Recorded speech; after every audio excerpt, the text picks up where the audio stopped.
Good evening. Welcome to the Select Board meeting for January 31st, 2023. Announcements and updates. Anyone first? Miriam. I would just like to remind the public that we are open now for ARPA grants. The application could be found on the town website.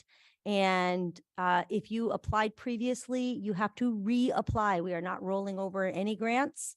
And the deadline is February 7th, and we will not be accepting any late grant applications. That is a hard deadline. But please, we encourage you to apply. We encourage you to tell your friends and other organizations to apply. And anything else, Mike? That's it. It's a much smaller pot of money. So please keep that in mind.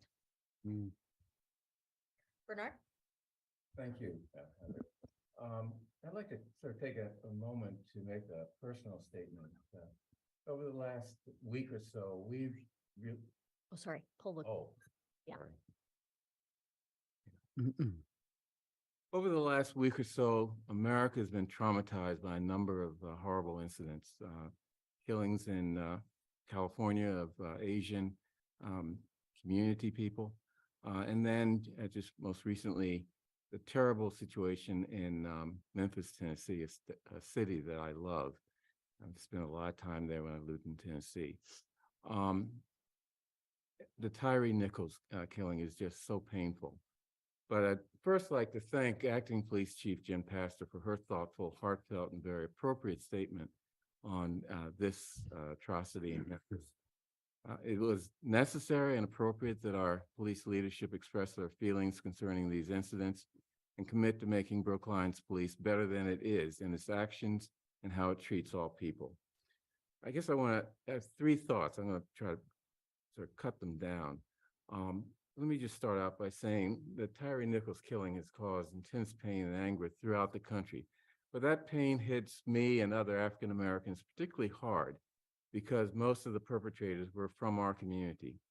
This reality does not eliminate the relevance of race to this killing, as has been suggested by many. Rather, it shows that the racist assumptions about especially young Black men and the denial of their worth and dignity that permeates our society is sometimes internalized by us Black people. That's something we have to work on. It's something that's very, very destructive, not only in this type of situation, but in many other types of circumstances.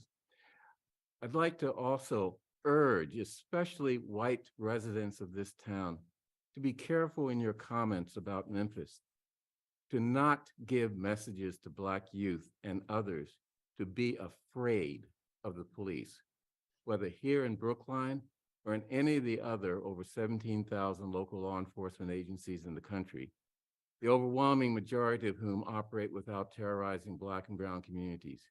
There will always be tensions and distrust and even problems between police and the policed based on real acts of violence or perceptions, but the tension must be controlled.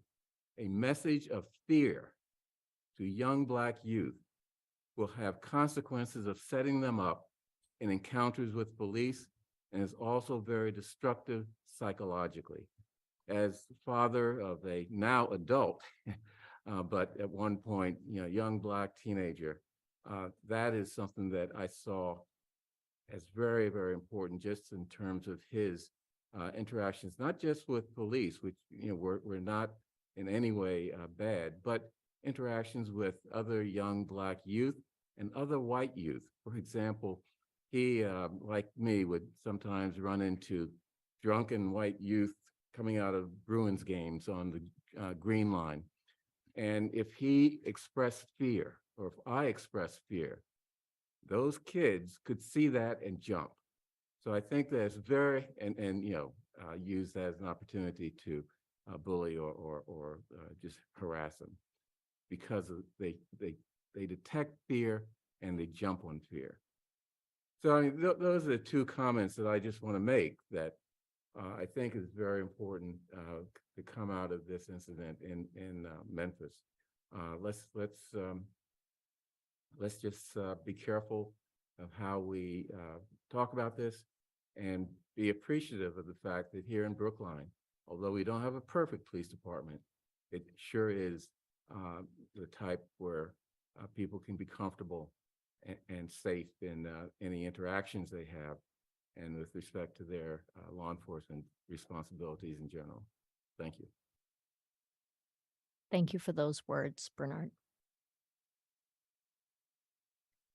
Any other comments from select board members, announcements or updates? Then let's move into public comment. All right.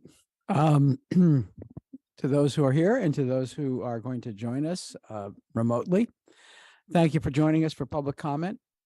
And as a reminder, the MBTA Communities Act comments will be taken during item 8 tonight on the agenda. This is an opportunity for us to hear your perspective on the issues in Brookline that matter to you. We do have a few rules. Each person speaking tonight is limited to 3 minutes. You don't need to use the entire time, but you may if you like. Please refrain from personal attacks and from addressing personnel issues.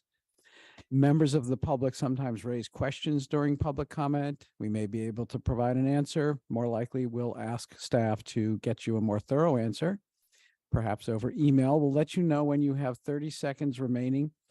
And when your time is up, please conclude your remarks at that time. And if you do have more to say, you're welcome to send an email to board members expressing your thoughts in greater detail. And Devin is going to let us know who is first up for public comment. The first person signed up for public comment is Danelle O'Neill. You can approach the presentation station and your 3 minutes will begin.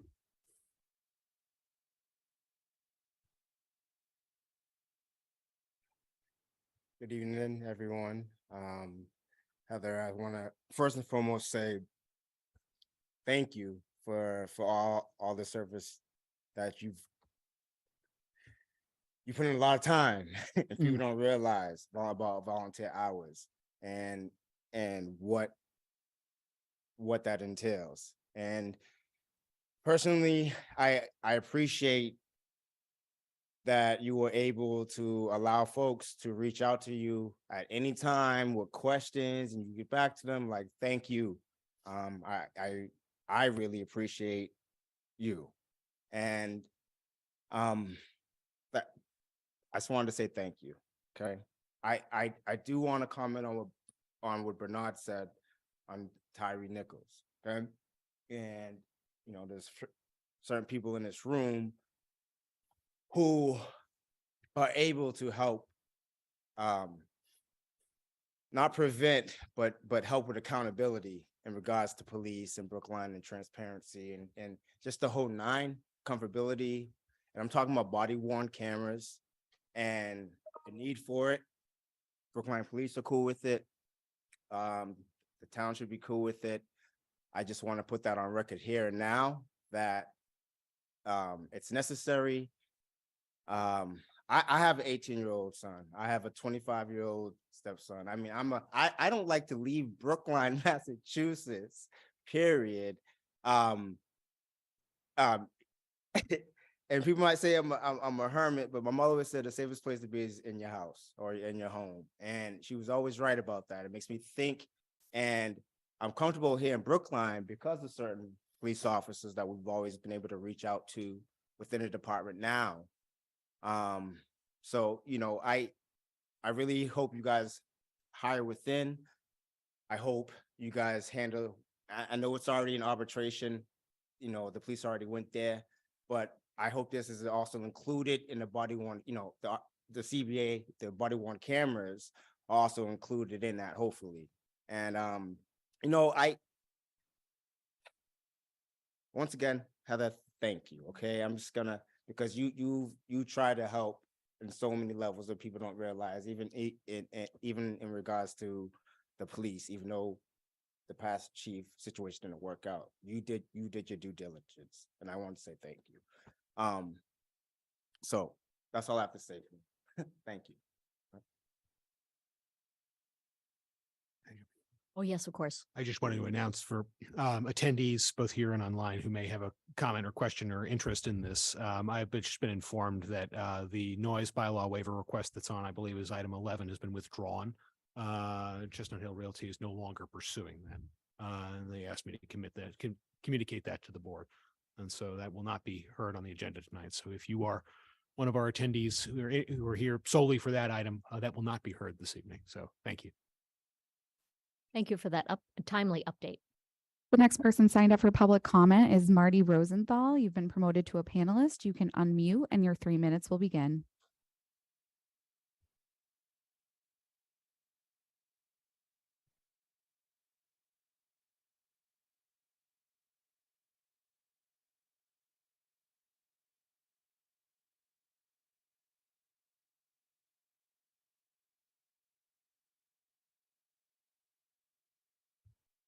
Just need you to unmute, Marty. Did I do it? I thought I did it already. You've done it. Okay, sorry, thank you.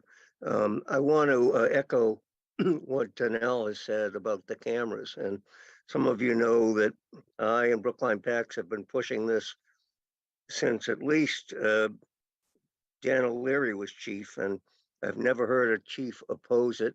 And even the union agreed to it in the bargaining agreement a couple of years ago. And I've been shocked that some of the defunding police people are against the cameras, which are so important for transparency, for accountability.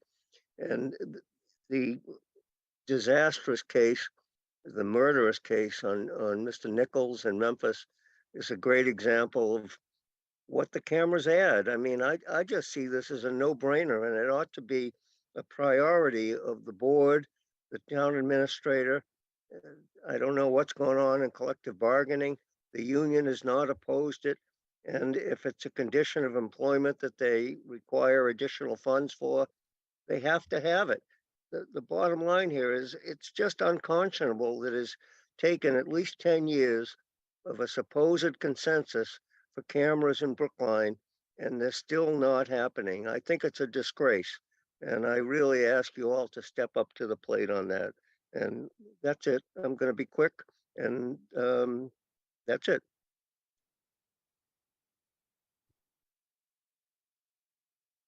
The next person signed up for public comment is Donna Viola. I see you have your hand raised. You can unmute and your 3 minutes will begin.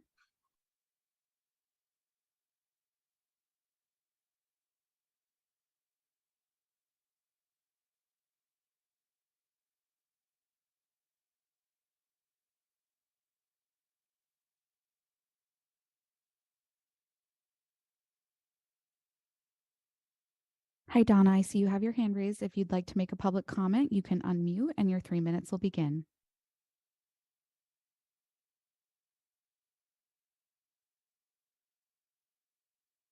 We can give her a minute. At this time, there are 96 virtual attendees. There are approximately 8 in-person attendees. No one is using the hand raise or Q&A feature to indicate they'd like to make a comment. Donna, if you want to make a public comment, you can put something in the Q&A and we can always circle back to you. Or you can always email us at selectboard@brooklinema.gov. Okay, we have a couple more hands raised.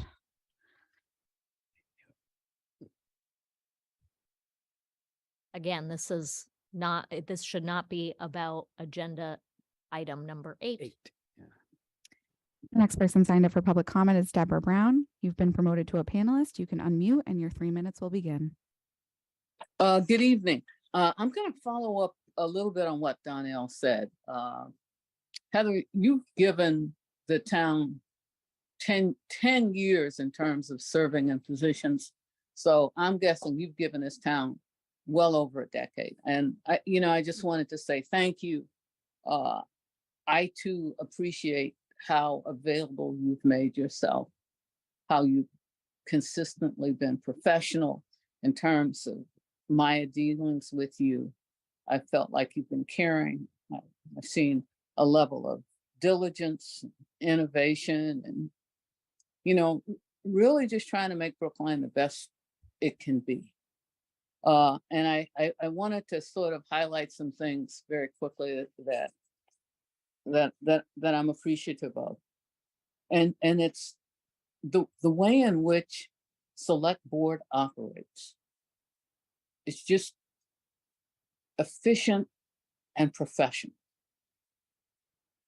So I appreciate that. I appreciate that you and others had to deal with COVID and help lead to get the town on the other side of that. I only know of some of the tough HR issues that you've had to champion. And that's never easy. And so thank you. Gerald Alston, thank you. I mean, sometimes I just say there's no winners, and that was one of those things where it took a leader just to say, we have to put this to rest. I don't care what your take is on it. We've got to do it for the benefit of the town. So I appreciate that. I appreciate also your creativity around the town, being a leader around climate change and sustainability, and really trying to hold, not just town government, but businesses, NGOs accountable for the role that we can and we should play in terms of getting to a net zero.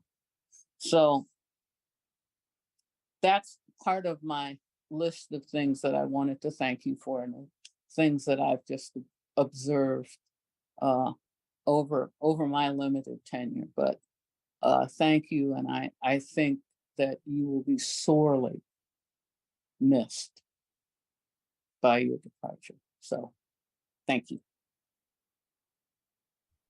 Thank you.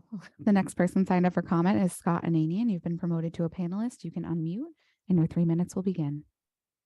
I'm going to be very quick. Deborah has said much of what I was saying. I'm Scott Ananian. I'm a town meeting member for Precinct 10.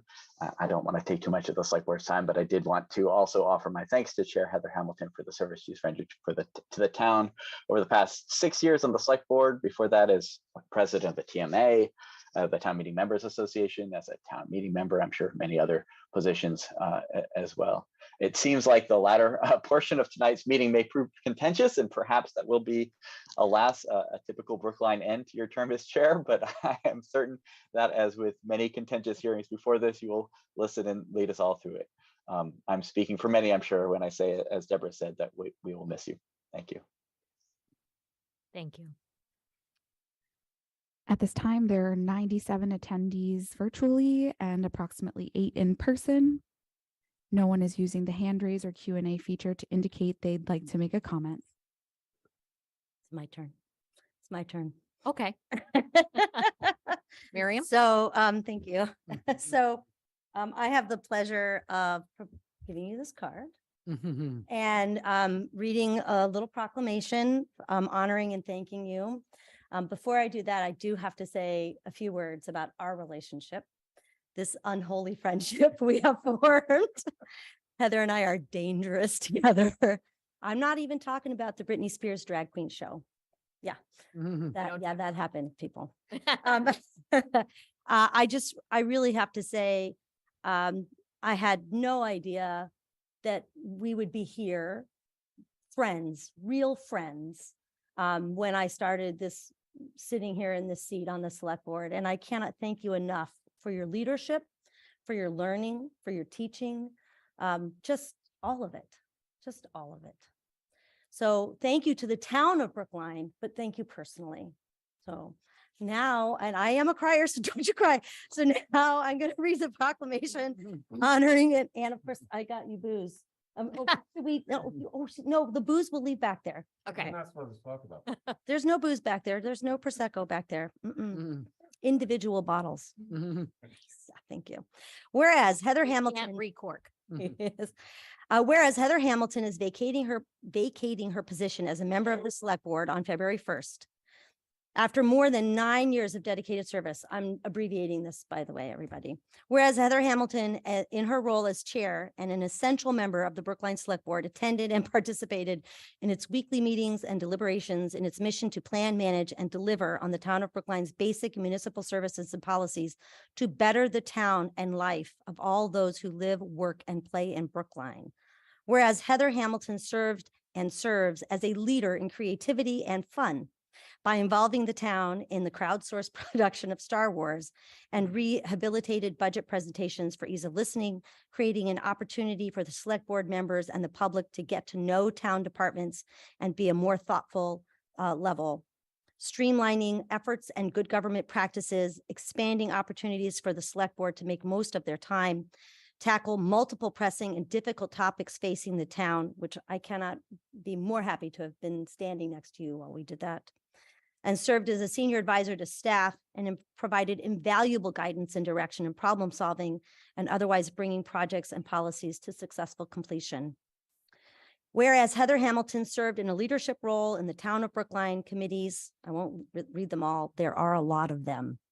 Whereas Heather Hamilton regularly shared her knowledge and experience in transportation management and policy, served as a liaison, and then elected and appointed officials, especially as member of the Boston Region Metropolitan Planning Organization. Whereas Heather Hamilton is a devoted public servant, daughter, sister, and friend. Now, therefore, be it resolved that the Select Board of the Town of Brookline congratulates Heather Hamilton on her volunteer service as a member of the Brookline Select Board, a town meeting member, and many other boards and commissions. Thanks her for her many contributions to the town of Brookline and community at large, and wishes her well in all her future endeavors. Good Lord, guys. We have many more drinks in front of us. Thank you very much. Thank you.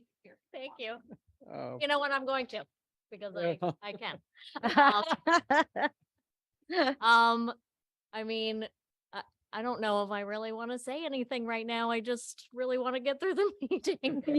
I really, really, really appreciate this. And I'm sure that we will have an opportunity to, you know, go out for drinks and whatnot. But I mean, every single one of you are so special to me.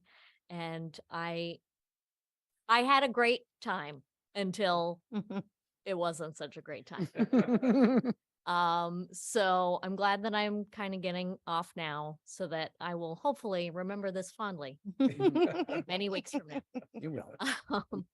One of the things that I do want to say, because I have been doing this for almost a decade, and I see what's going on the national level, and it's come to Brookline. We tend to surround ourselves with people who think like us, who agree with our positions. And Miriam, you know, when you came onto the select board, I didn't really know like how we were gonna work together. You and I are quite a bit apart on the political spectrum, but I value our relationship because we push each other to understand where the other one is coming from. And I am so grateful for every single relationship that I have developed on the select board, because it has been some variation of that you have added to my value. So, okay, let's get back to business. Love fest. We're gonna go into meeting minutes. Mhm. The meeting minutes from January 24th. Any comments or changes? Okay, seeing none, I move approval of the meeting minutes from January 24th, 2023. All those in favor, Bernard, Yes, sorry. John, Aye. Miriam, Aye. Mike, Aye. and the chair votes aye. Okay. The question of accepting 3 checks from Energy Solutions, rebate checks from National Grid to be deposited in the electricity fund account in the following amounts: $80,200, $51,875, and $12,500. Approving the budget transfer from public buildings in the amount of $150,720 as follows: $50,160 from public buildings personnel account to the town repair and maintenance account, $100,560 from school personnel account to the school repair and maintenance account. Approving the donation from the SYDA Foundation in the amount of $3,000. Thank you so much to SYDA. Yes, thank you. All those in favor of what I just rattled off. Bernard, Aye. John, Aye. Miriam, Aye. Mike, Aye. and the chair votes aye. Now to our regular calendar schedule. Conservation restriction. Tom Brady, our Tom Brady, the one that did not leave us. Mhm. Thank you, Madam Chair, members of the Board of Selectmen, Town Administrator, those who are joining us from abroad. Before you tonight for a good occasion. I'm pleased to announce that I'm here on behalf of the Conservation Commission. And we're looking to see if the board would consider the adoption of a conservation restriction at 100 Cottage Street. And Devin, do you want me to do this on this end, or are you gonna do it from there? Yes.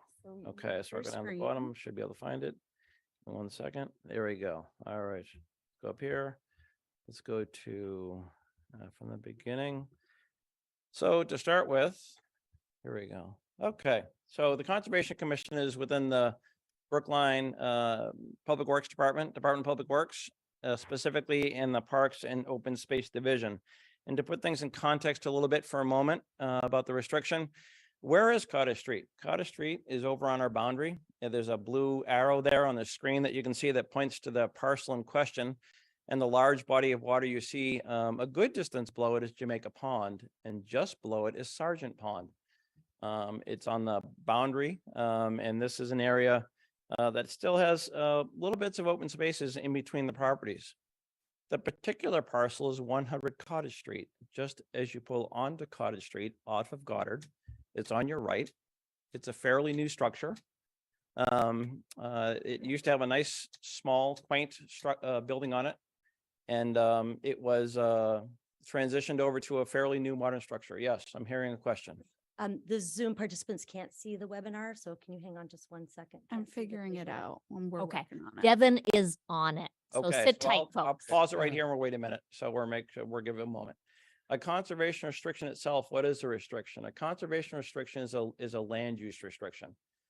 People will enter into these agreements. They're voluntary. It typically comes out of a conversation that is started when wetland permitting actions are taking place. And someone will say, I have this large natural open space as part of this project, and we'd be interested in preserving it. So this is a restriction that starts at that public hearing, then advances to usually a subcommittee of the Conservation Commission will put together some parameters. And then legal counsel for the owner, in this case, a former member of the Board of Selectmen, Mr. Goldstein, will work with our town council, John Buchheit, Associate Town Council, and developed the specific legal language for the restriction. It then goes to the Executive Office of Energy and Environmental Affairs, where they look at it and they make sure it's consistent with the goals and objectives that the state has for these conservation restrictions. And at that point, it comes back to the Conservation Commission for their adoption. So it then comes to the board for your signature and approval. And then from there, it moves back up the chain to our friends at EOEEA for their review and approval. These things, as all the steps, as we all know, and as you well know, Madam Chair, after a decade plus, as you get the additional layers of government, it means more process. So it's been about a year since this all started. This has been in process for some period of time, so it's good to see we're getting close to the finish line. This will be our 20th conservation restriction in Brookline if it comes to pass. This particular restriction is approximately 18,000 square feet, so roughly a third of an acre. It is consistent with our town of Brookline conservation restriction policy, which has specific standards that need to be met. It is contiguous to a previously existing conservation parcel. It is to be preserved in its natural and open space, and it does have mature trees on it. So all of those are pluses. Do we have any feedback in terms of how we're doing on the projection for the folks at home? Still a work in progress. Still a work in progress. Okay. What's a downside of a conservation? I don't think there is a downside to the conservation restriction. The assessor was part of the dialogue when the policy was developed. So the balance, if you will, is that if a restriction is put in place, the question is, does that in effect take it off the tax roll? And the answer is no. The answer is that because there is substantial benefit to the community, the levy from that particular parcel is dispersed as a whole across the community, if you will. So in fact, there's no net loss. it is a very serious consideration for the owners to take in place, because if you want to undo this, it takes a vote of the Board of Selectmen, a 2/3 vote of town meeting. It needs to go to the Executive on Energy and Environmental Affairs again. So once this is entered, it's something that needs to stay in place for quite some time. Mike? So you said something just then that sort of made me say, wait a sec. When you said that my assumption is that there's a drop in the assessed value of the property. Is that correct? That is on the portion of the property in which the restriction resides, yes. Okay, all right. And as you say, there's no net loss of revenue. It means everybody across the town pays that little teeny bit more. Correct. Okay. I'm looking at the lot lines and so forth on Google. And the parcel that's behind that, there's a long, it looks like would have been a driveway at some point. Yes, we're okay. Okay, so let me advance. It's for the folks at home. I'll catch up to Board Select Member Salmon. Right. Just to give folks, again, this is the location of the parcel in question. So let me go down here. This is, oops. It's always fun to navigate someone else's computer. Next is the structure itself, which is located at 100 Cottage Street. And now to your question, the next slide shows us specifically. Come along now. There we go. Yeah. These are the lines for the conservation, the portion of the property that will be preserved by the conservation restriction.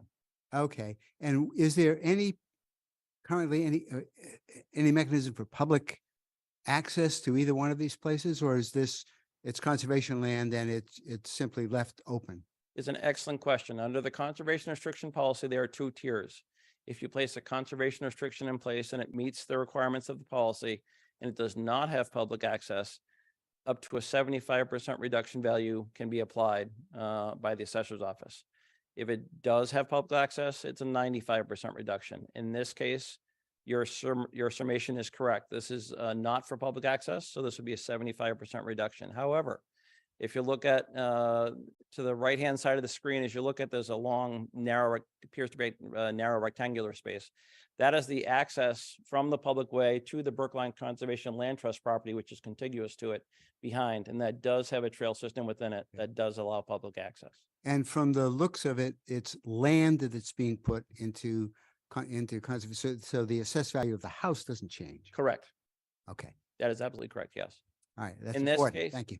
Yeah. In this case, the behind, as we look at the screen on the top is the Brookline Conservation Land Trust. And on the right, as I kind of chuckle at these, the classic New England description of where your lot is, it reads literally in the deed, the center line of the stream, as Yeah. if the stream will never, ever move. So on the left-hand side is the stream center line, where the CR follows that line as well. Okay. Thank you. Say that again? On the left-hand side of the screen, as you face it, you can see how it's squiggly. We have a straight line on the, Yes. yep. Thank That follows the center line of the stream that divides this parcel at 100 and the parcel next door at 88, which as a conservation administrator always kind of makes you chuckle because you're assuming that natural resource will not shift. So thank you for this presentation to the select board. Can I ask, does this have any impact on the property next door? It does not. So it's an excellent question. Again, when someone puts a conservation restriction in place, they cannot place a restriction or any associated requirements or impacts from that in place on a property that is not theirs. So it does not. Thank you. Bernard? But the adjacent properties, if they were to be sold, would be higher priced.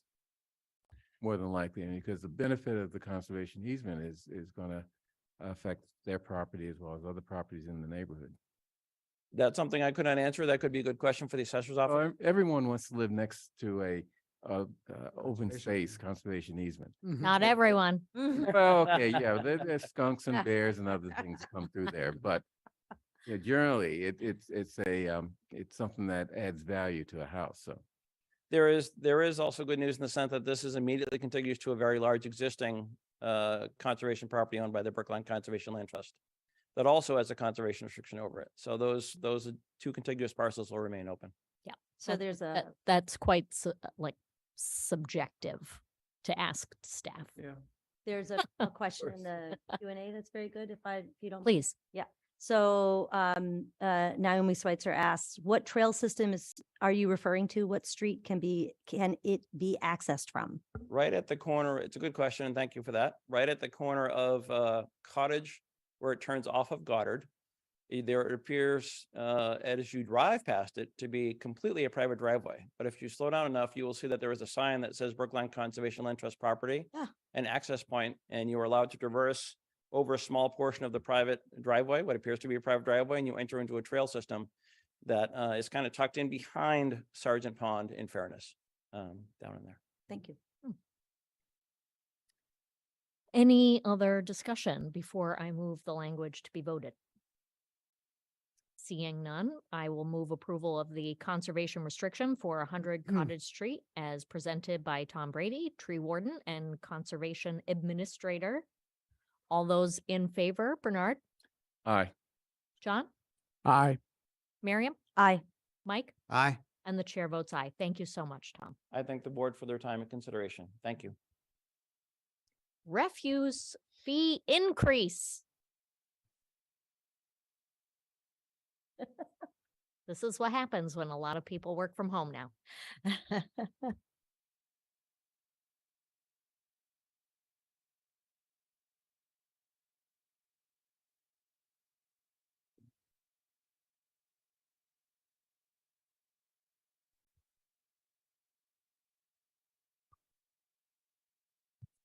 Good evening. Good evening. Great, you can hear me well. So my name is Erin Chute-Galentine. I'm the Commissioner of Public Works. I am here this evening with my Deputy Commissioner of Operations and Highway and Sanitation Director, Kevin Johnson, to present our proposed refuse and recycling fees for FY24. And before I jump in, I just want to recognize Tom Brady, our Conservation Administrator and Tree Warden, for bringing the conservation restriction to successful execution this evening. These agreements often take years to foster, and so this is really a great win for Brookline to have another conservation restriction as part of our protected open space. So I just want to acknowledge that a lot of work goes into these agreements. So with that, you can go ahead and bring Kevin forward if he isn't already. So as a kind of a refresher, the town operates a hybrid and comprehensive pay-as-you-throw program that utilizes 35, 65, and 95 gallon waste cart sizes. The program relies on revenue generated by the refuse fee to offset a portion of the total cost of solid waste collection and disposal, recycling, collection and material processing, and yard waste collection and disposal. The target cost share is 75% resident fee and 25% town tax subsidy. Since the program commenced in 2017, the fees were increased once effective January 2021. The town currently serves 13,274 households every week with our sanitation program. It's increased since 2020 when we had about 12,763. We average about 8,500 tons of solid waste and 5,000 to 5,100 tons of recycling.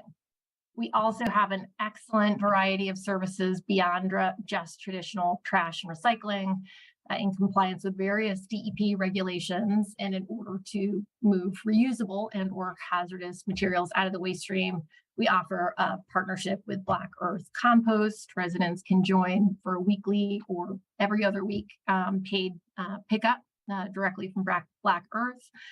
We have a soft goods textile program. We'll pick up at your home. We also collect CRTs and metals disposal.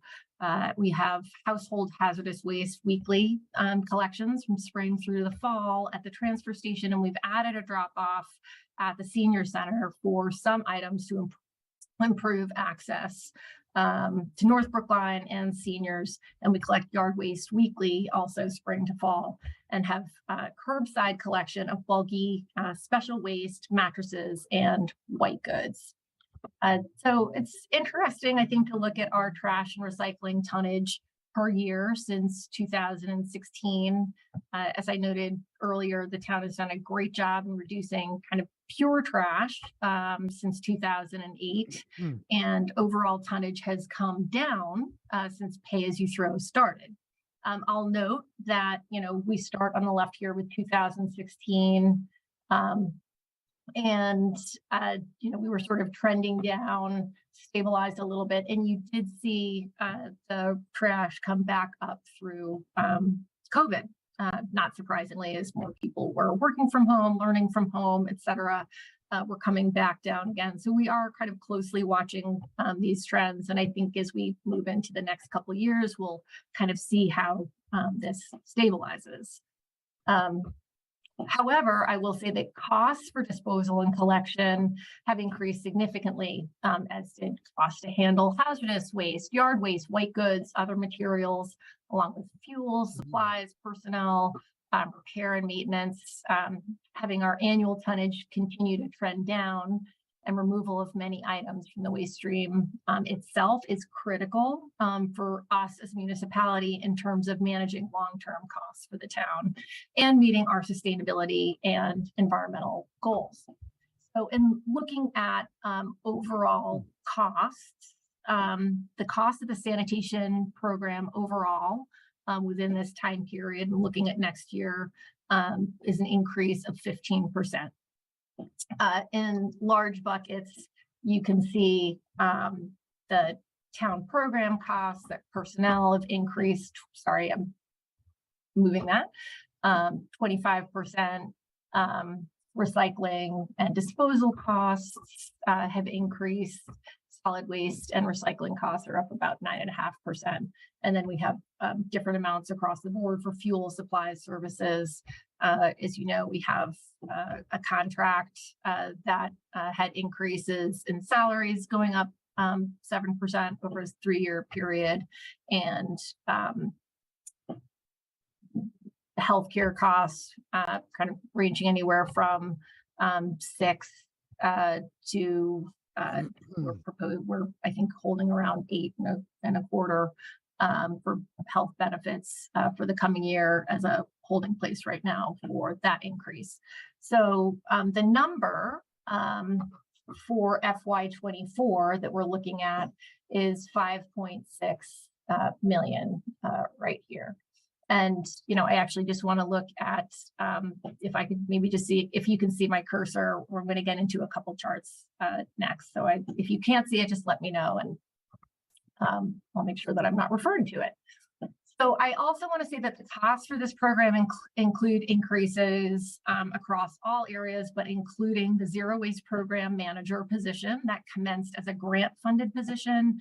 The position works with the Department of Environmental Protection, reviews all regulations, writes reports, does research, writes grants. It brought in $60,000 from DEP this year, creates communication and education materials, works with the schools on their composting program, which is now mandatory, and helped roll out the Department of Environmental Protection mattress waste ban program this year. Non-compliance can mean fines up to $2,000 per day. This position is also looking at access and equity with our programs, and this is the reason we now have the collection at the senior center. The budget also includes a code enforcement and inspection services manager that's included in the rodent control action plan. This is a very important position, and the Solid Waste Advisory Committee agrees it is directly related to our sanitation program. The position will work to increase inspections, corrective measures, and enforcement across town regarding waste storage. They'll also educate, work with private haulers, coordinate with other town departments, and help address Brook Online requests and increase the town's ability to truly enforce waste storage. So the budget to support the program, again, for FY24 is the 5.6 million. And we're going to go to the next slide. There's a lot of information, but I'm going to walk you through it. so that you can see what our cost recovery looks like and what we're proposing for fees. So the top chart, this shows the top line, which is a property tax subsidy. Remember, we're striving for the town to subsidize at least 25% or less. The second line is the program revenue required by the town if you take the total program cost and reduce it by the town subsidy. And then the bottom two lines will show you the percent recovered by the user fee. So for example, this first column is an example of this current year that we're in, FY23, that we have a budgeted revenue of this 3.659. That's what was established when the rates were increased for that January 21. And that's about 70% now. If you come down here to the cost year, you can see that the user fee is paying about 70% subsidized by approximately 30% with the tax base. And so if you look at the rest of this chart, it shows the FY24 budget, which is this line going across here. And if we look at our current projected revenue, we're now going to be at a 65-35 split. So we come over to the 25-75%, and really what we're looking to do is achieve this 4.2 million in revenue so that we can cover the program costs at that 75-25 split. So now we'll come down below to this larger chart. Again, just a reminder, the town of Brookline manages a hybrid pay-as-you-throw program. The program has 3 primary levels of service that allow residents to customize the program to meet their needs. It's currently funded by an annual user fee of $230 for a 35-gallon cart, $310 for a 65-gallon cart, and $392 for a 95-gallon cart. I'll also add the program allows for purchase of overflow bags at $370 per bag or $18.50 for a roll of 5. And for FY21, you can see where we had that 3.659 million in budgeted revenue. So if we move to FY24, if we estimate here, we're going to estimate 8.5% increase. We currently, as I mentioned, have more households that are part of our program. And with this rate increase, we would see $250 for 35 gallons, $336 for 65, $425 for 95 gallon, and that $208 for bags only. And the rate increase ranges from $14 up to $33 per year. And I've broken that down per quarter. We do our billing quarterly, so you could see what the impact would be on the ratepayers. So I have looked at this. Hey, Erin. Yeah. Would you entertain a question from Miriam? Yes. I'm just because it's particular to this slide. When I'm looking at the number of units from FY21 to FY23, and I'm seeing the delta, I'm assuming that you expect that delta because there'll be a price increase. Is that no? Why does it go from nearly 6,000 people with 35 gallons to 7,500, and then the 65-gallon number drops down? I'm just wondering what that assumption is. So the reason for that is based on actuals today. So oh, I see. So those are the actual numbers today on the right. The actual numbers today on the right, and the ones from that's FY21 were actual numbers in 2020. Thank you. Okay. That's an interesting trend, huh? It is an interesting trend, and we have seen some movement. And I'll also add that the Solid Waste Advisory Committee really was hoping for more people ultimately to be opting for smaller trash receptacles and reducing overall volume of trash that we're disposing of townwide. So as we continue, I'll just say, you know, we're obviously at the 3.968. We're not at the 4.2 million for the 75%, let's say, cost recovery. So we looked at 10%. I'm not going to go through all of the details here. I'm just going to show you with 10%, we have $4 million of revenue generated. At 12%, we're getting close to $4.1 million of revenue. And at 15%, we are here at the 4.2 million for the 75% cost recovery. But what I'd like to do is come back to the 8.5%.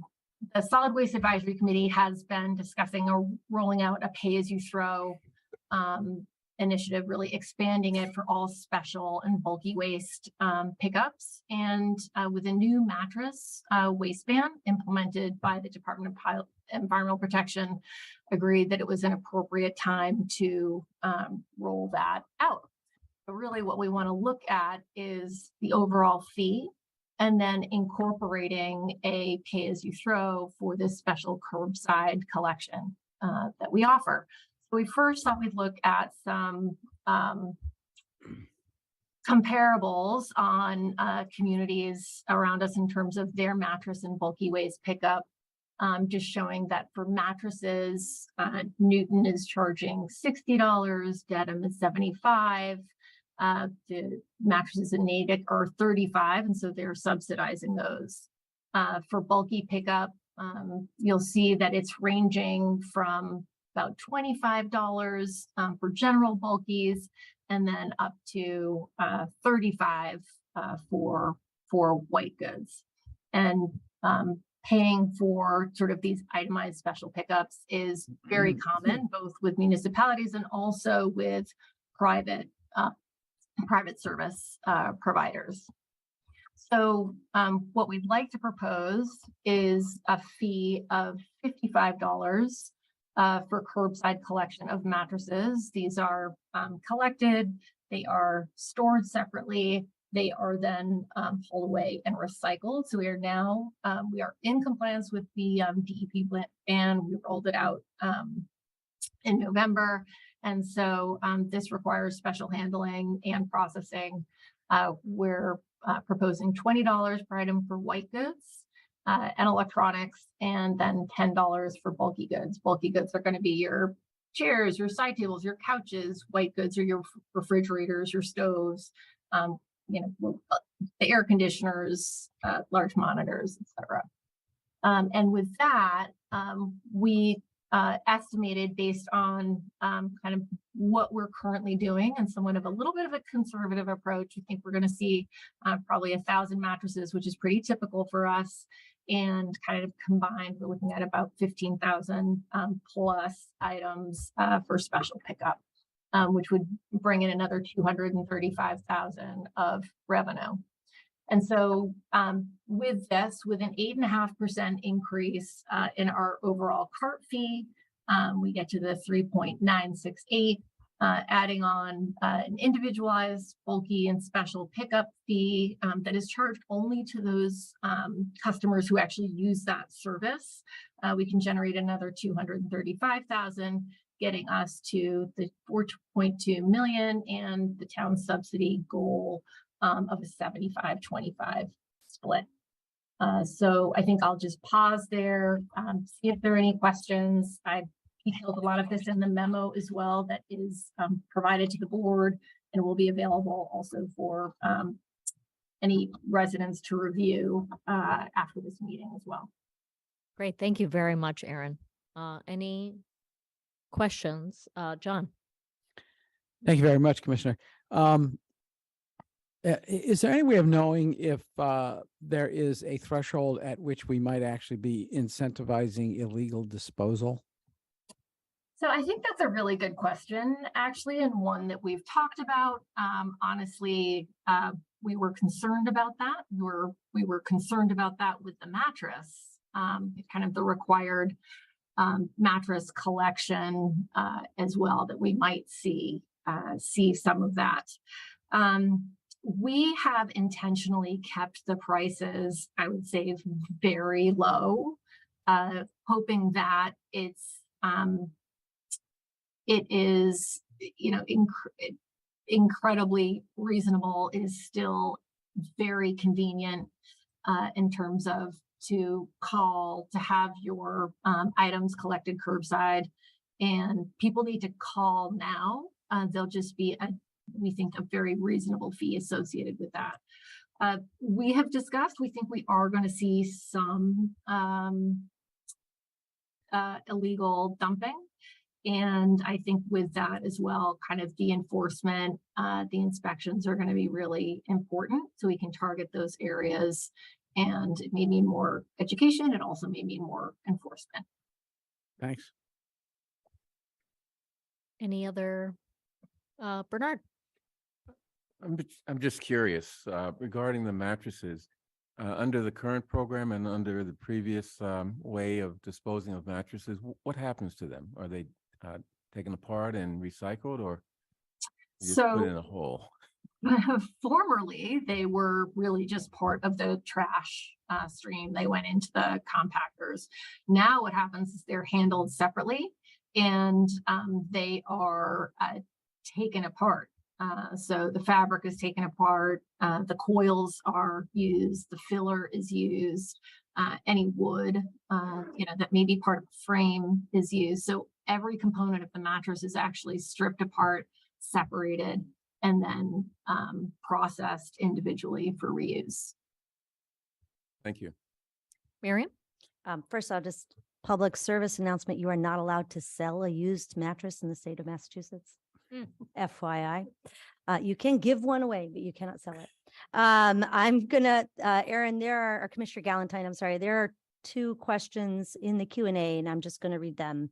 One is from Marcia Lapson, and she says, has the fact that Black Earth subscribers pay an extra fee been taken into consideration while computing new fees?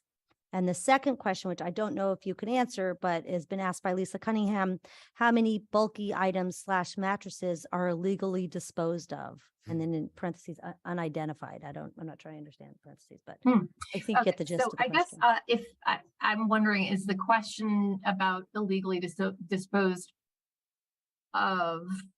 I'm just wondering if that question means how much illegal dumping are we collecting each? That would be the Here? question I would. Yeah, I Moving it think, that I way. think, yeah, I think that's the question really, is Okay. how much is being, Janice Kahn followed up with, often people throw trash into the land along Hammond Pond Parkway, which is state controlled, not Brookline. So there needs, I don't know if that, whatever we can do about that, but there's that. And there is Okay. a third question. Once you answer those two, I'll read that. Okay, so I think I'll just ask Kevin if he knows how much illegal sort of dumping is of large goods that we're picking up each year. And maybe while he is looking at that, and Kevin, you'll need to unmute yourself when you're ready. Miriam, remind me of the first question. And was it I about actually have compost? my own question too, Yeah. but the first question was about Black Earth composting. Yes. So right now we have about 1,900 subscribers. We've been really pushing for residents to join Black Earth. It's a great program. And, you know, we have an arrangement, and they've been a great partner. Right now, we don't have the overall volumes to offer, let's say, a discount if you're part of Black Earth. But that is something that it's certainly, we're looking overall at our volume and weight of everything that we dispose of. So what's included in that is our trash, it's the recycling, it's the CRTs, it's the, you know, all of the metals, it's the yard waste. I think we'd really like to see hopefully over time, a bigger decrease. But, you know, as you looked at the COVID numbers from beforehand, really what we've seen so far is still the increase in overall tonnage. So it's something we have our eyes on, but there is no direct impact yet at this point on costs for the overall program. right, I'm going to ask my question and then the last final question from the Q&A. My question is there a way to do a hardship exemption? I mean, for most of us, this seems like a reasonable, or I don't want to speak for people, but this, this is an increase that I can absorb, or many of us can absorb in our budget. But for somebody who can't, is there a way for them to apply for some sort of hardship exemption? And then I'm just going to read you the second, you can answer both. This is from John Hebert. And he said, and now I'm going to take my glasses off. Rather than raising costs for ancillary services, why not level the cost per gallon for each bin? And how much revenue would be raised by charging $6.75 per gallon for 35-gallon bins for all bin sizes? I don't think that's an option, but I'll let you answer that. So, I mean, I guess what I'll say is we certainly could charge 15%. You saw that if we charge 15% across the board, going up with current rates, that we project that we could reach that 4.2 million. The Solid Waste Advisory Committee and Public Works feel that it is probably more fair that some of the cost for special curbside pickup service is borne by those that use it. If the thought is about sort of an overall different methodology on how fees are set, the fees as they were set in 2017 are based on overall cost. So the approach is overall cost for collection. And then on top of that, looking at the volumetric weight and the disposal cost per ton. And so that's where you see some difference between 35, 65, and 95. I'll say this is somewhat nuanced because in the past we've absorbed the curbside collection of special and bulky waste as part of the fee. And we also have yard waste as part of that fee. And so I understand there's a different approach. This is the approach that the Department of Public Works and the Solid Waste Advisory Committee unanimously support. Does Kevin have the response to one of the questions? Yes. Good evening, Select Board. Kevin Johnson, Deputy Commissioner of Operations and Highway and Sanitation Director. If I can recall, the question is how much illegal dumping is actually happening now before the fees? Very little. It's a rare occasion we get a illegal dumping. We see a little bit. The activity moves up a little bit during the move-ins and move-outs for the college and universities, but all in all, it's pretty good that we get a lot of people in Brookline do call in for their special pickups. They're not just leaving them out on the curbside without calling them in, because we do get a lot of calls and a lot of requests for special pickups.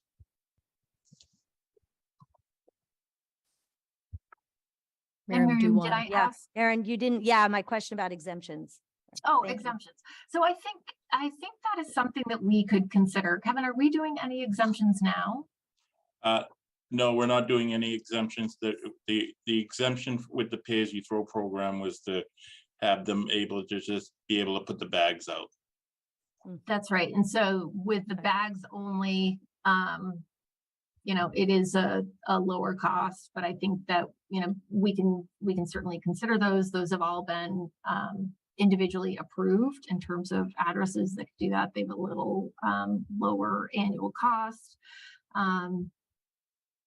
But, I am glad to, if there is a hardship, to have a conversation, at my office to see if there's an approach that we can come up with to deal with that.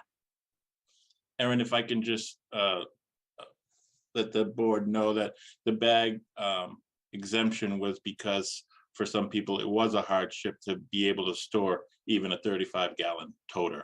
So that's why that exemption for bags only was created. It was a little more. It's approved on a case by case. Right, but I think it was a little more about space than actual cost. Yes, exactly. I remember that town meeting. Vaguely. Any other questions for Aaron? There's one more in the Q&A. I don't know if you. Yeah, Yeah. let's read the last question in the Q&A. Virginia Smith asks, is there a way to entice the larger buildings to use our town service instead of the independent haulers, thereby increasing our revenues and volume? That's a great question. So we can only actually handle the smaller buildings, or maybe frankly, they can only really utilize our service because we collect once per week. And some of those larger buildings require 2, 3, 4 times a week collection due to the volume. So it's really all about waste storage. What do they have for space? How are they storing their waste? How much are they generating? Can they support a weekly collection? And those are the folks that we're talking with. But if they can't, they need to go with a private hauler and increase their frequency of collection. So that's kind of the threshold there. Thank you. Learned something new. Mm-hmm. Any other questions, discussion? Let me read out what we are supposed to be voting on. I have a suggestion if this is helpful. Oh, great. Mhm. So the vote language is to vote on the recommendation as presented by the Commissioner of Department of Public Works, Aaron Galantine, regarding the pay-as-you-throw refuse and recycling program fees effective July 1st of this year, 2023. Let me just rattle off what they are. A 35-gallon waste cart fee would be $250 a year. 65-gallon waste cart fee, $336 a year. 95-gallon waste cart fee, $425 a year. Cart waiver, bags only collection fee, $208 a year. Overflow bag fee, $4 a bag. Cart swap fee, $40 a swap.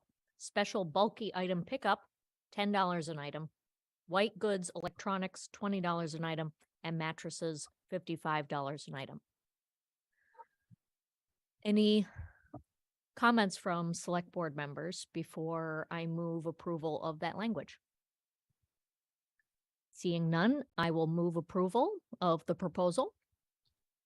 All those in favor, Bernard, Aye. John, Aye. Miriam, Aye. Mike, Aye. and the chair votes aye. Thank you so much. Thank you very much. And I also just want to recognize the really incredible staff that we have working sanitation at every level. They provide exceptional service for this town. So we appreciate your support. Heather, I have very much appreciated working with you, your support for the departments and staff, and wish you the very best. Thank you. Thank you. Okay. Beacon Street Bridle Path matching funds. Yes, Yeah. very exciting. Let's make this one a quick one. Yes, we got an earmark. It's wonderful. Thank our representatives for their assistance, Congressperson Jake Auchincloss, the whole team for receiving this Beacon Street Historic Bridle Path Restoration Project grant. It's a $2 million federal community project funding grant. And this exciting opportunity, however, comes with a 100% match requirement, which means that we need to put up $2 million of our own. We had previously allocated $1 million. I was trying to say, wait a minute. Out of ARPA. Out of ARPA, I remember this. People grumbled and we said, well, that's, this was unexpected. But there is a potential creative solution to this, which is the Newfound Community Preservation Act funding. What a great use for it. So rather than returning to the depleted store of ARPA or asking to put this in the override or trying to figure out how to deal with that in the face of a structural deficit, my recommendation is that you seek this out by approaching the Community Preservation Act Committee, the CPA committee, and indicating to them now that your priority on this front in this category of CPA funding is this $1 million match. I believe the chair of that committee is present online. if there are any questions about the committee more generally, or the process there. But the beginning, that allocation will begin in the fall of this year, so we have some time. But saying this now indicates to the federal funds, to the federal funders, that we have a source of funds for this match, an identified source of funds for this match. We'll work collaboratively with the committee to indicate that that's our priority. This would come out of the recreation category of CPA funds. So that does put this at the front of the line of other recreation priorities. I know CPA is a great assistance to other recreation priorities, and we want to be able to use that in the future. So this is an initial outlay that is fairly significant on the recreation front. That's the kind of caution that I have there, is that if there are other projects that you want to move in front of this on this, we really do have to indicate that this is our first priority where the recreation category is concerned. I believe the initial estimate for CPA funds in the first year that will be coming to Brookline is around $6 million. Oh, wow. So it's very exciting. Again, that's an estimate, but that's this is a wonderful opportunity for us, and this is a great chance for us to use this unique source of funding for a great purpose. So that's staff's recommendation currently, is that you indicate tonight by an indicative vote that the select board's top priority in that category of funding is this $1 million match. Excellent. I will say that Nancy Heller is the chair of the CPA committee. And as a former select board member, hopefully she will take our recommendation very, very seriously under advisement. Any discussion, Bernard? Just a question. How much of the $6 million is locally raised as opposed to state contribution? I believe that's all of it. I believe Really? that's our money, right? That's the 1% surcharge. Do we get money from the state? Yeah. Yes. So what happens The additional. is we had to pass it townwide, Right. and we passed it at 1%. So whenever there is a sale, we get the 1% of that sale. And so money has been accumulating since, I think, July of either last year or the year before. It's getting hard to keep track of the years now.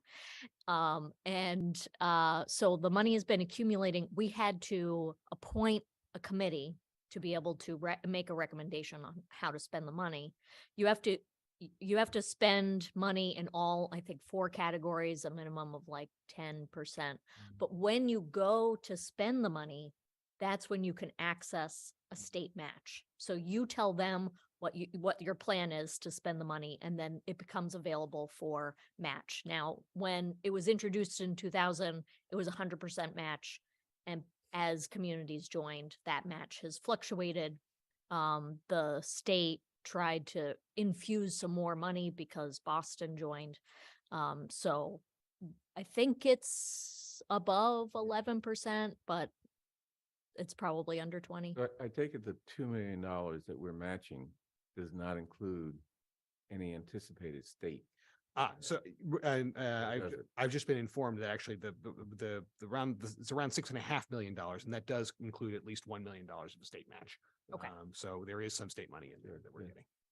I mean, in my opinion, the Bridle Path is such an iconic project for Brookline that, I mean, it really should be a priority. It's been a priority of town meetings, so I think it's on us to make sure that happens. Oh, I think anytime you're spending money to get money, I mean, It's a $1 good million investment. and gives us another $1 million. I think that's something to consider. Yeah. Any other questions, discussion? Let's get this done, shall we? We can get to the fun part of it. Yeah. Yeah. Yeah. I hear there's cake. I'm gonna need a bio break. Oh, that's. Okay. Start without me. That's the fun. Or- Yeah. That's the fun- I was told there's going to be cake. I won't be here for cake. I don't think. No. so- I'll save you a piece. Don't worry. I won't be here. Take a piece on the way out. In Okay. the middle. From the middle. So- I'll probably see Heather on. Be honest. I move approval of transmitting the recommendation to the CPA committee to identify the Bridle Path as the top priority under the recreation category of CPA funds and committing $1 million to the federal match to complete the restoration. All those in favor? Bernard, Aye. John, Aye. Miriam, Aye. Mike, Aye. and the chair votes aye. Thank you so much. Thank you. Okay. Now for the headliner event, MBTA Communities presentation. Did you want to, Miriam, did you want to take a brief? Yes, I just. have Oh, to be we're gonna take a 90 short, seconds. I'm very fast. yes, like a Wait. 90-second break. And you- Okay.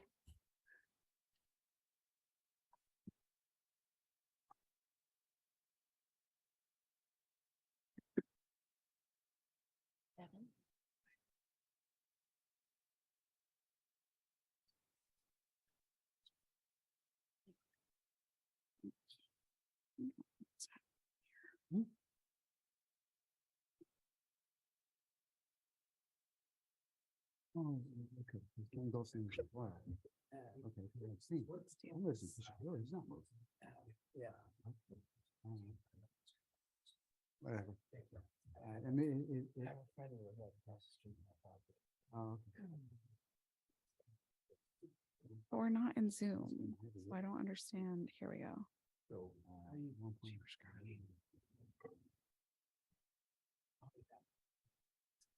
1.0. Nobody. See? Oh. 18 years as an ER doc. I'm telling you. You didn't lie. No, I'm. I others. So when I first had my first office job, every time I went to the bathroom, I would tell my assistant, Carrie, I'm going to the bathroom, because when you leave the ER, you're the attending, Mhm. they have to know where you are, even if it's the bathroom. Mm. And after about the fourth time, she's like, you could just go. You don't need to tell me. Mhm. They made an exception for you. Yeah. I'll figure it out.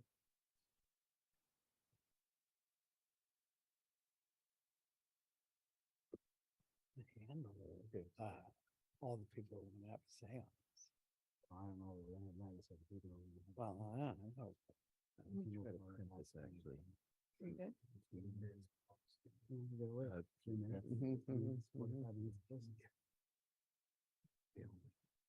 I think that some of them may drop out after they hear Maria's presentation. Some of them may drop out after they hear our discussion. Oh. I've my explanatory email. Goes out on the airways. Oh, my sigh. There we go. Oh. And some of them come back and say, I don't care. No. So that's right, it usually goes. So the two of you are being picked up on your mics by closed caption. Mhm. Just, The hot mic. just giving you the heads up. We behaved ourselves. I don't mind. We haven't said anything untoward yet. Oh, too bad.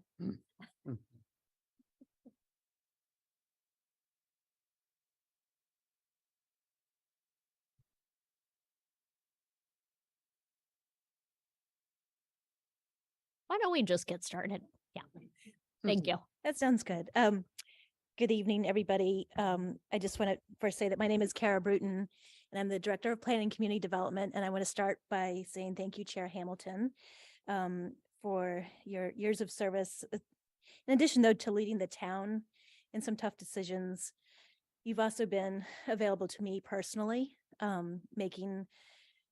giving me some direction, giving me advice when I've asked for it, and also just your good humor.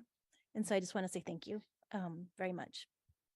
So with me tonight, I have our senior planner, Maria Morelli, as well as planners across our department. We have Becca, who's one of our regulatory planners, Polly Selko, who's in charge of our regulatory division, David Guzman from Housing, Joe Viola, who's in charge of our community planning division, and Jake, who's one of our preservation planners. Don't worry, we're not going to all be talking. But it does represent the people that have been working with Maria in trying to bring this forward to you under a compressed time schedule. So the reason we're here tonight is related to the state requirement that we adopt a district that allows multifamily and mixed zoning as of right by December of this year. Tonight, we are here to ask for emergency funding, either through ARPA or a reserve fund transfer, or if you have another idea, we are open to it. And the purpose is to hire a form-based zoning consultant. As you'll hear from Maria Morelli, we are recommending hiring this consultant now to provide building and architectural standards and design review safeguards for the properties on Harvard Street, independent of what kind of permitting they might need in the future. And the idea is to maintain a 4-story scale as a compliance strategy with the MBTA Communities Housing Act. So I'm going to turn it over now to Maria to start the presentation. Thank you, Kara. Good evening, members of the board. I'm Maria Morelli, Senior Planner in the Regulatory Division. And I do want to say that it's really a privilege to work for the town of Brookline, and especially on this project with this amazing team and the community members that I've gotten to know through this effort. The goals here, and I do want to be clear that we have thought really creatively and really hard about the least radical way to propose minimal disruption to the neighborhood. And we feel that a form-based zoning approach with review safeguards that enhances Harvard Street's character is really the best way to do that. We can achieve predictable outcomes for as-of-right and special permit projects. At the same time, we can facilitate housing growth. So we don't have to pay lip service to this statute. At the same time, because we're turning the dial just a little bit, there would be limited displacement. And that was really the effort here. We didn't want to water the garden with a fire hose. The other thing that was really important to me, it's just really important to integrate so many of these policy areas, and urban design, historic preservation, affordable housing, retail and commercial growth, sustainability, and community engagement all intersect in this great neighborhood, which is a great model of urbanism. If we can work together, I think in the short term, we can achieve common ground. The second thing that is pretty blunt about the act is that we do need to avoid penalties that could severely impact the Brookline Housing Authority. And because not complying is not an option, we would have to present a less palatable option. And that might mean going into those 2-family neighborhoods and increasing the density with at least 3 units to meet compliance if funding is denied. I do apologize for my voice. So I wanted to let you know that this is not something that happened overnight and we scrambled to get it done. Actually, for the past 2 years, we've been working on a study. We focused on Harvard Street to understand the regulatory barriers to mixed use and multifamily development, and also other risks to this commercial corridor. Those recommendations in the study, which are imminent, are independent of the statute criteria. And as I'll explain later, they actually dovetail pretty well with the criteria. These are updates that we could make just to the base zoning. So this is not about transforming this wonderful neighborhood. It's something that we can do in the short term because it would be reinforcing the existing character. And our intentions have always been to resolve those urgent risks and to facilitate housing production, limit displacement, and reinforce that character. So what we've planned for January and March, this is just an overview, not getting into much detail here. The first quarter, we are engaging with the public, as we have been doing, having community discussions about these proposals. We want to vet these proposed zoning changes with the community. And then in March, in the spring, that's when we would have a form-based zoning pilot, if it is funded, so that we could facilitate or enact those policy directions vetted by the community. Again, that level of change is to reinforce and enhance that Main Street character. And I do want you to know that the comprehensive plan is a process that we respect. It's something that my colleagues and we work in a very integrated fashion. So this pilot could actually inform that process and give us really invaluable experience about one of the potential outcomes. Again, I will get into the compatibility with the criteria, but in terms of the milestones, we're before you because of the timeline. We do have to get a form-based zoning consultant on board in February if we have any hope of meeting that December compliance deadline, or there is penalty. So a little bit about what would be happening in the first quarter. the study would be published this month, and we would review with community stakeholders our regulatory division's analysis of the risks and recommendations for Harvard Street. We want to vet a general policy direction for the base zoning for Harvard Street. And this is generally what it is. It's maintained that 4-story scale that's already allowed in the base zoning.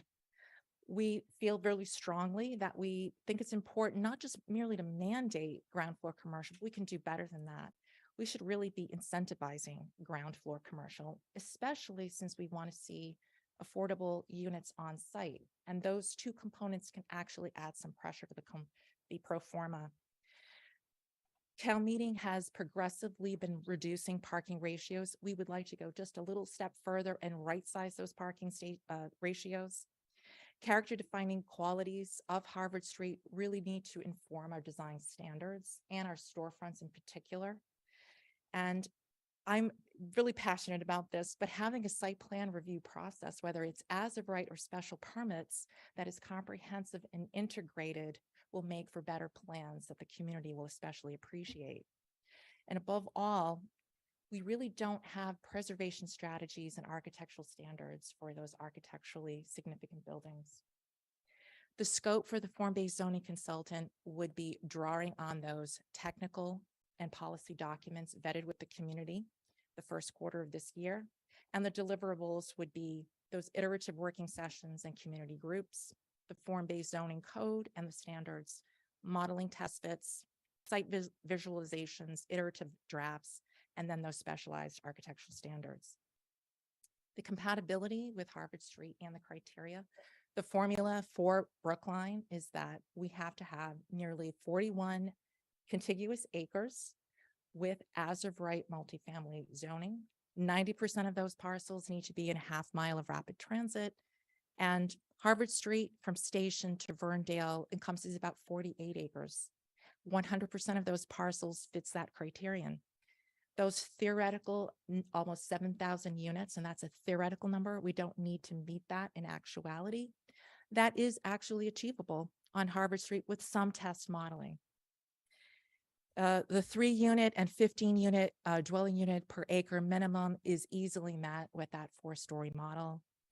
And the one thing that is confusing to people, and I do want to spend some time dispelling some of that confusion with the statute, residential use is not mandated, even though multifamily use is really the goal of this statute. It's not mandating residential use or any use, and we wouldn't either.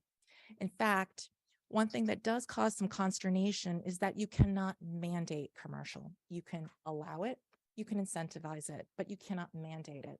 And that's probably because in some communities, the retail can be a drag on the pro forma and can undermine successful multifamily and mixed use projects. But I see that as a challenge. And a challenge is actually working in our favor. As I've said, providing incentives for ground floor commercial, especially if there could be some synergy with our inclusionary zoning bylaw, could actually be a boon that supports ground floor retail. I always like to say that you cannot mandate a lease. And if you have a vacancy, there's not much you can do about it, but incentives that benefit that pro forma in perpetuity would be meaningful to property owners. Another misconception is when the guidelines came out, they did specify that you could only have a 10% inclusionary or affordable housing mandate at 80% AMI. And they have revised those guidelines. There was a lot of effort, including Director Bruton was at the forefront of that effort to get communities to keep their inclusionary zoning so we can keep our existing 15% inclusionary zoning policy. You know all about the deadline for December 2023 and how that severely impacts the Brookline Housing Authority with a significant source of funding. We do strongly believe that this project is feasible based on sound planning if we can employ a form-based zoning consultant. I do want to mention, I don't want there to be any misunderstanding about what I mean by 4-story scale. So yes. Before you move on, Maria, since we're talking about misconceptions, and I think this is one of them, I've heard rumors that Newton got an extension by a year. Is that true? No, that is not true. Correct? Yeah, that is not true. Okay, thank you. You're welcome. It's about 4 stories scale. There are 3 zoning districts in Brookline. There are local, which is the L, general business, which is the G, and then various multifamily districts, and they range from 40, 45, and even 50 feet. This is a segment of Harvard Street near Alton Place, maybe your favorite shoe repair and stop and shop. And this is a really pleasant street wall. This happens to be what I call 4-story scale. Some are 3, 3.5, but they're certainly 4-story buildings. You don't register their actual heights at the cornice line. So this is in effect what we are trying to maintain when we talk about maintaining 4-story scale in our base zoning. This is what we're talking about. And we will work with our form-based zoning consultant to fine tune the mechanics so that it works with modern construction. The next piece is that you know very, very well that adjacency is an important aspect. We're not just talking about the street wall as you view it from Harvard Street, but what about those 2-family neighborhoods? And this is the beauty about form-based zoning. We can actually be a lot more nuanced than saying this is their max height. We can actually talk about bulk controls, step backs, massing, articulation, and that's something that we can work out with our form-based zoning consultant to be far more sensitive to 2-family abutters than our current zoning is. And it's really harder to do that even with the excellent planning board we have in design review, because it's not really enforceable. You're just basically begging or negotiating with a developer for those concessions. So Brookline zoning circa 2023, the very definition of multifamily zoning is 4 units or more. Multiple dwellings in our Brookline zoning is defined as 4 units or more. You cannot permit 4 units without a special permit. Okay. And I think you might know if you read the memo that we sent out yesterday that you can permit a 25,000 square foot single family home as of right in Brookline. The uses table actually allows on Harvard Street the keeping of horses and cows. So you can have stables and barns as of right on Harvard Street, but you can't have 4 units of multifamily housing in a mixed use corridor that's a higher density corridor already on Harvard Street. In terms of what could be allowed by special permit, there's actually, there are a variety of things that could be allowed by special permit, but feasibly in terms of construction and with the very awkward zoning metrics, you could build something that's house scale. So that could be a funeral home, for instance, and no one is going to be building a house scale building on Harvard Street with the price of land. So in essence, because the zoning metrics don't work and because they preclude, and we just go back to this slide to point out that this magnificent building on the right was constructed in 1884 before zoning was enacted. It's mixed use, it has residential on top, and you could not build it today under our current zoning. And yet we honor it by including it in a national register of historic places. But something that we honor and cherish could not be built today because the zoning is incongruous, incompatible with this. That in effect, this is not a hyperbole, but multifamily housing is in effect illegal on Harvard Street in Brookline today because we cannot, with our current zoning, create housing. On this journey, I've spent a lot of time really understanding the history of development in Harvard Street, and this actually exemplifies the first area of Brookline's farmland that was developed with this settlement pattern, which is to have a commerce center with residences above the retail shops. This is a use that's active today. It's viable, it's economically viable today. I've talked to plenty of developers considering interest rates. They've worked on pro formas. I've seen them. This scale is still economically viable today. So we literally don't have to raise the roof to achieve an economically viable project. Other risks that we're facing though, what we cherish about this street wall, that ground floor with our storefronts, the massing of the buildings, the fenestration pattern, none of that is regulated in our zoning. That's left to chance. And that's another reason why with form-based zoning, we can be a little bit more granular and have not only better site plan design reviews, but we can also have legally defensible decisions. I'm often asked what this will mean in terms of fiscal impact. And I do remind people that it's already zoned four-story scale. So I'm not, again, raising the roof, but I've never asked, well, how much growth have we not realized because of this problematic zoning? And I do want to remind you respectfully that overrides are not guaranteed. But again, zoning is guaranteed to halt growth. The majority of multifamily development in Brookline, especially in the last 8 years that I've been with you, has been through the Chapter 40B process. On Harvard Street, the last time a multifamily building was built was almost 20 years ago, and it was 12 units with no affordable on site. And it's the 640Bs on Harvard Street that are bringing 200 units, half of them deeded affordable in perpetuity. Now that we're at 10%, where will that growth come from?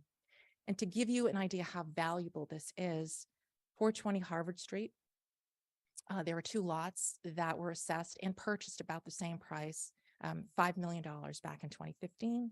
When it was permitted as a 40B 2 years later, within 4 years of construction, it sold for 24 million and it's assessed for 17 million today. So this is a quarter that's assessed for about 800 million.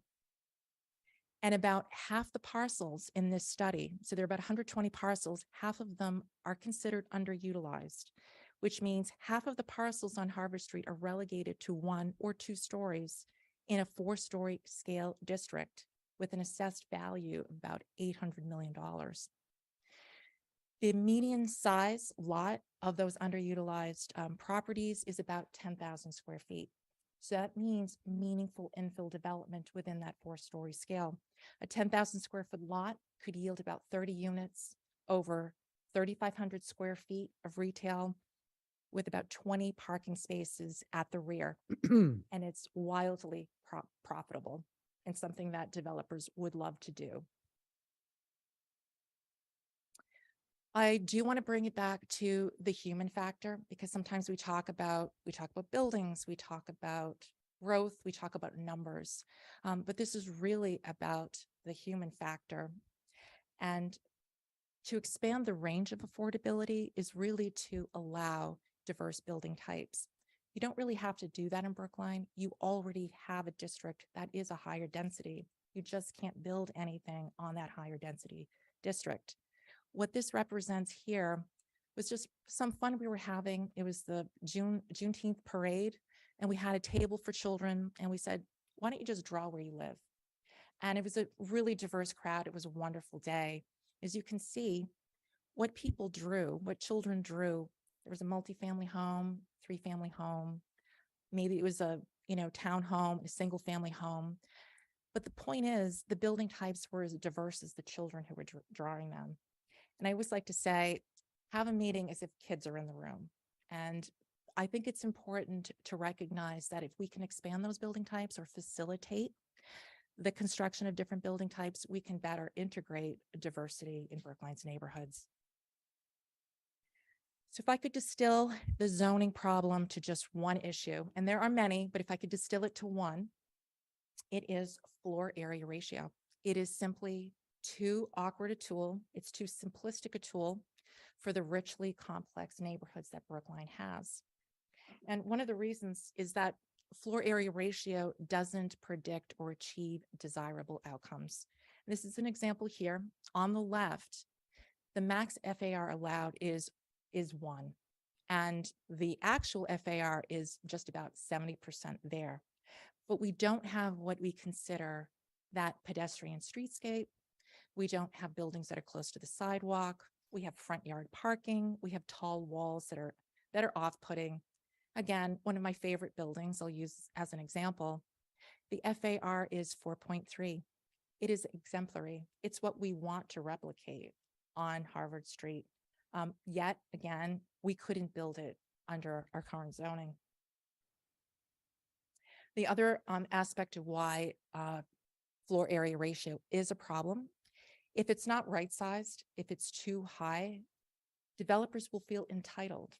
And it is impossible to negotiate with developers if they feel that that's their FAR. When it's too low, you can't build anything. And when it's too high, it's difficult to negotiate with developers in terms of design outcomes that you want. So the solution is form-based zoning, which would allow us to safely and reliably eliminate FAR altogether. Why wouldn't we need it? Well, with form-based zoning, you're going to come up with parameters for the building envelope. Remember those setbacks I was talking about? You'll have some specificity about the design and the respect to those smaller residential neighborhoods. Yes, some resulting properties will have higher FARs and some will have relatively low. The beauty is you won't be able to tell them apart. You'll just see coherence and you'll see a development pattern that was your intention. The public can understand the zoning, developers can plan their projects, and boards will legally be able to enforce those standards for review, which is due process. So to wrap up, the scope here is that it's really all about design standards. I'm not trying to raise the roof, literally or metaphorically. I want to keep that existing scale that you have in the zoning. Working with a form-based zoning consultant will allow for robust community workshops, 3D tests, fits, and sensitive bulk controls. And again, those architectural standards, which have been really lacking in our efforts to protect against demolition. The benefits, again, are to reinforce that mixed-use street character and keep the 4-story scale. Again, it's the least radical thing we can do, and it's the most responsible thing we can do, considering this ambitious effort facing us. I am passionate about a coordinated site plan review process that wouldn't be just for special permits, but also for as-of-right projects, which is more than what you have now, that the public would participate in. Again, we're turning the dial a little bit. We want to facilitate growth without having overwhelming growth. And because there are nodes that are conducive to overlay districts where there might be higher scale, having a functional based zoning would provide that foundation for future studies. The planning department, Director Bruton, this slide is very important to her. We want to make it clear what the implications of your vote would be. So a no funding vote essentially directs the planning department to draft an alternative proposal that would be disruptive to the 2-family neighborhoods and allow at least 3 units. We would have to altogether drop the special permit requirements to have an as-of-right district. And we would have to forego crafting detailed context-specific standards that are required for legally defensible and desired outcomes. Again, the deadline is December 31st, so we are eager to get started this month with an RFP. Thank you. Thank you very much for this presentation, Maria. Questions from select board members. We have about 9 people signed up ahead of time that want to speak on this issue, so please make your initial comments brief. Do you want comments or questions? Either, but as long as they're brief. That's a challenge when it comes to comments. We will have another opportunity for Right, you right. to. No, I appreciate Okay. that. So, Maria, one thing that was in one of the presentations that we looked at earlier, there was an example of what form-based zoning looks like. Right. And I wonder if you can provide that. Take a moment as we're Yes. turning around here. Yeah. Yes, thank you for pointing out. When we were looking at this slide, I forgot to mention that this is an example from the city of Somerville's zoning ordinance. And then this is just one example of how they can have some specificity for their commercial district regarding that ground floor. So you can see there's a wealth of diagrams. There's some specificity about the height of that ground floor, dimensions, and below that, some standards regarding encroachments over the public way. So that's just an example of the kind of specificity you can get in a form-based zoning code. I was actually thinking about slide 10 in the presentation that you showed us. They showed the planning board. Oh, the planning board. Okay. And what was the topic? It says City of Somerville form-based zoning at the top of the Right. I slide. think I had more examples so that you got to see a photo, like a photo palette of buildings in a particular district, diagrams, and really clear tables. So we will be having more workshops with me and with the form-based zoning consultant so that we could explain. Okay, better. well, perhaps you could root around and find just that one slide. Oh, I don't actually have it with. Oh, me. you don't? I'm Okay. I'm sorry for not understanding your question. All I right. don't have it in this deck. Okay, thank you. Okay. Any other, Bernard and then Chaz? I had questions. What is test modeling? Test modeling is when you've got your GIS, your map, and you also have 3D software and trying to understand how you're going to be compliant with the zoning, the criteria for the statute to see, could this yield the number of units we need? What will this look like? How does this look in context? So modeling is really 3D modeling. Thank you. What is a pro forma? Pro forma is a financial statement that a developer uses on net operating income, return on investment. And what's special about a 40B process? Okay, well, we've permitted 20 last 5 years, and I actually had a 4-hour hearing last night. The 40B process, the statute is, again, it's a very blunt instrument. And if a town doesn't have 10% of its housing stock on the subsidized housing inventory, then a developer could usurp that zoning if 25 or 20% at least affordable housing is provided. And the town has very little leverage to do anything about the outcomes of that. Thank you. Bernard? Yeah, a couple things. We're gonna hopefully come up with a solution out of this conundrum that we're in that hopefully will satisfy a lot of people. But I just want to mention a couple things before we get into that discussion. Number one, and maybe our town council can comment on this, but the idea that we're penalizing the housing authority because of what we do can't be right.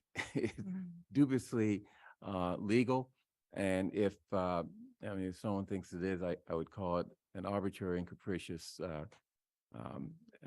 effort on the part of the state that I just, if we were faced with that, we would have to take it to court. Secondly, it's been very difficult for me, maybe other people are different, but for me to, sort of dig through this material, understand what you're presenting, as well as understand the different opinions coming from the community. Yes. And in the future, when you come to us with something as complex as this, I need advanced written materials that I can absorb, think about, agonize over, and ultimately, hopefully, understand. And that's been a big problem here. Just want to let you know that. I sincerely apologize, and I take that seriously. Thank you for telling me. John? Correct me if I'm wrong, there's 79 communities that are in the same position that Brookline is in. I think there are 175 members Well, of communities, but there's a distinction. 79 communities required to come up with the minimum 15 units per acre, or 750. I don't know the number exactly. Okay, let's say it's 79. I'm reading this in a reliable article about it. So you said during your presentation that there is no option to say no to this request, which is in those 79 communities. I mean, are we to believe that tonight every single one of those communities is being told you have no option but to say yes to this request? I just don't see a lot of coverage of community after community after community having this same discussion, and I'm kind of puzzled by it. Well, So before Maria answers, I welcome other staff like the town administrator or maybe even town council to tell us what's going on at the state level, because you're kind of putting Maria between a rock and a hard place. Sorry. if I did that. So you want to put town council between the rock and hard place. Yes. That's what lawyers are. Yeah. for. Okay. So this has been an issue that town council's office has been dealing with for a while too. I dealt with it in my prior community. It's been going on for years. Was just on a Zoom discussion with municipal lawyers about this, and municipal lawyers were complaining about it. So if you haven't noticed that other communities are struggling with this, they are. They certainly are. The idea that we could say, no, this is a state mandate. And I mean that, it's a state mandate.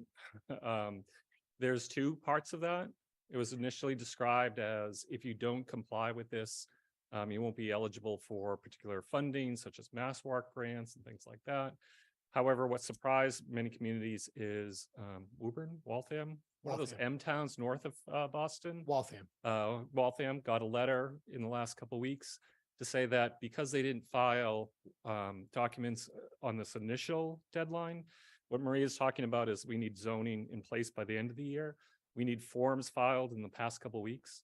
Because Waltham didn't do that, they're already threatening to take their money away from the housing authority because this comes from DHCD. DHCD is the funding source for housing authorities. So that's not an idle threat. It's already going on.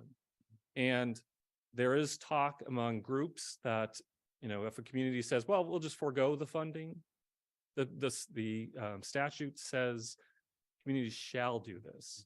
So advocacy groups are already talking about bringing lawsuits to compel us to do this, even if we want to say we won't take the money from the state. That's a pretty compelling argument because it's state law that says we have to do this. So I wouldn't recommend fighting this, certainly not in court. Some people have talked about getting the law to change. I'll defer to the state representative about can that be done in 10 months? I'm not optimistic. This was a recently passed statute. My experience with the legislature is they don't go back when they just did something. So the hope of getting this law changed, I'll leave to others. But for me, I highly recommend you take these actions because fighting this is a losing battle. One of the benefits of being at this for a decade is that you've seen this before.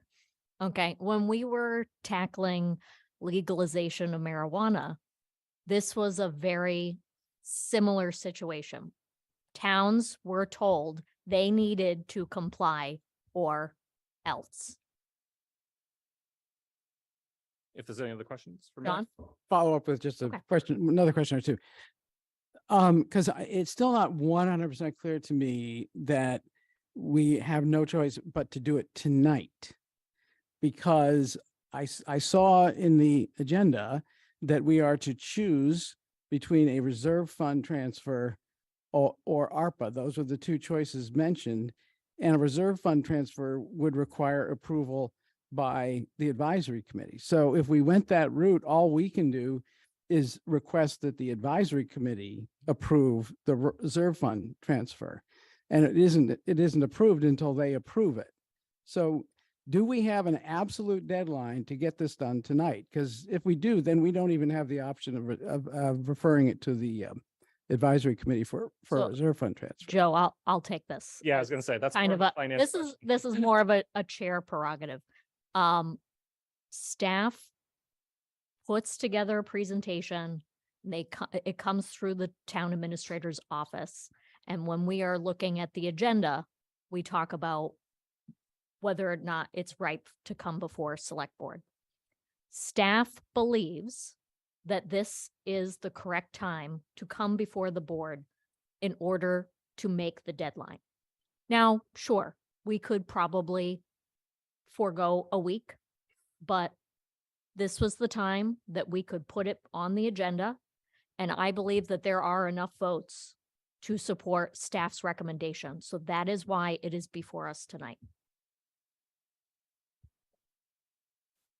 Mike, hold on. Sorry, when you have you're ready, the slide that I was referring to is available because I think it's important to show what form-based zoning looks like. Maria's done a great job in one of the other presentations with that. She did a good job with this one too, but this is a little piece. This is an overview of building. So Okay. when you have a moment. Why don't you take this offline, get it prepared? Bernard has something that he would like to say. Yeah, a personal statement.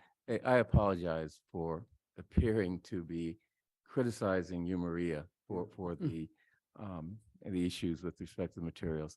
I mean, I find it personally difficult to deal with complex subjects like this without having it right in front of me. It's just the way I think. So it wasn't directed at you. So please don't think. Mr. Green, I wish I could do more. I could talk about this all day. I really, really like to. But I do want to let you know we're just really starting the process, and you will be able to understand. I won't rest until everyone really understands what all of this means. So it's just the beginning. Pace yourself. And I just, to that end, I just want to point out there is a natural, what's the word I want to use here? It's very difficult. Does staff do a whole bunch of work ahead of time and then come to us? Or do they come to us first and then we criticize them for not getting more input from others, right? Like you're between a rock and a hard place, depending on how you play it. Miriam. Thank you. First of all, thank you to the staff for this incredible amount of work, for what is actually an incredibly complex issue, I think, and presenting some eloquent solutions.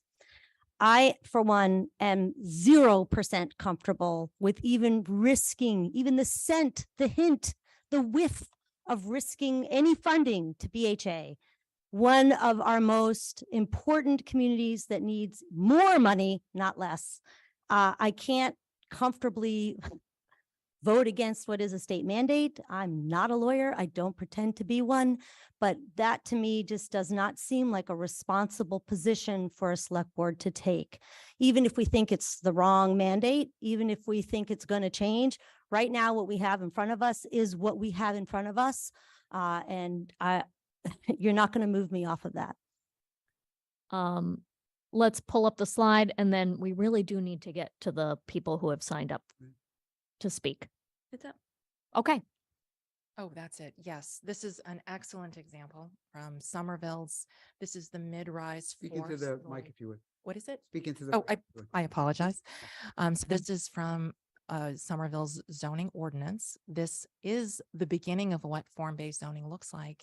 And I think what is remarkable and such a contrast from Brookline's zoning is that you don't have to be an architect or a planner or a lawyer to understand the intent for your neighborhood. You can recognize buildings that you see every day.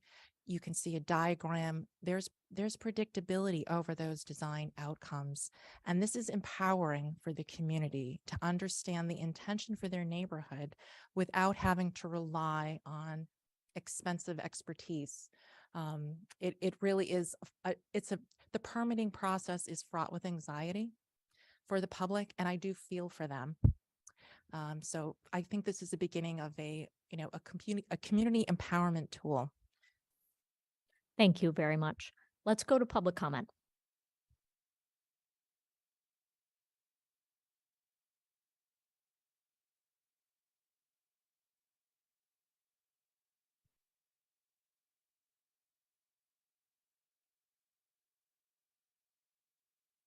The first person signed up for public comment is Linda Pelkey.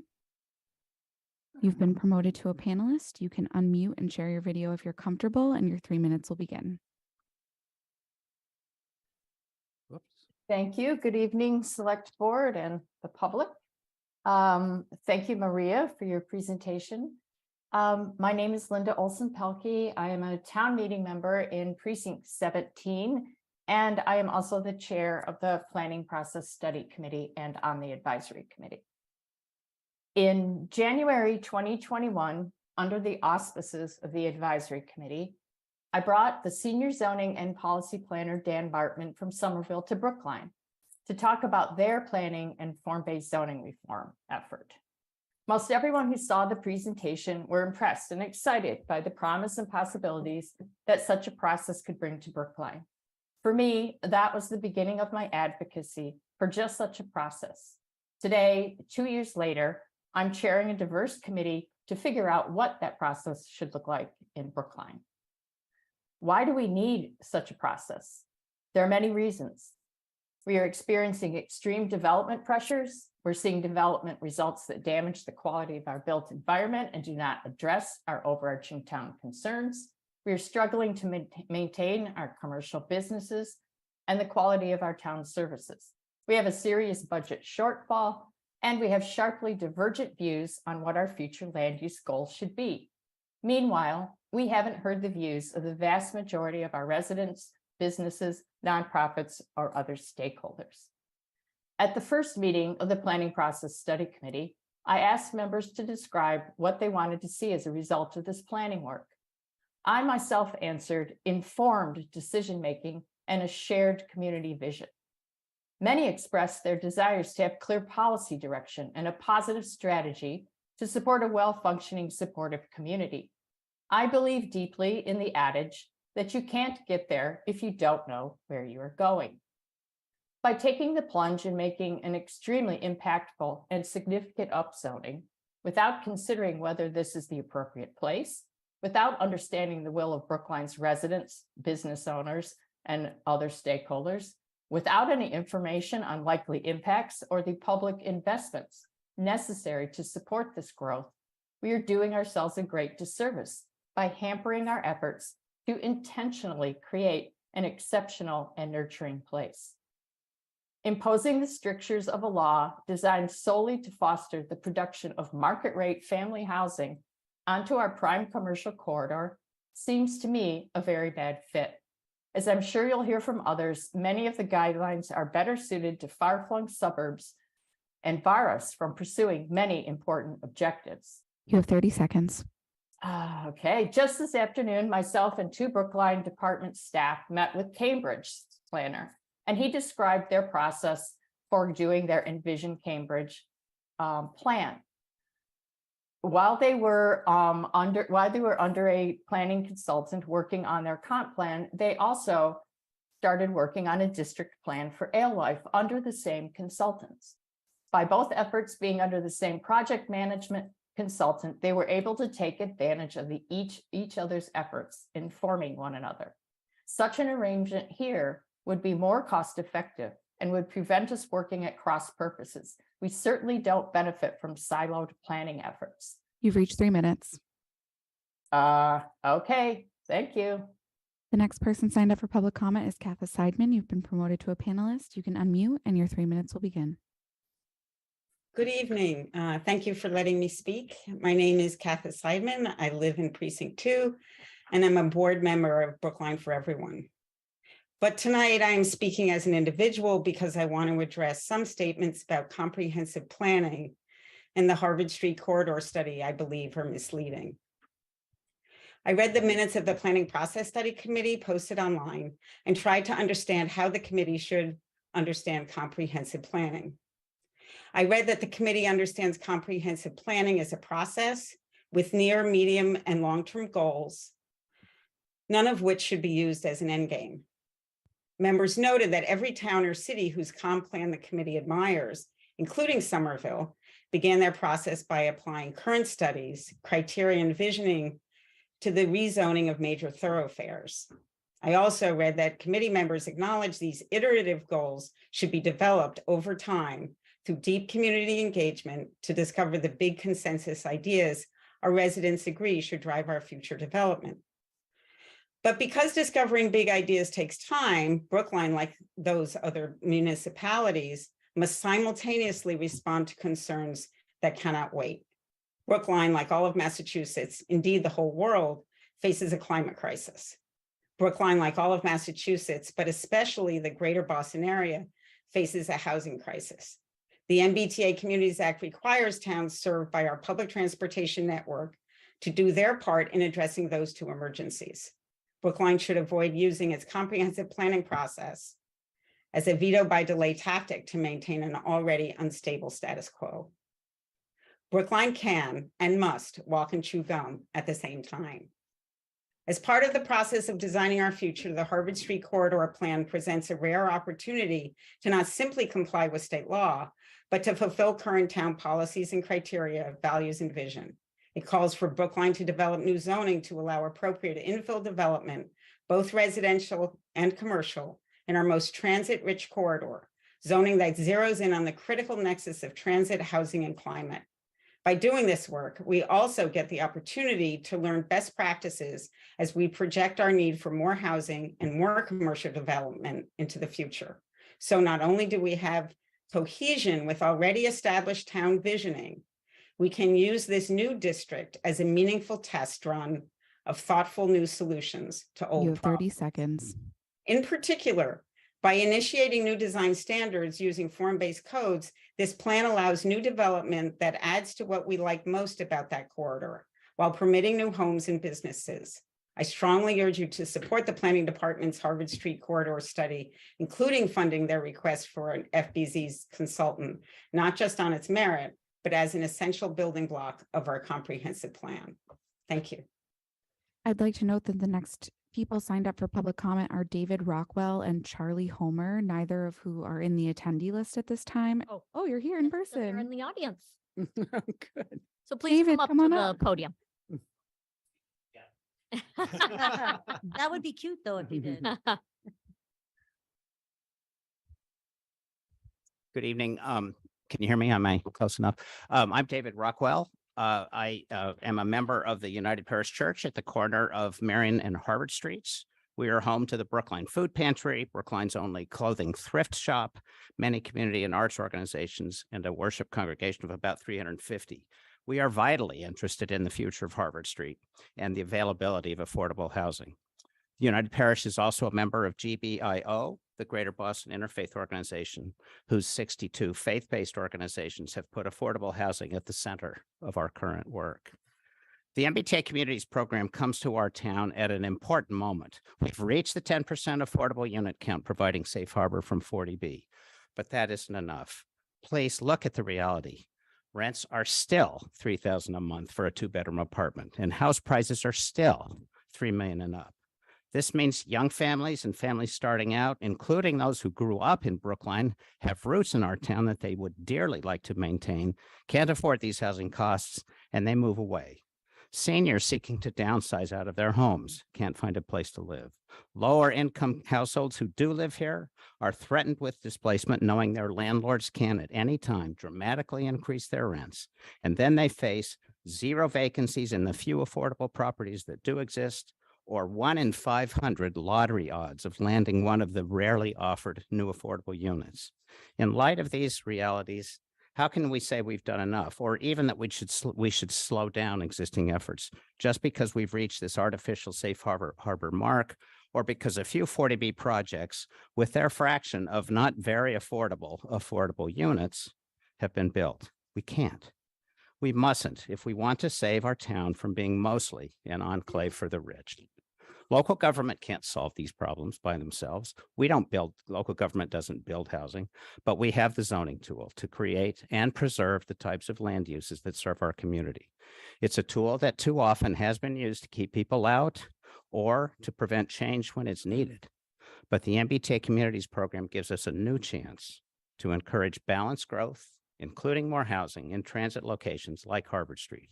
I applaud the Planning Department's creative 2-for-1 response as it capitalizes on the thoughtful work they've already done to enhance Harvard Street and meaningfully comply with this new zoning requirement to incentivize more housing in transit communities like ours. You have 30 plan seconds. is not rushed, but it's the culmination of 2 years of work with plenty of community and stakeholder input. It will not, as has been stated, displace valued commercial businesses like Brookline Booksmith. It will not prohibit senior housing or mixed-use development.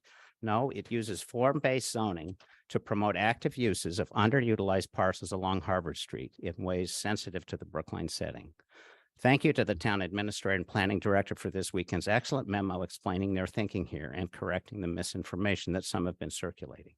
Please approve the expenditure request for the zoning consultant. You've reached 3 minutes. Start down the path of using its zoning powers to include rather than exclude.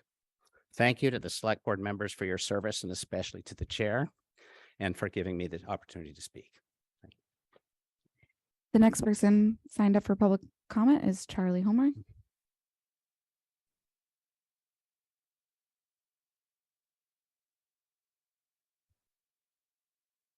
Good evening. My name is Charlie Homer. I've lived in Brookline for over 30 years. I'm a town meeting member for Precinct 8, and I serve as Vice Chair of the Advisory Council on Public Health. I'm speaking tonight on behalf of the Housing Justice Team at Brookline's Temple Sinai and as a leader of the GBIO Housing Justice Campaign. The crisis and the inequity in access to safe, affordable housing drove the members of GBIO's 62 constituent organizations to put housing justice as their top concern. Because the law of supply and demand does, in fact, apply to housing, enabling the construction of more housing, that is, increasing the supply, is an essential part of addressing the affordable housing crisis. GBIO's Housing Justice Campaign calls for game-changing increases in funding for state or state-funded public housing, a real estate transfer fee, something that Brookline is very supportive of, to enable the construction of more affordable housing, improved access to housing for citizens returning from incarceration, and support for local effective implementation of the state-mandated MBTA Community Zoning Act, which is why I'm here today. We believe that the Harvard Street proposal developed by the town's planning department will, over time, result in a meaningful expansion in housing in our community and contribute to a necessary increase in housing across our region. We believe this plan reflects Brookline values. It respects the physical character of our town while better enabling those with diverse economic situations to call Brookline home. The plan is attentive to our commercial base. It provides flexibility, allowing housing, elderly housing, as well as small units of housing, as long as we don't require any one of these. The process has been transparent. I've had the pleasure of going to many presentations that Maria has given and participated in the give and take of those discussions. Gaining experience with form-based zoning will help the comprehensive planning process, not hinder it. The planning department and the boards that have reviewed and approved it have deep expertise in the subject matter. We should respect their judgment. And accepting the penalty of noncompliance by penalizing our housing, public housing, is totally unacceptable. You have 30 seconds. Let me also say I'm a retired pediatrician. Pediatricians have known for 150 years that the most important determinant for a child's health and well-being is not what we do in our doctor's office, but the conditions in which children live. Brookline can take action to ensure the future of the children of our community and the communities of our state. On behalf of Brookline's GBIO member organizations, I urge you to vote support for the Planning Department proposal and to fund the initiative. Thank you so much and congratulations, Heather, on your service. Thank you. Thank you. The next person signed up for public comment is Saul Feldman. You've been promoted to a panelist. You can unmute and share your video if you're comfortable. Your time will begin.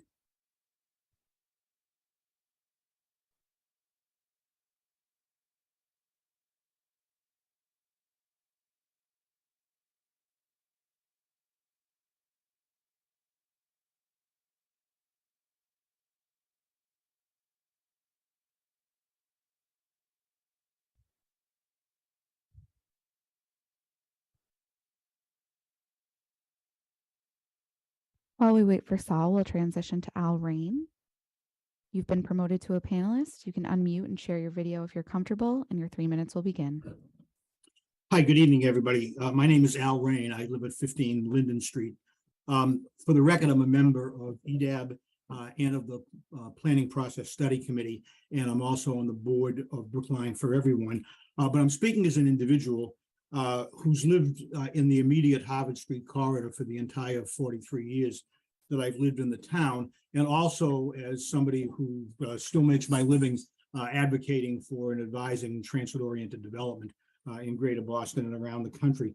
I very much like this plan and commend the great work that the planning staff has done in putting it together. I enthusiastically support it, and I hope that you'll take the critical next step of advancing it by funding the necessary consulting support. I want to make two specific points, and I'll make them quickly. One is that the reason I support this as enthusiastically as I do is that it will reinforce and enhance the character of the Harvard Street that I've known for these 4 decades of living along it. As you've heard, and as I very much believe, this isn't a plan to radically or even significantly change the Harvard Street we know. It's a plan to reinforce it, enhance it, and make it better for more people.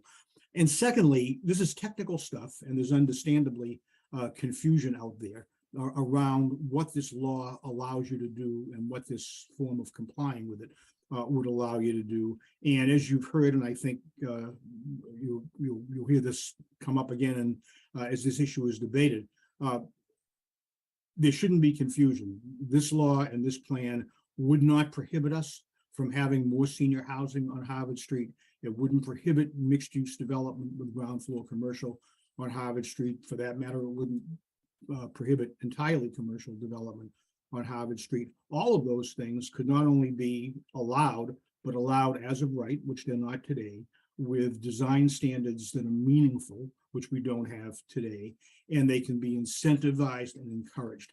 So for all of those reasons, I think that if we go down this path, all you're being asked to do tonight is to advance the funding for the consultant. But if this matures and if we go down this path, I think we'll be very pleased, not only with the way we chose as a town to meet the obligation of the MBTA Communities Act, but with what we'll see when we come back in 10 or 20 years and see what we did. Thank you. The next person signed up for comment is Deborah Brown. You've been promoted to a panelist. You can unmute and share your video if you're comfortable, and your 3 minutes will begin.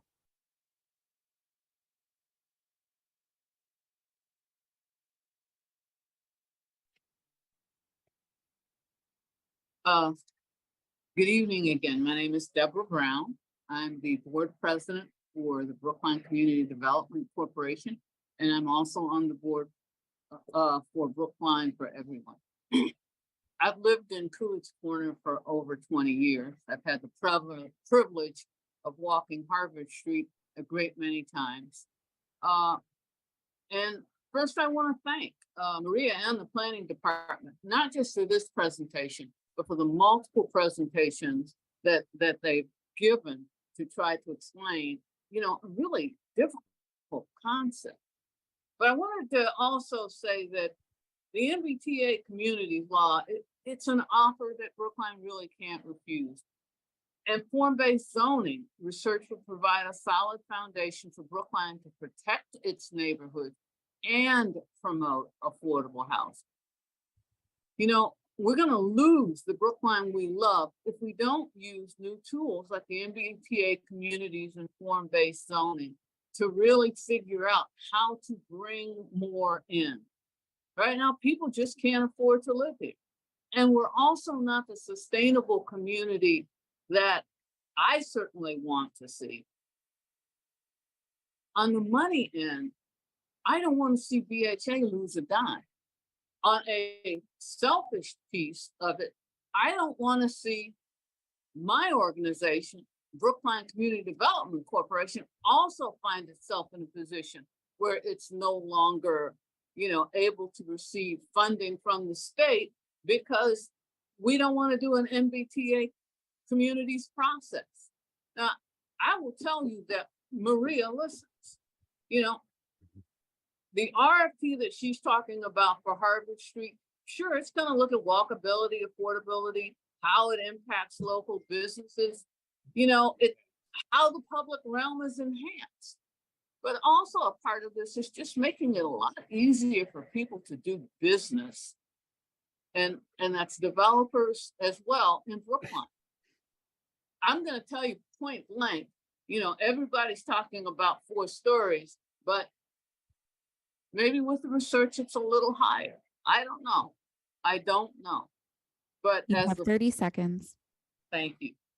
As a strong advocate for affordable housing in Brookline, it is essential. I would request that the select board approve funding for the Harvard Street plan. It's good business for the town. Thank you. The next person signed up for comment is Richard Banka. You've been promoted to a panelist and your 3 minutes will begin when you're ready. Thank you very much. Dick Benka, Town Meeting Member, Precinct 14, former Select Board member and former Chair of the Zoning Bylaw Committee. We all know that the MBTA Communities Act doesn't work as applied to Brookline. Our requirement would be the capacity for 7,000 multifamily units, but we already have more than 18,000 actual units. And as the memo from Chaz Carey and Kara Bruton notes, we get no credit for that. Moreover, Brookline and other communities would effectively be compelled to subsidize Boston and Cambridge, who have realized hundreds of millions of dollars in property taxes from new commercial development, while their own studies concluded that they provide only 14 to 24% of the housing need generated by that development. Brookline and other communities, and Boston's excluded, Brookline and other communities are now being told by the state, you provide the housing, you cover the resulting increased costs in public education and other services, but you do that on your own dime. And to make matters worse, you can no longer mandate tax-producing commercial space as part of a development. And as for irony, the magnificent, quote unquote, and favorite building in the presentation we saw features first floor commercial space, adding vitality to the Brookline Village commercial area. If we're going to go down this road, let's make clear in the vote that there is absolutely no restriction to or even preference for the proposed approach. The state doesn't require a single large district. The state allows restrictions on FAR. Let's not make wholesale changes to Harvard Street while saying we hope incentives will somehow encourage commercial activity.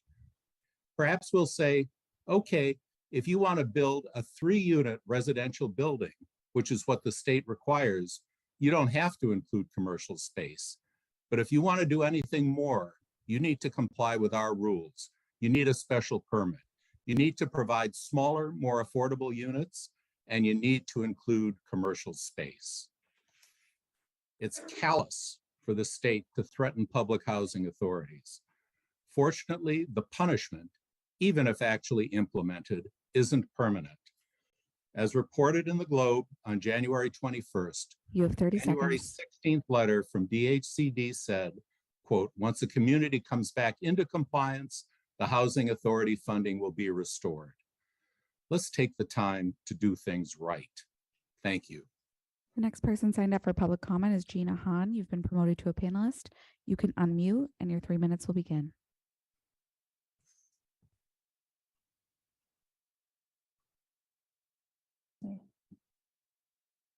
Thank you. Gina Hahn, Town Meeting Member, Precinct 3 and Steering Committee of Brookline by Design.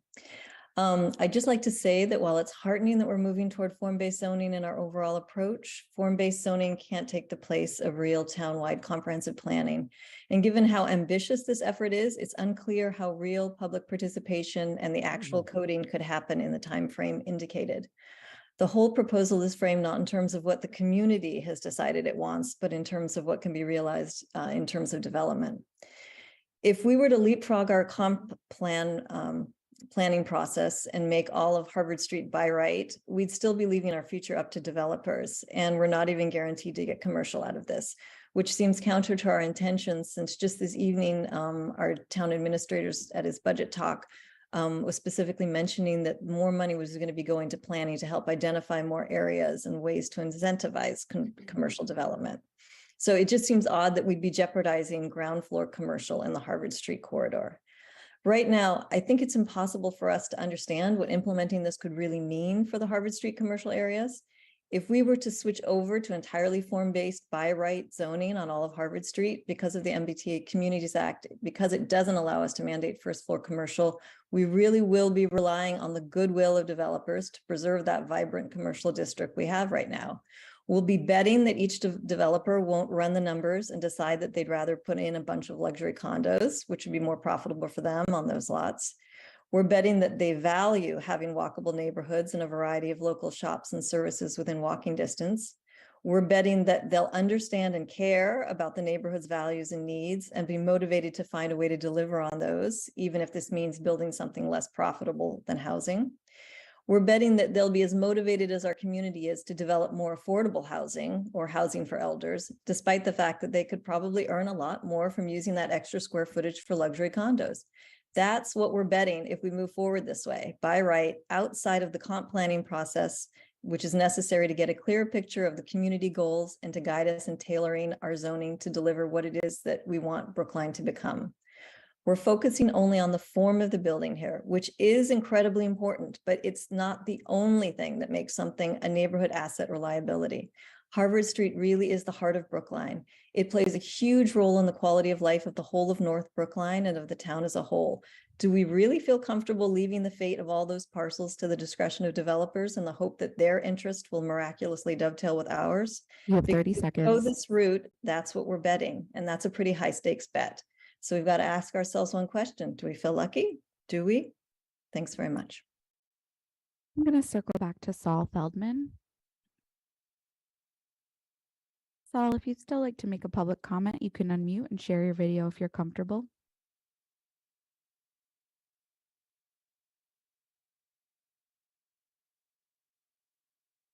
The next person signed up for public comment is Lee Selwyn.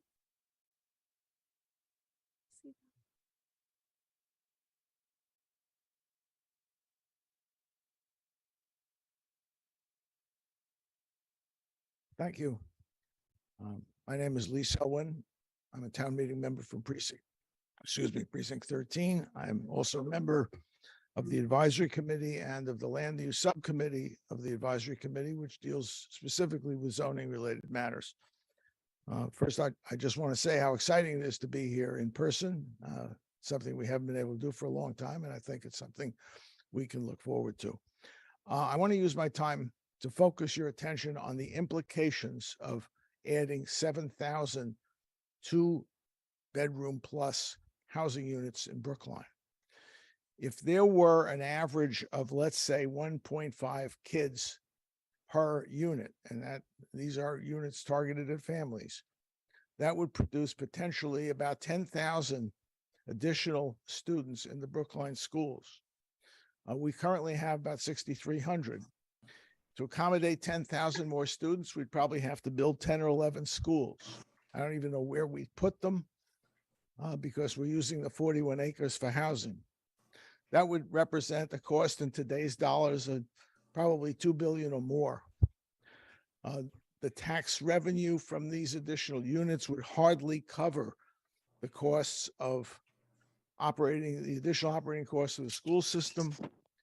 And we would potentially a permanent systemic deficit of hundreds of millions of dollars a year that would have to somehow come from someplace. And I haven't heard a single comment in all of this discussion about the financial implications to the town of that kind of impact.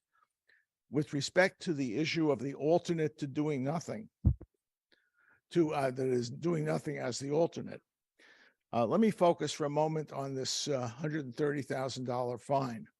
Supposing somebody came up to you and said, let's pass a law that works like this. Someone parks illegally on a street. Instead of giving that guy a ticket, the policeman would simply walk down the street to maybe to the first driveway he sees a car parked in their own driveway and issue the ticket to that car. That's what's being proposed here under this law. The housing authority has nothing to do with whether or not the town is in compliance or not, and yet the housing authority is being asked to suffer. The town can simply absorb this fine and reimburse the housing authority. You have 30 Certainly an seconds. option. Quite frankly, 130,000 is a bargain relative to the potential hundreds of millions of dollars that it will cost the town to try to be in compliance. And I urge you, before you go forward with this, to fully understand the full financial and fiscal implications of what's being asked for. Thank you very much. The next person signed up for comment is Fran Perler. You've been promoted to a panelist. You can unmute and your 3 minutes will begin. I don't see the video, but I would put that on. I'm not really sure where to begin.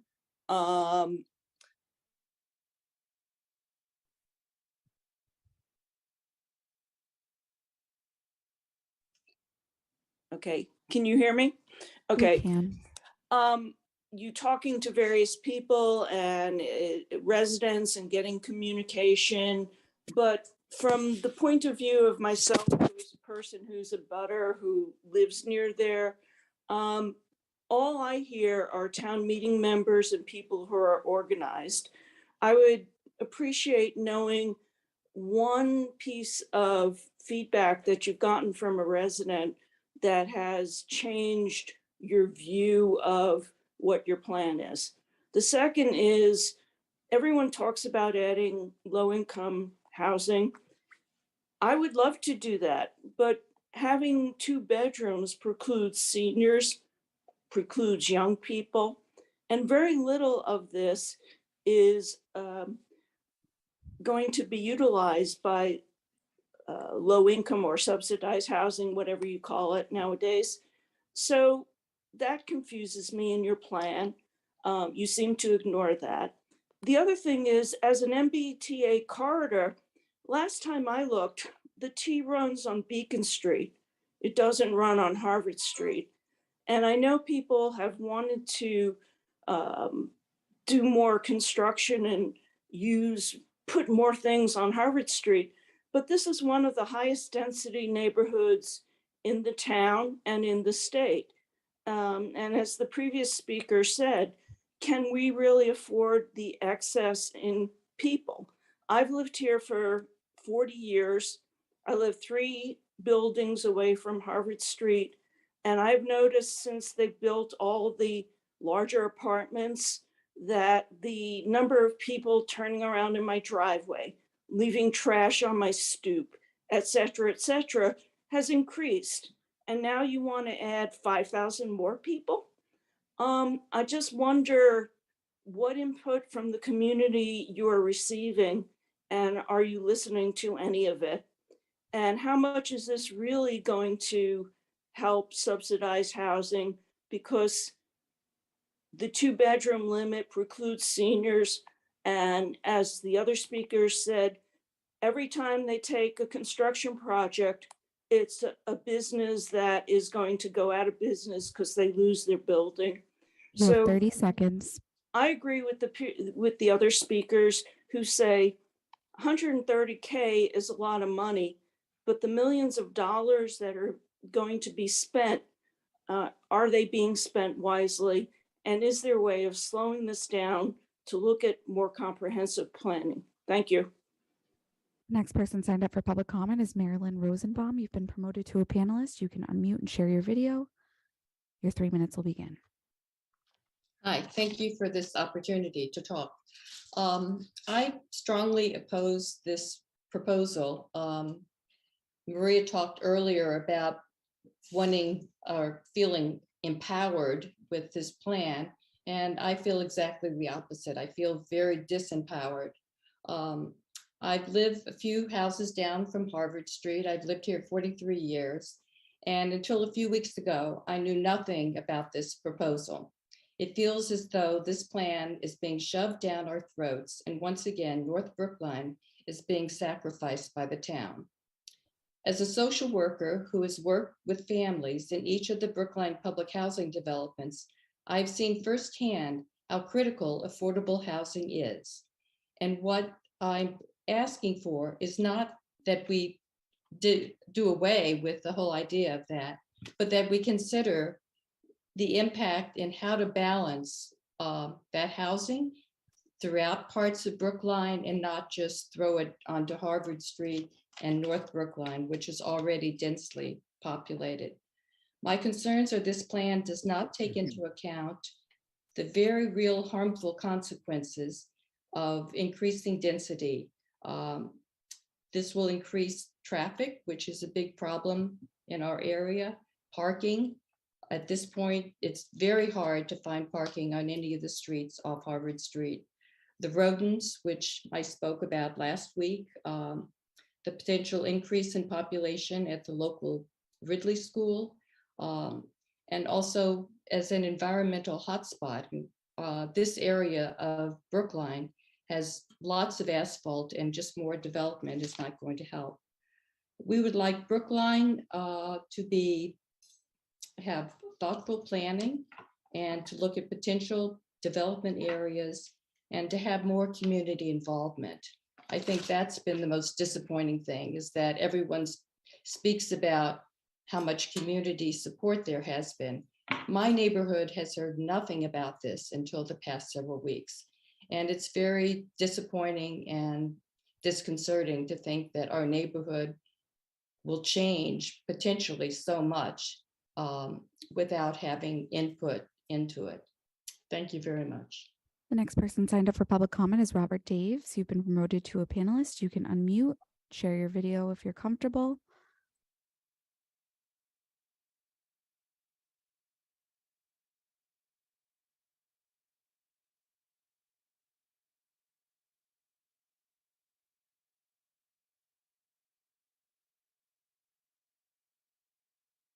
We'll move on to Bonnie Bastian. You've been promoted to a panelist. You can unmute and share your video if you're comfortable. Your 3 minutes will begin. Hey, everybody. Bonnie Bastian, town meeting member, precinct 5. Heather, really quick, I want to thank you for all you've done for the town. And as a board member for BIG, I look forward to working with you in the future. I want to thank Maria Morelli and Kara Bruton for this great presentation, and the town administrator for his work in collaboration with Kara and Maria to clarify misinformation that's been distributed. I think this plan sounds great, and I want to communicate my strong support for this proposal. My mind is blown that the state has chosen to pin BHA funding to their most dilapidated and underfunded properties to this. But that is what it is, I guess. Not supporting this would be catastrophic for those reasons to an already ailing set of state-owned public housing properties. While town meeting did vote for other planning efforts, this is a state mandate, and that puts, it's a state mandate that puts our most vulnerable residents at risk. What has been presented tonight seems to rise to the occasion quite competently and with impressive innovation and impressive and very clear knowledge of the subject matter. I hope this is unanimously supported by the select board, and I look forward to taking part in the process as it moves along. So thank you so much for all of your hard work, and look forward to seeing what comes of it. Thank you. The next person signed up for public comment is Marty Rosenthal. You've been promoted to a panelist. You can unmute and your 3 minutes will begin.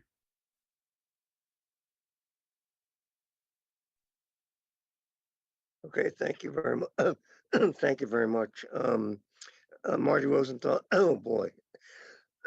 Sorry, I hope that's not killing my time. Town meeting member, precinct 9, former select board member, advisory member, CTOS member, and about 32 more years than my college classmate, Al Rain's tenancy in Brookline.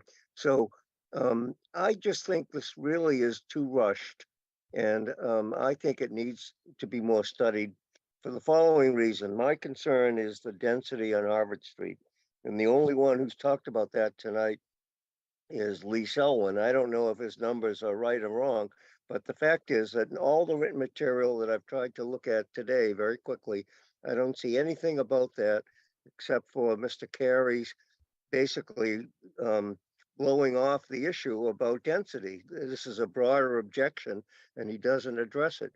My questions are, how is this going to affect the surrounding streets? How is it going to affect Devotion School?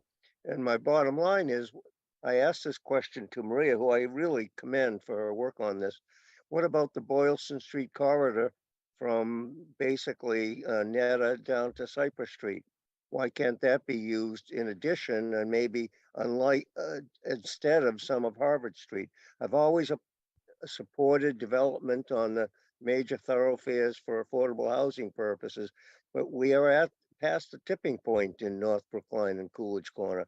In 2003, Sean Lynn Jones wrote a paper that said that North Brookline has some of the highest density in the state, higher than Somerville, which was otherwise the most dense community.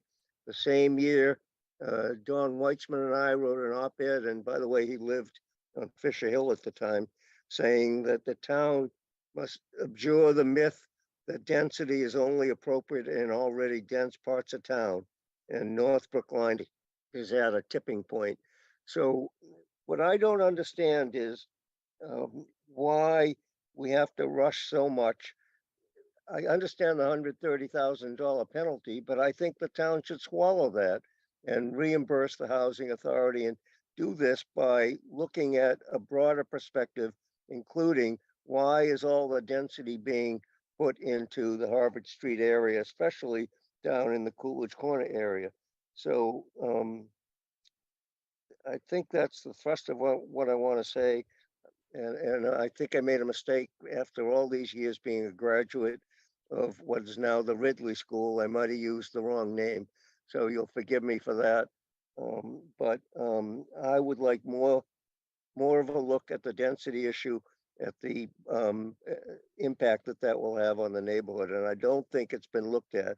I searched for the word density in all the memoranda, and I don't see much talking about this. In fact, I didn't see anything. You reached 3 minutes. Except what I made reference to on page 8 of Mr. Carey's memo, which he basically avoids the issue. So that's it. Thank you very much. And I also want to thank Heather for her service. The next person signed up for comment is Lisa Schatz. You've been promoted to a panelist. You can unmute and share your video if you're comfortable. Your 3 minutes will begin. Okay, I'm on. Yes. Okay, so this is the third presentation that I heard from Planner Maria Morelli. And the impression that I got from these presentations is that her suggestions need to happen no matter what the MBTA Communities Act states, because the zoning rules are contradictory on Harvard Street. So Harvard Street, my understanding from Maria is that Harvard Street allows 4 stories, but then the FAR, if you're going to meet that rule, you can't build 4 stories. So, and the most special buildings we have on Harvard Street were built before there were zoning laws. So it seems to me that this needs to happen no matter what, because the zoning doesn't make sense on Harvard Street. And to me, it seems like a Harvard Street enhancement. And the impression I got from Maria is that's why she zoned in on Harvard Street, because there's a lot of issues with that zone. There's a lot of underdeveloped properties there, and also commercial on the first floor brings in much higher rents, is what I learned from Maria before. So that would incentivize developers to keep that commercial down on the main floor. So the fact that the MBTA Communities Act doesn't allow a municipality to mandate commercial still shouldn't prevent us from having commercial on all those properties, particularly where they exist. And I also want to say there is no requirement from the MBTA Communities Act to actually build anything. This is just it is to have the capacity to build.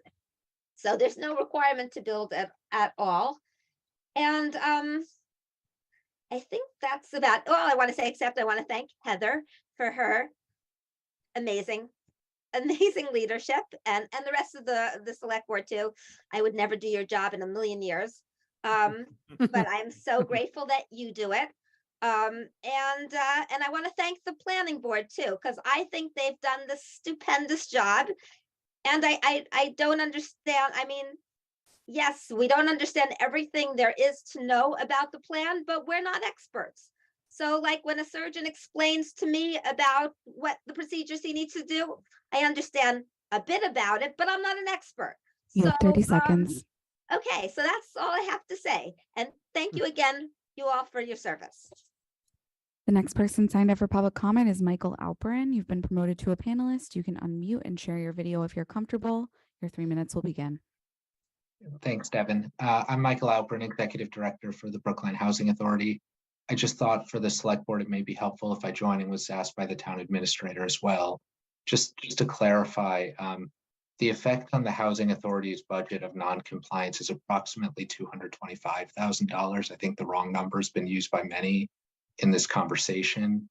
That number will fluctuate year to year depending on household income in our state public housing, and also fluctuate based on the General Appropriations Act. Right now, 10.63% of DHCD's subsidy is derived from the Local Capital Projects Fund, which is one of the 3 ineligible funds that communities or non-compliant can access.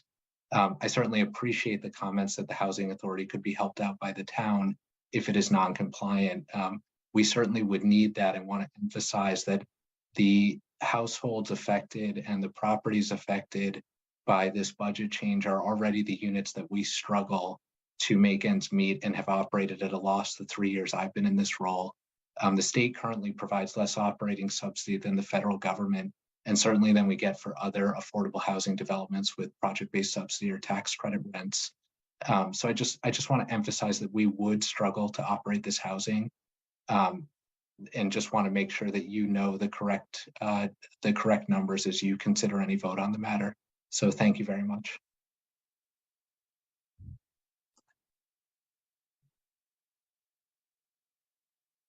At this time, there are 94 attendees virtually and about 12 in person.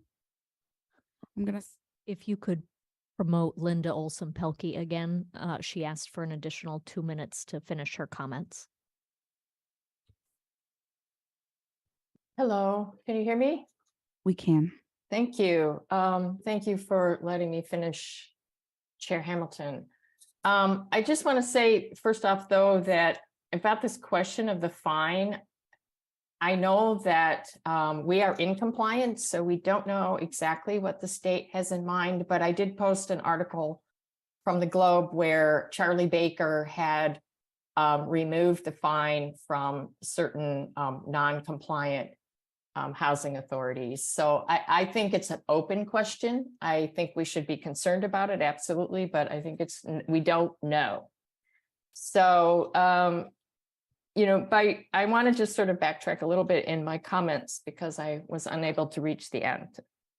So by taking the plunge and making an extremely impactful and significant upzoning without considering whether this is the appropriate place, without understanding the will of Brookline's residents, business owners, and nonprofits, without any information on likely impacts or on the public investments necessary to support this growth, we are doing ourselves a great disservice and hampering our efforts to intentionally create an exceptional and nurturing place.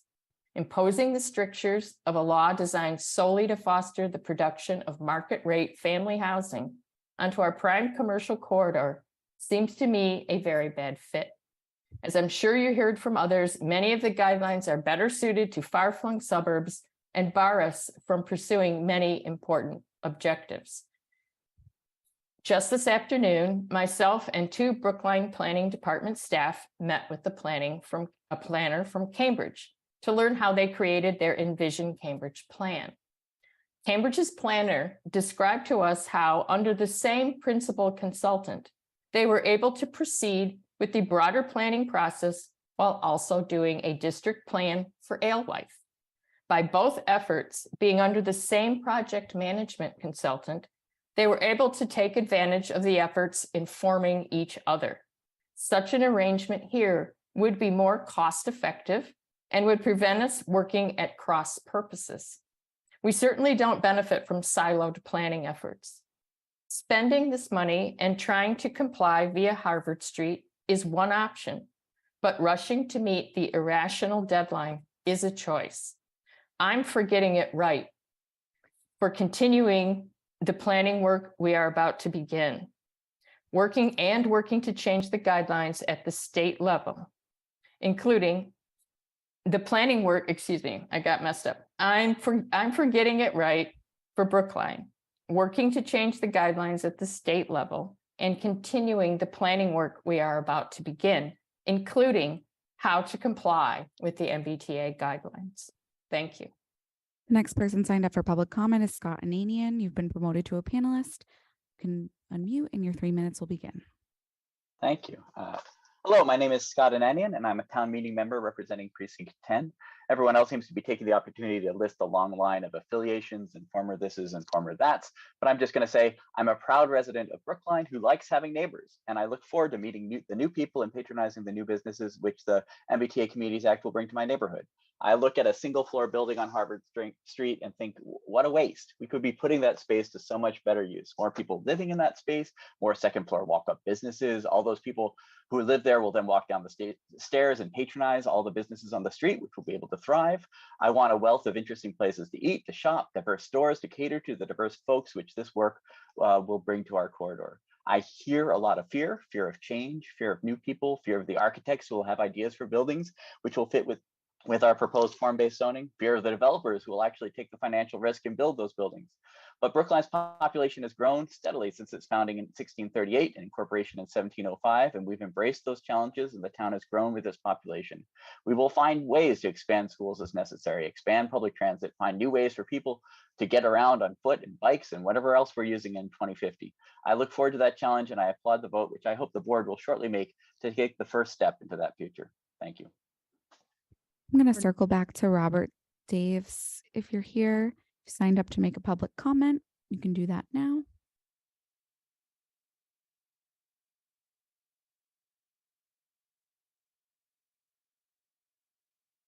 If we can't get a hold of him, Bernard wants to read a statement from a member of the public, and then we'll hear from our state rep. All set. Okay, great. I was asked by Ken Lewis, who is a member of the Brookline Teen Center and is at the Teen Center for an event, which is very important, so we excuse him for not being here. But he asked me to read a statement on this issue for him. And let me just read it as he wrote it. I want to first acknowledge the considerable time, effort, and professional expertise that various town boards and the planning department staff have invested in formulating a compliance plan for the Section 3A zoning mandate. As a town meeting member and member of several land use study committees, I have supported zoning bylaw amendments that promote increased mixed-use density in transit-oriented areas and elements of form-based zoning codes. In addition, I've lived in a 4-story multifamily building in Brookline for over 30 years and concur with the planning department that this scale of development is appropriate for much of the town. I support the goal of Section 3A to increase housing production in Massachusetts, but have several concerns regarding the Department of Housing and Community Development's guidelines, which includes by reference their compliance model user guide and compliance model in an Excel spreadsheet. The DHCD guidelines have been criticized by both the Massachusetts Municipal Association and the Massachusetts Municipal Lawyers Association for exceeding the statutory authority granted under Section 3A. This overreach has resulted in development regulations that are clearly inappropriate for so-called inner core communities like Brookline. The proposed compliance plan is attempting to meet a deadline imposed by DHCD that will result in an unrealistic schedule for the development, review, and adoption of a complex zoning board ZBL amendment, zoning bylaw amendment. The timetable is inconsistent with the town's prior experience with several other land use study committees and does not permit proper coordination with other town multifamily planning initiatives such as the Housing Production Plan Update and the Affordable Housing Overlay District Study. Compliance with DHCD guidelines would also result in the elimination of some fundamental components of Brookline's existing ZBL zoning bylaw. The DHCD's expansion of the Section 3 definition of as of right zoning would prohibit Brookline from requiring non-residential use on the ground level in mixed-use zoning districts. The policy promotes the much-needed expansion of the town's commercial property tax base and increases the vibrancy of our commercial districts. In addition, the proposed compliance plan includes the elimination of any minimum parking requirements for multifamily housing in the Harvard Street corridor, period. On-site parking would be provided at the sole discretion of multifamily developers and creates a potential for parking demand overflow to public streets and town-owned parking lots. This proposal is tied in part to the DHCD compliance model that treats all parking as surface parking and You have 30 seconds. reading fast, and reduces the area from parcels in the proposed zoning district. This is an absurd assumption for inner core communities like Brookline, where parking for mid-rise multifamily buildings is predominantly located within the building envelope. It should also be noted that the town's inclusionary zoning bylaw provisions for 15% affordable housing units in new multifamily developments exceed the DHCD guidelines of 10% and would therefore be subject to separate approval based on a third-party financial analysis approved by DHCD. You've reached 3 minutes. Okay, let me just conclude, and I will add this to the record and give it to planning department. Urge the select board to work with the inner core MBTA communities to request amendments to DHC compliance guidelines, et cetera. Thank you. That actually is a good segue to Pardon me? Ken Lewis. Ken Lewis. Ken Lewis, Yeah. thank you. Hopefully we can hear from our state rep about any efforts to address some of these concerns about this imposition. Thank you, Chair Hamilton, for inviting me to speak before the Select Board regarding the MBTA Communities Act, its guidelines, and its implementation here in Brookline. Let me begin by thanking you and your efforts and your leadership on the Select Board for the past 5 years and 8 months, and of course, your work prior to that. I also want to thank Senior Planner Morelli and Director Bruton for their work on this and the work that is yet to come. In January 2021, the Massachusetts State Legislature passed an act enabling partnerships for growth, which included the language that underpins the multifamily zoning expectations for MBTA communities. Brookline and the region needs more housing. And that's why I supported this legislation. I believe that Brookline must not delay our work to allow for a material increase in multifamily housing in Brookline. The law, MGL Chapter 40A, Section 3A, specifies that each of the 175 MBTA communities, excepting Boston, shall have a zoning ordinance or bylaw that provides for at least one district of reasonable size, a minimum gross density of 15 units per acre and located within 1/2 mile of transit, in which multifamily housing is permitted by right, suitable for families and without age restrictions. The law leaves the details of implementation up to the Department of Housing and Community Development. DHCD released guidelines on August 10th, 2022. Despite the language used by many others in the conversation to date, these are DHCD guidelines, not regulations nor general law. Failure to comply will eventually result in a loss of funds from the Housing Choice Initiative, the Local Capital Funds Projects Fund, or the MassWorks Infrastructure Program, and that's MGL 40A, Section 3A-B for those scoring at home. How much money and when Brookline would become ineligible for these funds remains unclear to me and to the folks in this conversation, as we've heard this evening. I believe that Brookline should strive to act consistently with the intent of the law by upzoning to allow the construction of additional housing in parts of Brookline that have good transit accessibility. Indeed, I believe that Harvard Street is an appropriate corridor to begin our efforts and that we can begin those efforts this spring. I also believe that we should look very carefully at the guidelines, not regulations nor laws, and determine if those guidelines allow us to plan our land use in ways that are consistent with appropriate 21st century urban design. It is my belief that portions of the MBTA CA guidelines as written today are not consistent with and indeed inhibit good urban design. Where the guidelines do not allow for optimal design consistent with the best land use for both existing and eventual Brookline residents, the town should advocate for an amendment or exception to the guidelines. The advocacy should not be with the legislature, as a recent memo or conversation this evening suggests. Indeed, it should be with the regulatory agency that promulgated the guidelines, the DHCD, and perhaps with the leadership of the executive branch, our governor and lieutenant governor. To the extent possible, Brookline should work with neighboring communities with similar commercial squares and corridors, including but not limited to Everett, Newton, Chelsea, Quincy, Cambridge, Watertown, Revere, and Somerville. Because it is my belief that the MBTA CA guidelines as written today inhibit good urban design in several ways, I believe that Brookline should design our land use policies in ways that are consistent with adding housing and excellent planning, irrespective of the guideline details. Let's zone to require, not incentivize and hope for, but require ground floor commercial if that's what we indeed want. And let's consider similarly upzoning places like the St. Mary's and Washington Square commercial areas, even if the MBTA CA doesn't credit those units because the footprints are too small.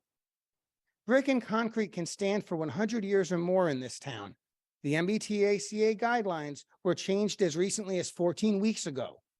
Let's get the brick and concrete right. And if DHCD penalizes the BHA, our town government will have a moral obligation to restore those funds using our general fund. And I fully expect that we would do so.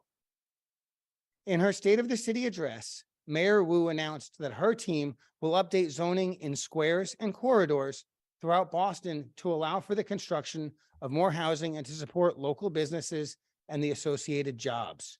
I believe that Brookline would do well to pay close attention to how Boston handles first floor commercial requirements, surface parking, and more in these zoning updates. This conversation relates to the largest change in land use planning within the town in decades. I think it's important to fully engage the public throughout this process with the dialogue, give and take, and collaboration that is required both for good process and for passing votes on the floor of town meeting. I look forward to working with partners on the state and local level to ensure that Brookline does its part to build more housing. Where we can, we should allow more housing to be built in a manner that is consistent with the guidelines. But if the guidelines do not make sense for our community, we must allow for more housing to be built in ways that do make sense for Brookline. Thank you for your time, and I am happy to answer any questions you may have.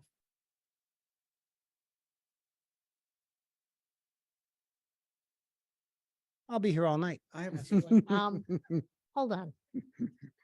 We also have a couple of questions in the chat for the planning team from folks. So I want to take it. Yeah, I mean, I can't help myself when somebody brings up moral imperative.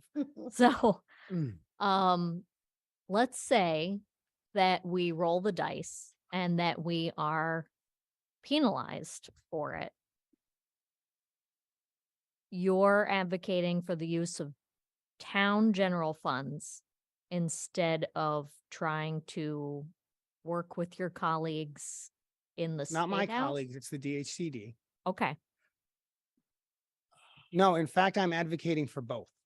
okay. I am advocating that as we work through this process, where we find places where the guidelines do not allow us to be at our best, where they inhibit good design, that we advocate for those guidelines to be changed and simultaneously make a rational decision. Do we follow the guidelines and, in the case of first floor commercial, risk losing the incremental tax base that it brings, as well as the vitality to the district? Mhm. And we can put a dollar value on that, or we can estimate one. Or do we pay $130,000 or $230,000 or whatever it is to the BHA to make up for our penaltied lack of compliance. I think we can make a rational decision about that. I don't think we should simply default to following the DHCD guidelines as they are written today, if those guidelines get in the way of us doing more family housing in the way that makes sense for the particular location we're looking at. So when you say that we should lobby DHCD, who is the we and how does that happen? I think if in this process, if we determine that, for example, the first floor commercial, or maybe we want to say 10% of the units should be micro units, and those units don't count toward the housing, but the other units in that parcel should. That would be a rules change. When we find things like that, I believe that the town of Brookline, as part of this process, should actively engage with DHCD in search of changes to the rules, to the guidelines rather, or exemptions. So would that be the town administrator or our state delegation? The town, I would hope that in fact it is this board, the select board, making that political decision, not our town administrator, but certainly they should be working with him. Yeah. So that's a letter from the select board to DHCD? At a minimum, at the beginning, I'd hope it follows with some meetings and some phone calls. I mean, pardon my cynicism, but we have sent many letters over my tenure to state agencies in the avenue of home rule petitions, and we don't have the greatest track record of getting We've what we passed want. more home rule petitions than most communities. Our We problem is also we file 10 far times more than most communities. Yeah, we also file a lot more. Mm. But do you really think that we're going to have success? I if believe this that a board- thin letter will not have success. I do believe that our planning department and our political leaders taking an active approach at lobbying DHCD, working with other communities, getting meetings in person, doing more than merely writing a letter, absolutely could have an effect. And I would promise to join you in those efforts. Okay, Mike? I'm sorry, Representative Vitolo, but you've created a little problem in my mind. We have 4 state representatives that represent Brookline. There are numerous state representatives representing the various towns and cities that you talked about as being similar to Brookline. And it does seem to me that you folks, all of you, I don't want to label you, but all of you as a group are equally responsible for bringing your community's concerns to DHCD. And I have begun that process. That's what I want to hear. Thank you. And we'll continue working it from my side. And we do appreciate that. That said, I don't want to get ahead of my community and argue for changes that in fact my community isn't especially interested in. And that's why interfacing with this board and why I believe making it clear to the planning department and the consultant that I expect we will hire this evening, that we want to understand where those points of friction are and not simply comply with incentives, but say, no, we wish the guideline was written a different way. Let's go ahead and see if we can bend that. We ought to ask. So John first, then Miriam. Thank you very much, Representative Vitolo. I just want hopefully to get clarification for everybody in the room, because we have heard a lot of reference tonight to that we are under a compulsion to be in compliance with the MBTA Communities Act. Is being in compliance with the MBTA Communities Act dependent upon following every guideline, dotted I, cross T of the DHCD? I think the answer is yes. And what's unclear is if the sole consequence of not being in compliance is a change in funding, in which case, just like with a parking meter, you can pay the meter or pay the ticket. Either way, you're good with the law. Or if in fact, we are ultimately required to do more. That is to say, if we go the route of zoning for more housing and advocating for changes that make sense so that we can say to the Boston Globe or to DHCD or to a judge, look, we're trying to do things that make sense. Here's what we've done. Here's our work. And the guidelines are inconsistent with our rational planning. If we get to that point and we decide as a community to absorb the loss of funding and playing this out, someone sues and a judge says, no, Brookline, that's not good enough. Well, then we make a decision. Do we want to move into precise compliance or chance it with the judge? But we'll have time to make that decision. We don't have to commit to that today. Thank you. Mary? Thank you, Representative Vitolo. First, I really like your analogy about the pay the meter or get the ticket, but I don't think the choice here is pay the meter or get the ticket. I think the choice here is pay the meter or get towed. And I'm not really interested in getting towed, right? I'm a pay the meter kind of Sorry, I'm person. not following the analogy. Well, so I am. let it play out. I have a similar analogy. Yes. Oh, you don't have a car, that's the trouble. Yeah, that's. We're not voting tonight to upzone. I don't see what you're saying as mutually exclusive. We can vote tonight on the consultant and then we can direct the consultant to answer these questions. That's exactly what I believe you should do. So, oh, great, then we agree. Yeah. All right, wow. All right, don't get a car, Tommy. Someday I might. I love that. I was very proud of my analogy, taking it the next step. Chaz?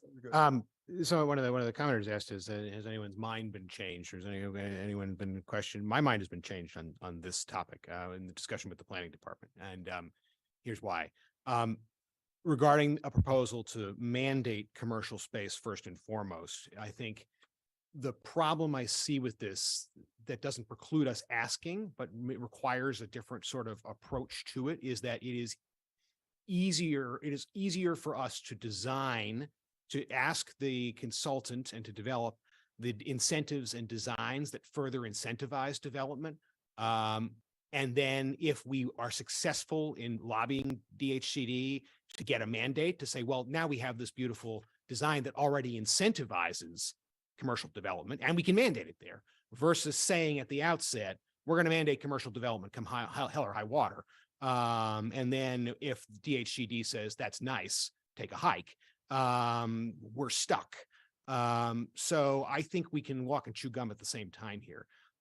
If the select board mandates, I am happy to take the lead on pushing DHCD to modify, rather to grant a variance for Brookline for mandatory commercial development. I think I've already talked with the Metropolitan Area Planning Council about this. There's some interest there. They have an understanding that different communities have different needs and that can be an effective tool, perhaps limited variances for various communities in front of DHCD. But the development of this process, I think, should proceed per the planning department's recommendation to think about the incentives because there is limited downside to that. The other aspect of this that I think is important for us to consider is, you don't have a car. I do, but I also love walking Harvard Street. I think it's a great corridor. And I wonder, as people talk about the loss commercial space, the fear that commercial space will not be developed, if anyone has looked at the vacancies on Harvard Street currently, there are vacant storefronts up and down Harvard Street, including in the 40B buildings where we mandated commercial space. So you look at the hours of the Walgreens, look at how those hours have been cut. When the planning department talks to the business community and says, what gives? Their response is foot traffic. Their response is there is not enough of a sustainable, holistic neighborhood of foot traffic there to sustain the kind of commercial development that we need. So I think it is really important for us to look at the situation on the ground to ensure that we have that holistic understanding. And I'm, a commenter said, do we feel lucky? I feel very confident. I feel very confident in the people sitting in this audience, this planning department. These are some of the best and brightest people out there. And I am confident too, that they will bring into this process people who now, I think, are concerned about it, justifiably concerned. This is a big step. It is okay to be concerned. It is okay to have questions. It is okay to want to be involved at a community level. And I think this select board can serve the role of oversight over the course of this through regular meetings, regular check-ins, regular public sessions, so that people understand how the development of this process is going, so that no one feels like anything has been sprung on them. If people feel like they have things that are being left by the wayside, they can bring it to the planning department in public, and the select board can ask those kinds of questions. I really do think that there is an opportunity here, from the analysis that I talked about that someone brought up in the budget hearing, in the budget 101.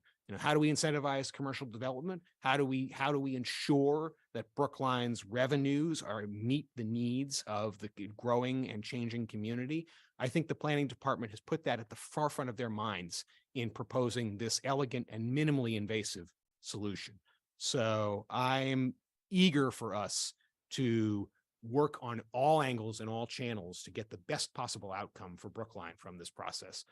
We can take the bull by the horns here, and I think that's what you're suggesting. So. Absolutely. John? Yeah, I did have another question, and perhaps Representative Vitolo has the answer, but if not Representative Vitolo, perhaps our council has the answer. If town meeting votes no at the end of all of this, is there a gun to their head? I mean, is there going to be punishment of the town of Brookline because town meeting didn't agree at the end of the process with what we came up with? My understanding is DHCD will look at whether or not we are complying at the given timeframes and assess the appropriate loss of carrots or infliction of sticks. And our government process requires a vote by our legislature, and that's true of cities as well as towns. It's just a different shape of legislature. And if our legislature won't do it, then we will be failing to comply. Well, that's an interesting message to town meeting. But it's also an interesting message to everyone in this room. There's a partnership to getting something to the floor of town meeting that can pass. That's a partnership, right? And I think it's important, and I will keep talking about it with everyone, that everyone engaged in that partnership act in good faith to create housing that is consistent with the vision, and let's see what we can do with it. And that's why, in fact, I am in favor of moving forward on creating housing opportunity and starting at Harvard Street, because it's a clear and obvious place to start. Thank you again. Okay.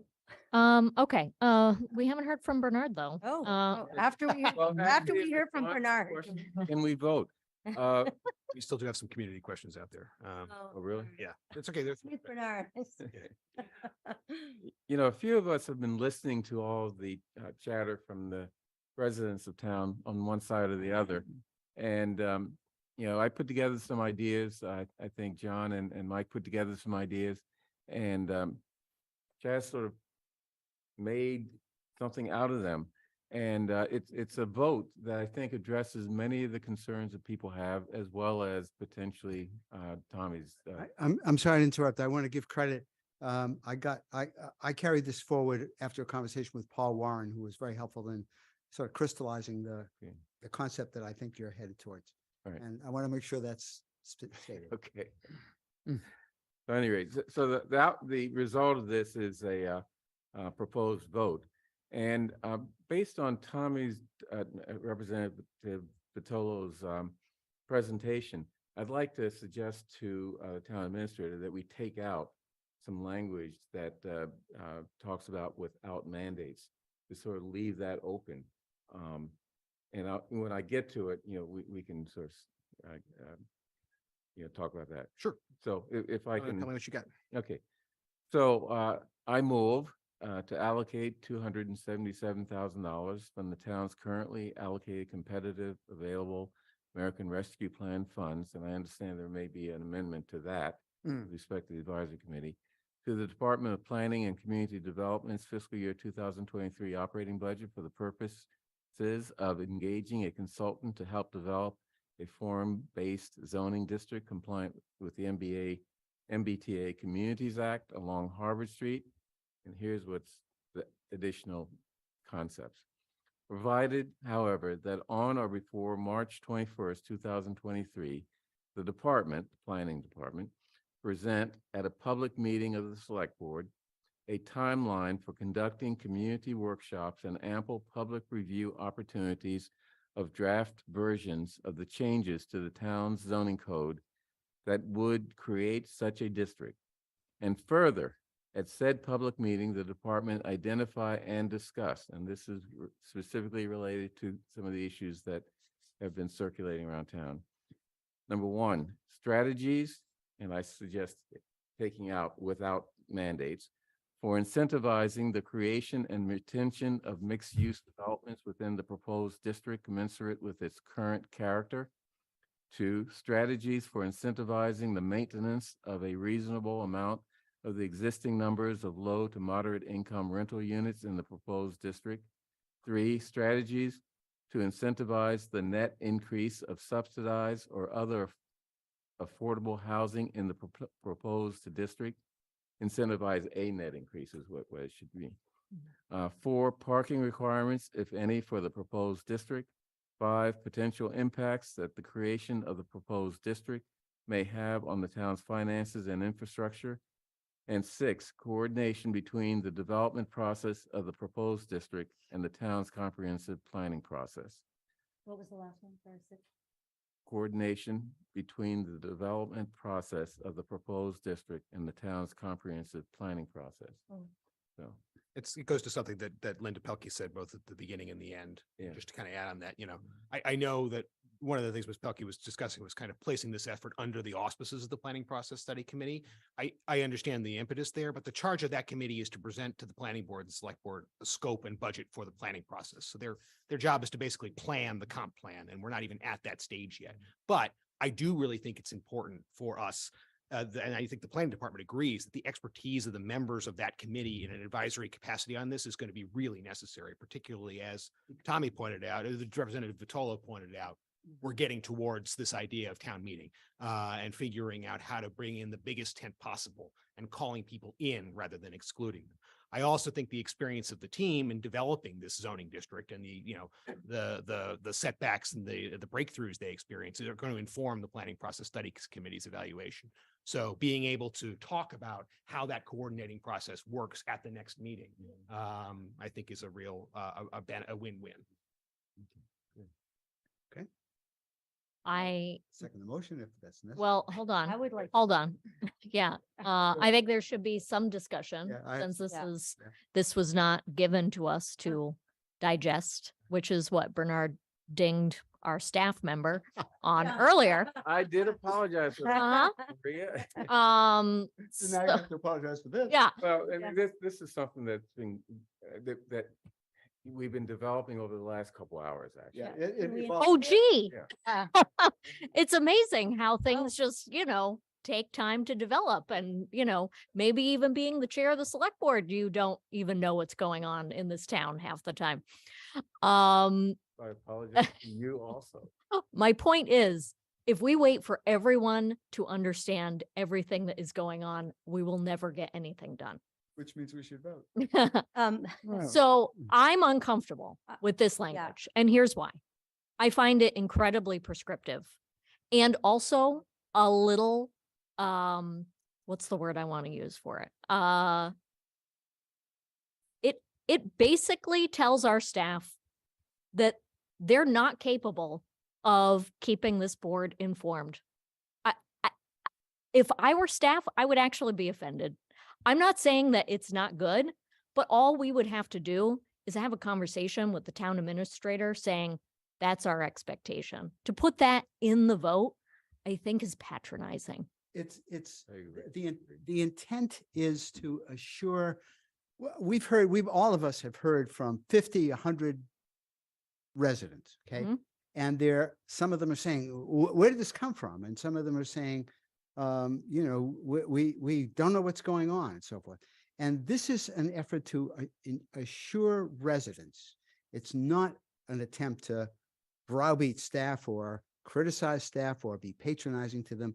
We have to appeal. We have to get people to understand what it is that we're trying to do. And that's what this language hopefully will help to do. Are you talking If about we're- Bernard's language, or I heard we were going to get some language from Chaz? I'm confused. No, it's just, No, this is language from all of us. Yeah. Or actually, maybe Well, just from the who? three of us. it's multilingual. Not from me. Right. No, I mean, as you know, Before you speak for this board, make sure that you are speaking for this board. Yeah. Yeah. Miriam? Well, there's a limit to what we could do with the open meeting law. Mhm. Yeah. There were two of us. Mhm. I really Ooh, think yeah. I'd like to hear a sentence or two from Kara on this. All right.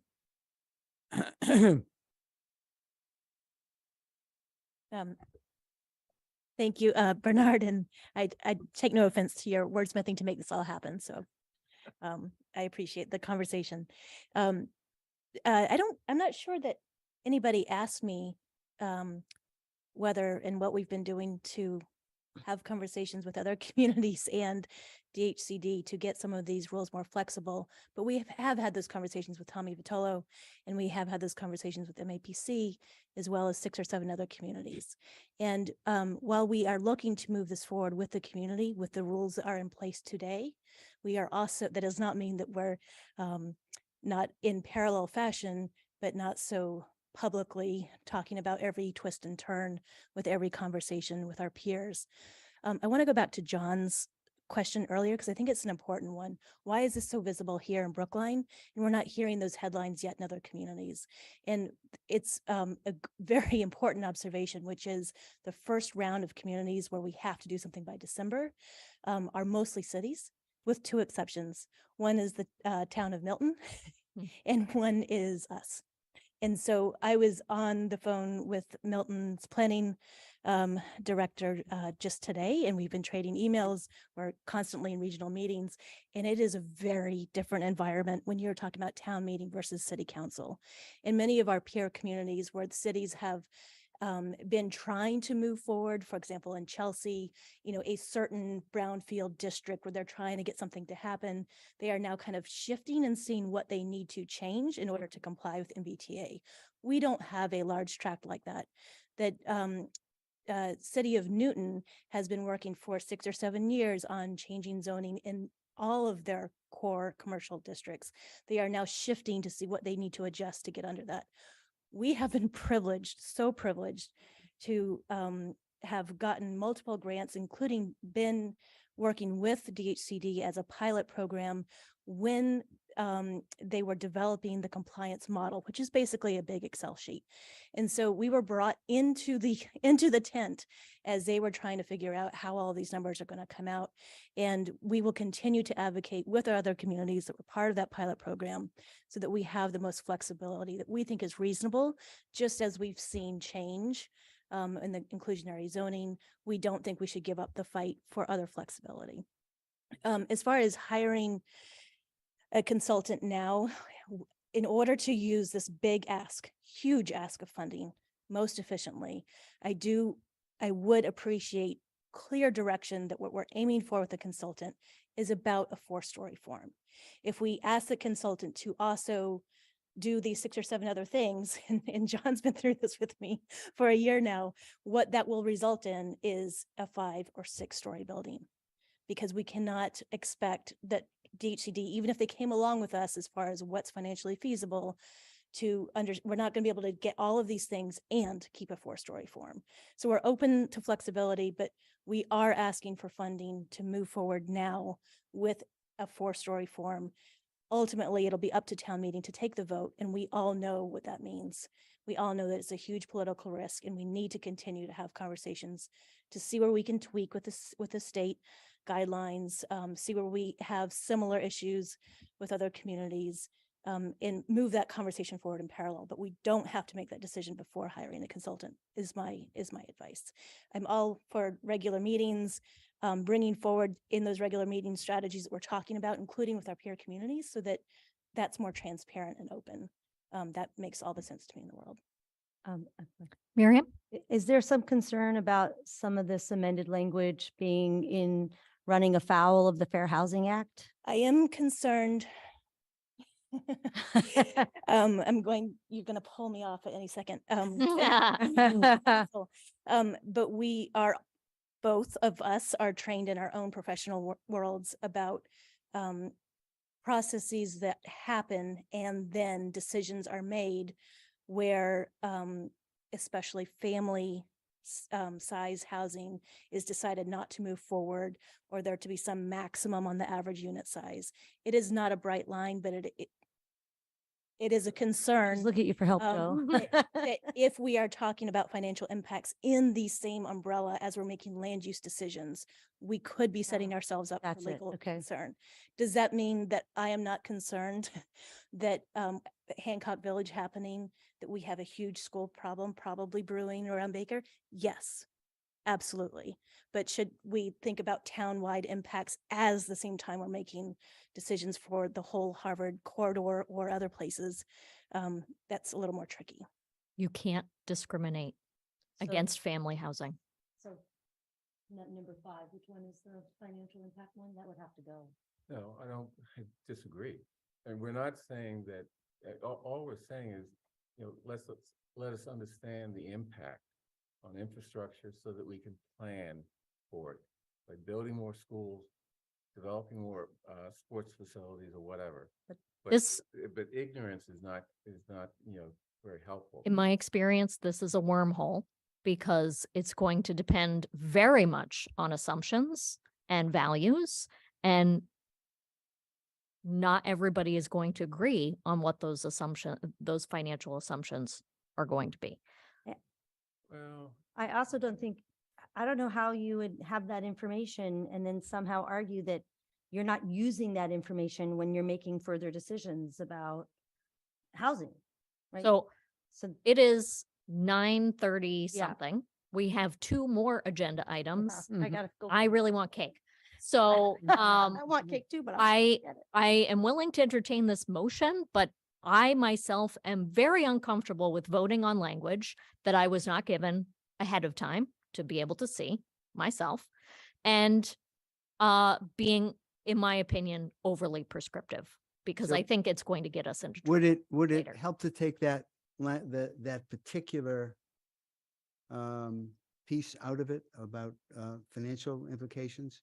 I will say, this evening, we heard one person say, well, if we have another 7,000 housing units, we'll have another 11,000 students. Well, we have 18,000 housing units and only 7,200 housing students. So assumptions, math is a very dangerous thing to put into, especially sort of flexible math. It's a very dangerous thing to put into this. Maybe the sensible thing to do is take that one piece out. I am not supportive of any of the additional language, but Okay. I could be the odd man out on this. I'm with you. So, Well, listen, you switch. John, did you have something? I did, and I hope it doesn't confuse matters, but I do want to say that I'm going to quote Representative Vitola, who I think gave us some very wise words tonight, that we need a partnership for this to go to town meeting. It's not just getting it to town meeting, it's getting it to town meeting and getting town meeting to approve. Because if town meeting says no, it would be like us saying no tonight. We'd be in the same position of now we're going to face punishment. Now we're going to be in non-compliance. We want a partnership that will end with town meeting saying, yes, you don't get there by doing an end run around the advisory committee. So my amendment to what Bernard has proposed is that not the ARPA transfer tonight, but that the select board approve a request to the advisory committee to transfer from the reserve fund the amount of money that we're being asked to approve tonight.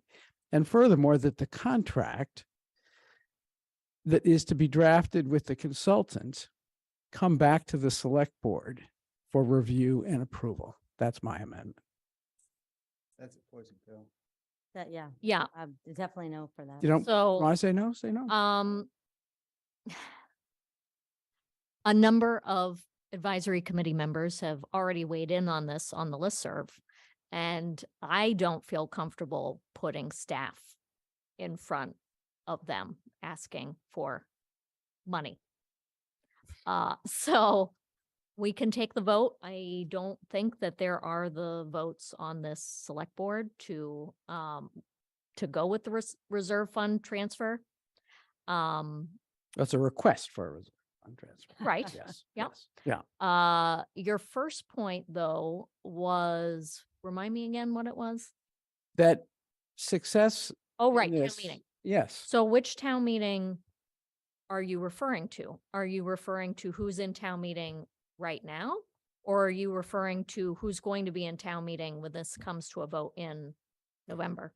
Well, I think one of the oddities, excuse me, of this whole process is that we don't even know if we're referring to a town meeting in 23, or a town meeting in 2024. There are communities that are going to ask for a 1-year extension of these deadlines. Frankly, I think Brookline should be one of them, because there is no record that would indicate, with the degree of differences of opinions that we all witnessed tonight, that Brookline is going to smoothly get to a consensus under this threat of this deadline to do it by the end of 2023. So I don't have an answer to your question. I apologize for that fact, but I do think that's one of the things to be negotiated. Well, actually, it was my point. I Go ahead. have a compromise. Hold on. Yeah. My point is, I appreciate that we will need to go before town meeting and get a 2/3 vote. But there is a lot of uncertainty about who's going to be in town meeting whenever we submit the proposal. So we need to work with the information that we have right now and with the staff and their expertise that we have hired. So trying to build in the result based on who's in town meeting right now, I think is actually a miscalculation. We don't know. We need to trust our staff to do the work that they do. And we, as the select board, as the executive, need to make the case before whatever town meeting there is. And hopefully they will listen to us and they won't pass an unbalanced budget. Well, Still upset about that. okay, since Hold on. So Miriam and then Bernard, and then we really do Yeah. need to move on. I have a potential compromise for Okay. Bernard's language. I'm a no on the AC stuff. So the contract for the consultant has to come back in front of us as select board. Yes, it does. So that will give us the opportunity to put this language to the select board with time to get comfortable with it, to decide whether we need to have that financial statement. And then we can put language or similar language or something to that effect in the contract. We don't have to vote on this language tonight. I feel the same, that I literally have to look over Bernard's shoulder to see. Let's And just check with Kara- Steph and see if that's. Well, I- yeah, yeah. Chaz, Kara, Chaz please wants confirm. to Oh, Right, I mean, jump in. I'm Hold on. sure Carol will say the same. Mhm. I think Kara should speak to this actually. I think because Kara understand, what is the contract? What are we actually asking? this And person? can I ask you before, this language doesn't have the consultant doing or preparing these strategies. It's the department that prepares the strategies. I mean, I think Kara is going to say that the consultant's really just sort of a technical person, right? let's see what Kara says. Yeah. Well, I'm let's- sorry, Heather, I didn't. Let's let her say whatever she wants. Mhm. So, in speaking with Maria on the side here, first of all, let me start by saying the form-based consultant, yes, is, people that we've been talking to literally wrote the book on form-based zoning. It's a very technical, specific, heavy on architecture, heavy on urban design, expertise. If we wanted to bring in someone in the future, that talked about fiscal impacts with the town's housing policies generally, not related to this, that would probably be a different, consultant. However, we also have some really great volunteers in town that have set up different fiscal impact models that we could also discuss on the side, again, separate from this single initiative. And I do think that as the comprehensive plan moves forward, God willing, we'll see what happens with the funding with that. But we have staff that are dedicated to moving that forward now, to seeing that move through and not be held up by by other initiatives like this one. It is important as we talk about the comp plan to recognize what's changing around us, whether we do anything. And this MBTA requirement has to be part of that comp plan. And then overall with the town, what are the, how much open, as Linda Pelkey says all the time, with our housing's going up, and if we can predict it's going up in a certain rate due to different external forces, then we need to make sure we have enough open space. We need to make sure the infrastructure is there for the town. So I think there is an important piece that the comp plan, as we develop that scope, and we are coming back to you in a month or so with a draft RFP for that, should include reference to, again, these external forces like this state mandate. As far as what we can come back to the select board with in March 21st, definitely makes sense for us to have a timeline. And I think that with that meeting and moving forward with the regularly scheduled, select board meetings, because they're on Brookline Interactive Live, that what I wrote down is 1, 2, and 4. So the strategies incentivizing keeping the mixed use. What are strategies to maintain, forgive my handwriting, a reasonable amount of existing units that are, in a way market rate more affordable. And number 4, parking. Those are 3 things that we should be updating you all at every meeting coming forward. And again, it may not be the form-based consultant that's helping us that, but we can communicate what we're looking at, what conversations are with other communities, and what those guardrails are. Thank you, Kara. Did I, Mike? I may have missed something, but the question was, okay, we're going to have a written contract with, and presumably that as a matter of form comes back Yes, here. absolutely. So will there be an opportunity? You'd have to say this to the consultant, because they would have to know in advance what we might put in. Would there be an opportunity to insert the language that Bernard has? This consultant's not going to do that. So we would be, we need to, my recommendation is that we use a form-based consultant to come up with different options for buildings that are about a 4-story scale. Yep. And we give them clear direction on that so that they can execute and we can get back out to the community. And is that what the draft contract that you've got says? We don't have a contract put together as far as I know. Do you have a draft? Okay, we're working on a script. Yeah. Wow, it takes 30 days, but yes, that's in an ideal world, the scope will then be reflective in the contract language. Yeah. And that would come to the brain, select board. this is the machine, right? This is the processing power necessary to develop this plan. All right. The guidance from what the plan is meant to do, it comes from the planning department And the community. and the community. And can I add that this language or some variation of it is sort of a scope of services to the department, right? Mhm. To the planning department. Yeah, in the process of negotiating the contract, from the way it sounds. But again, the contract is not, that's not the work. That's not the work that the consultant is doing. No. We are micromanaging. Oh, I got the it. planning Yeah. department. It okay? just registered in my brain. So, what you're talking about. yeah. Okay. Let me just got it. let me just say this. I am not going to be with you guys whenever this comes back to you. Okay. So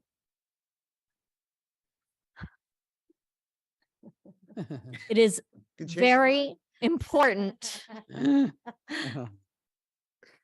that you guys don't give too many directions to our hardworking staff and send our consultant or the planning department staff in 10 million different directions. You guys need to pick like 1 or 2 things that you care about and stick to that.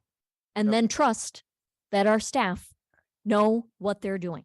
So I think the sensible thing to do here is you've heard the concern. Okay. I personally have a great deal of trust that concern will be reflected in the way they proceed. And I think I'll be very direct and say, I think we have 3 votes for that. I would hope that we would have more than 3 votes, because it would be, well, I think in one way or another, we all recognize that this is something we need to do. And it's a question of, okay, are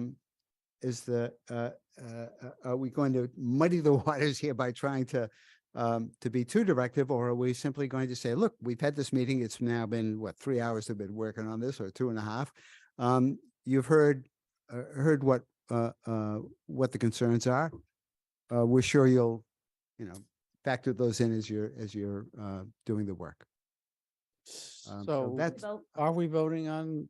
so I would go Bernard? to the back, I guess I'm willing to go back to the original language, I guess. I mean. So at the, Is at what? this time, I am going to put forward the language that the ARPA funds be used.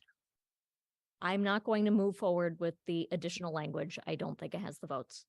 Can I just say Oh, something? Brad? Bernard. I don't like hearing The- that phrase. The point, the purpose of this language was to give the community an understanding that the concerns that were raised, we've heard and we are going to address them. And that was the only purpose. And I think without that, we run the risk that people could be organized to oppose this once we get to town meeting. And that's my concern. And I think that this language does, say, we are looking at the issue of commercial development. We are looking at the issue of affordable housing and middle income housing and parking. And that's an important, it's important to be able to say that once we get to town meeting, especially. But there's nothing stopping you from saying that right now. Yeah, I think we can say that without the. language. Okay. That's just my point, Bernard, is Right. that we've said it, Yeah, and we've said it, Yeah, pretty clearly. It's not written down in a vote, and there's the difference. Yeah. No, I respect the difference, but I also respect the fact that the people, it's not like we're speaking it to a bunch of people who are facing the other way and listen to the radio. These are the people that we need to speak it to, and they hear it. I wish to second Bernard's motion, which was presented. And I think with a second, we at least ought to Okay, take a vote on. let's it. vote. Yeah. Let's vote on the language that Bernard presented. All those in favor? Bernard, Aye. John, Aye. Miriam, no. Mike? I'm counting. Abstain. Oh, And the chair votes no, so it fails. Okay, now I will be moving to allocate $277,000 from the town's currently unallocated competitively available American Rescue Plan Act funds to the Department of Planning and Community Development's fiscal year 2023 operating budget for the purposes of engaging a consultant to help develop a form-based zoning district compliant with the MBTA's Communities Act along Harvard Street. John? And I, excuse me, would like to move my amendment that this go through the advisory committee with as a select board request for transfer from the reserve fund, which means the select board would appear before the advisory committee, not staff. We're not forcing staff to go before the advisory committee. We're simply recognizing that the path to town meeting is through the advisory committee. It doesn't matter if it's a 2023 town meeting or a 2024 town meeting, it's through the advisory committee. And if we essentially do an end run around them at this stage, I worry that we're not going to get town meetings approval of this at the end of the day. So I wouldn't call it an end run when I've seen members of the advisory committee already weigh in with how they intend to vote. I don't know whether or not they're keeping an open mind about this.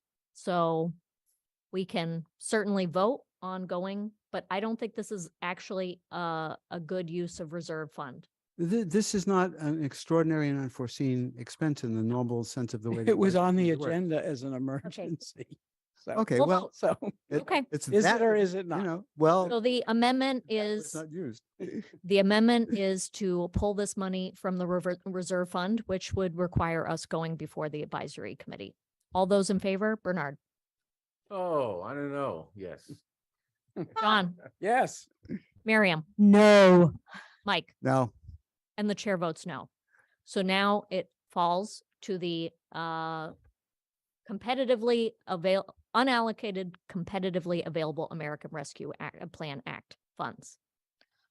All those in favor, Bernard, Okay, I'm going to abstain because without this language that tells the community that there's going to be a process, tells them, not, promises in the back of our head. I really can't support it, so. Okay, John, Abstain. Miriam? Yes. Mike? Yes. And the chair votes yes. And by the way, I did know which way the wind was blowing, so. I just want to say I'm going to miss the cake. I'm giving you a hug and I'm Okay. going home, but I will rejoin when I get home. Okay, thank you very much to town staff for working on this. Goodness. And yes, thank you. I'm away this weekend, but Okay, next week. okay. Sustainability update.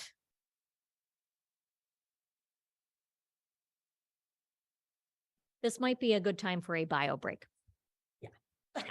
Good. Back in about 10. Good time for a beer break. Thank you all. Can I have your Prosecco? It's her Prosecco. Is it bottle? This is it.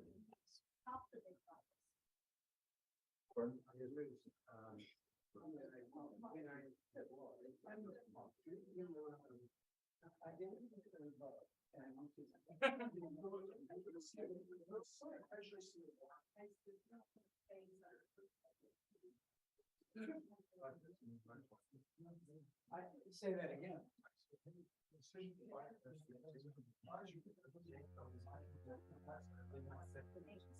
I'm sorry. Oh, yeah, look.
Between you and You're Jake, just the man to do it. that's not a good spot to be in, so. I am Tom Barrasso. I'm the Director of Sustainability within the Planning Department. I would like to share my screen. Can I do that? Yes. All right.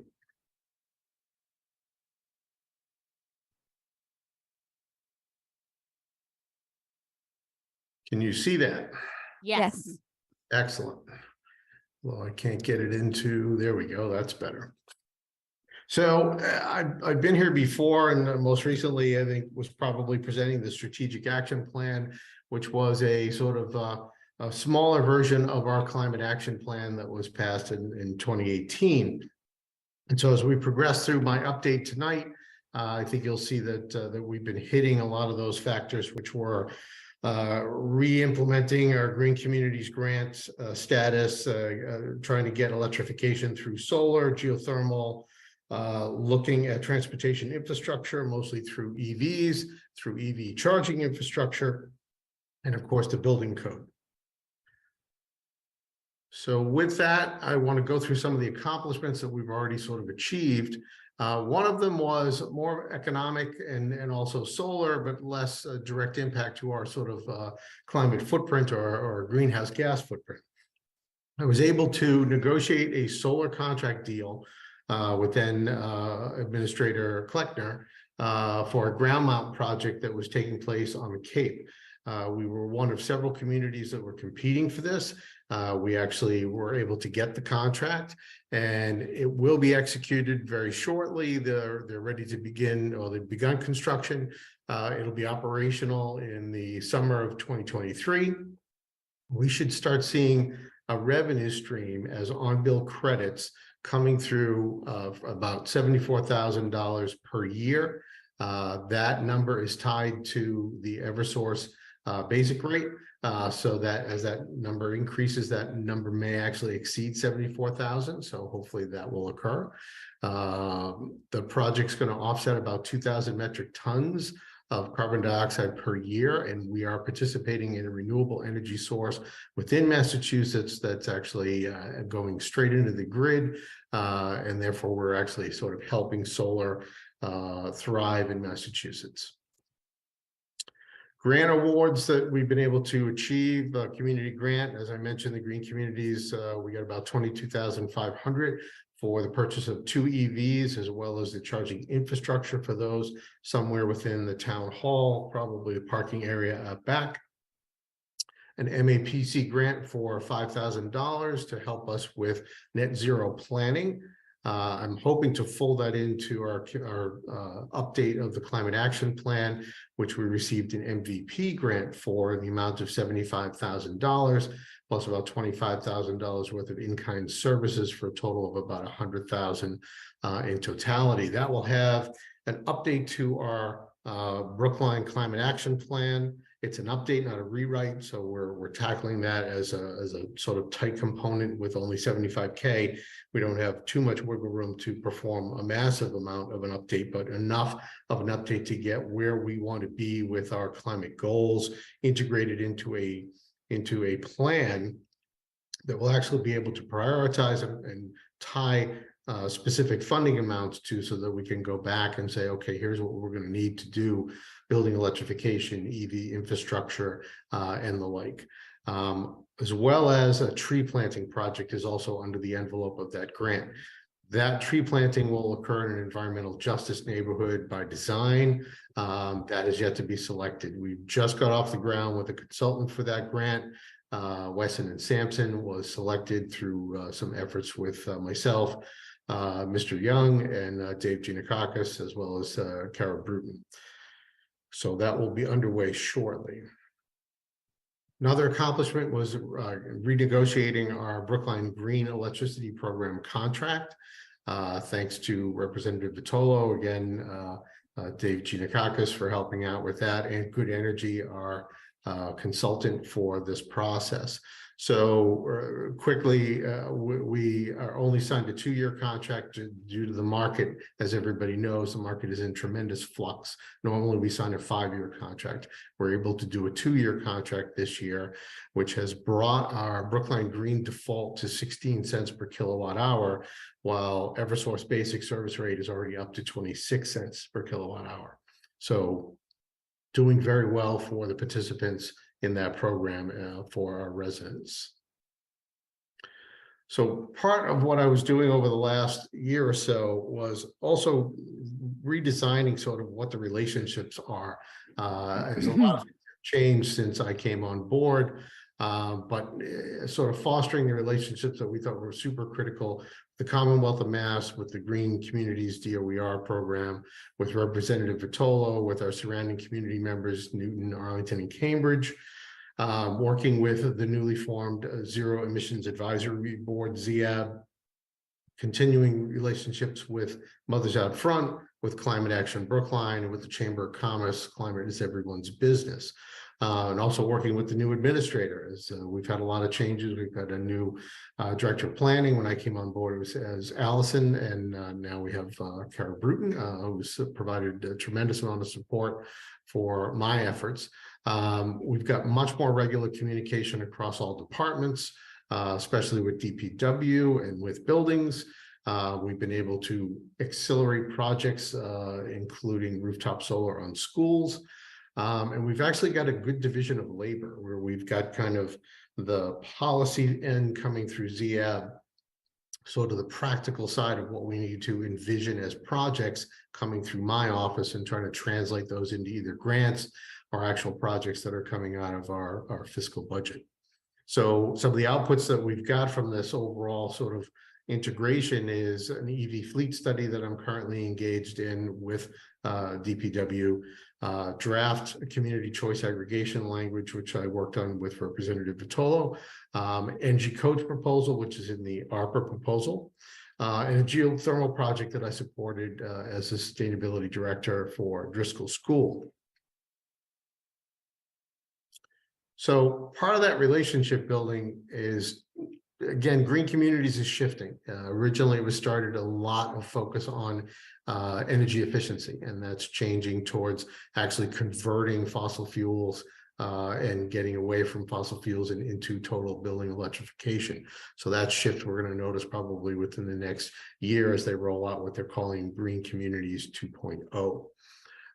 We established regular communication with all our sort of climate action partners in Brookline, especially thanks to ZEAB and Mothers Out Front. Hopefully we can work with them on a urban forest project that they've got in mind. The Zero Emissions Advisory Board has been laser focused thanks to Jesse Gray. So I think the transition from the Select Board Climate Action Committee into ZEAB has been very successful. We've got a new town administrator, as I've mentioned, who's been very supportive of our efforts. And hopefully we'll be working with him. We've put together a number of things that I think he's going to mention in his ARPA proposal.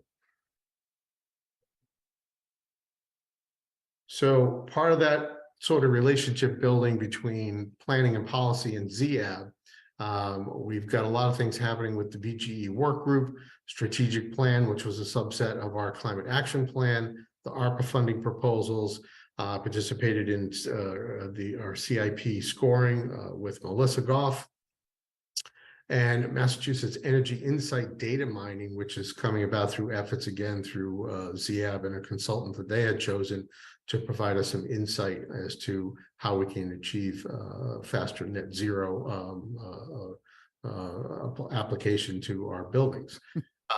Grant opportunities and identification have been great. We've been able to sort of come through again with MVP, and I think DPW is looking at MVP for this year, as I can hopefully run through our project for this year that we've already got funding for and complete that. So ZEAB has been very successful this year in a number of warrant articles, which again, you're very familiar with, so I won't dwell on those, but all these efforts have led to actual projects.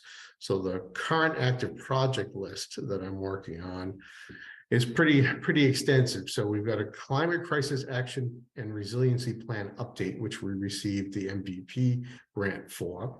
The BGE renewal rollout, which has been very successful, thanks to a lot of effort that Good Energy has put in, and a lot of fielding of calls from residents by our admin staff and myself, getting even more people enrolled in the program.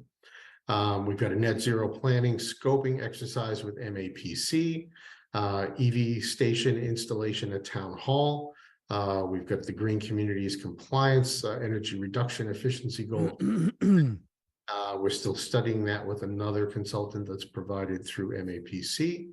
I'm on the emergency management team, so we're trying to integrate our climate action plan into our hazard mitigation plan, which is required by the state, and that is underway as we speak. We're part of a 10-community fossil-free pilot project under Mass DOER. We had essentially a fact mission or fact meeting with DOER last week. There's a community involvement part of that, which will occur very shortly, and we'll definitely be moving forward with that as well as some of the other communities that are part of that program. We're also looking at trying to adopt property assisted clean energy, or PACE. That was again a selection for a suggestion from Climate Action Brookline, fully supported by my office and planning. We hope to bring that forward in the next few town meetings and get that adopted. We've been meeting with internal staff at the financial level to sort of see how that would impact the treasury and assessors is pretty much where the sort of impact of that and the rollout would be. So moving forward, what do we really need to sort of look at?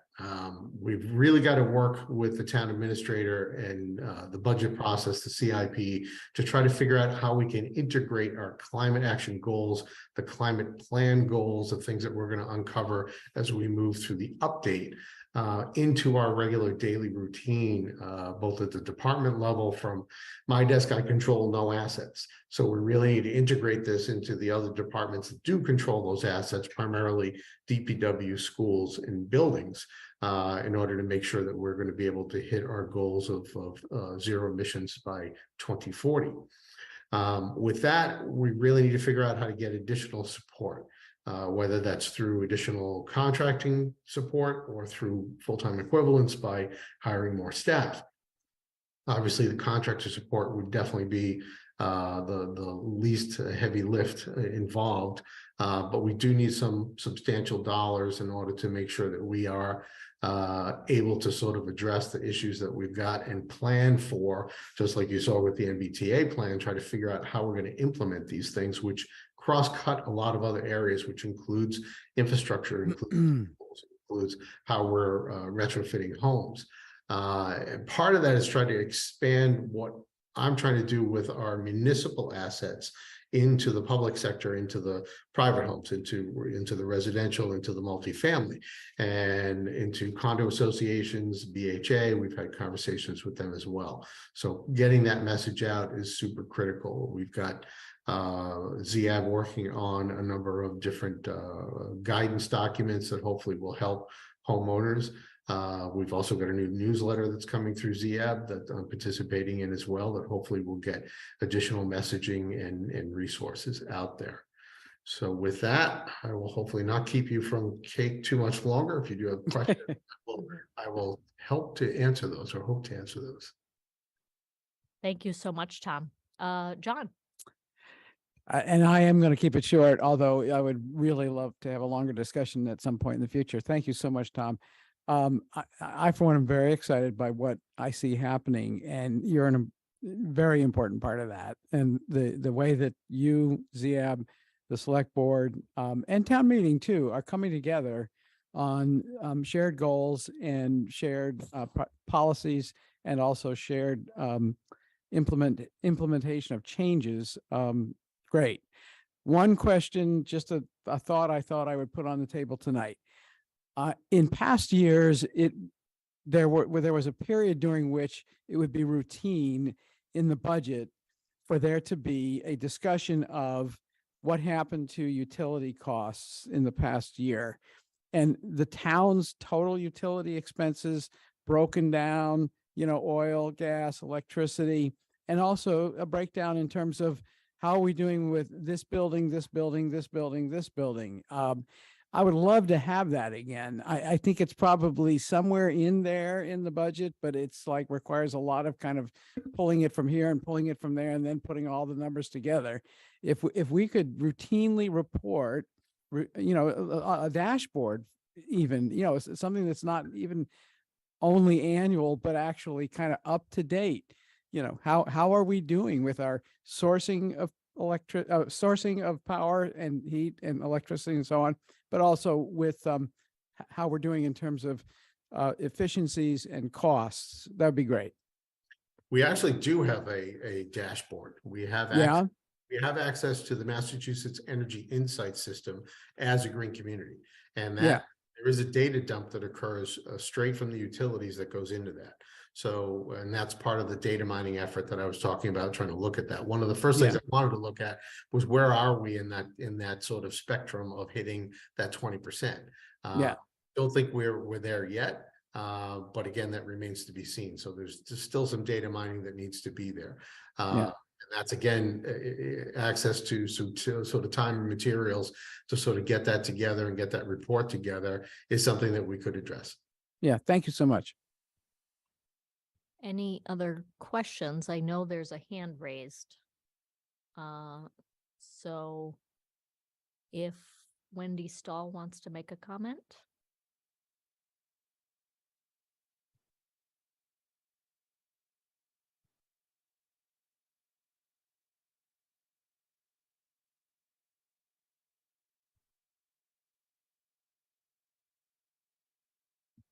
Hi, thank you. I am Wendy Stahl, the chair of the Zero Emissions Advisory Board, and I figured it would be an appropriate time for me to chime in and say that it's been wonderful working with Tom Barrasso and Kara Bruton, and I just really appreciate the leadership also of Chaz Carey bringing his ARPA proposal that we'll hear soon.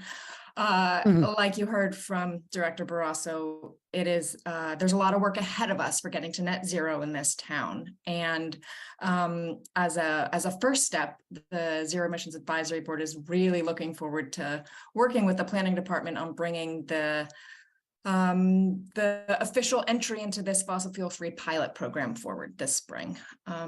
So yes, just wanted to give my thanks to everybody's hard work in this matter. Thank you. Any other comments, questions to Tom?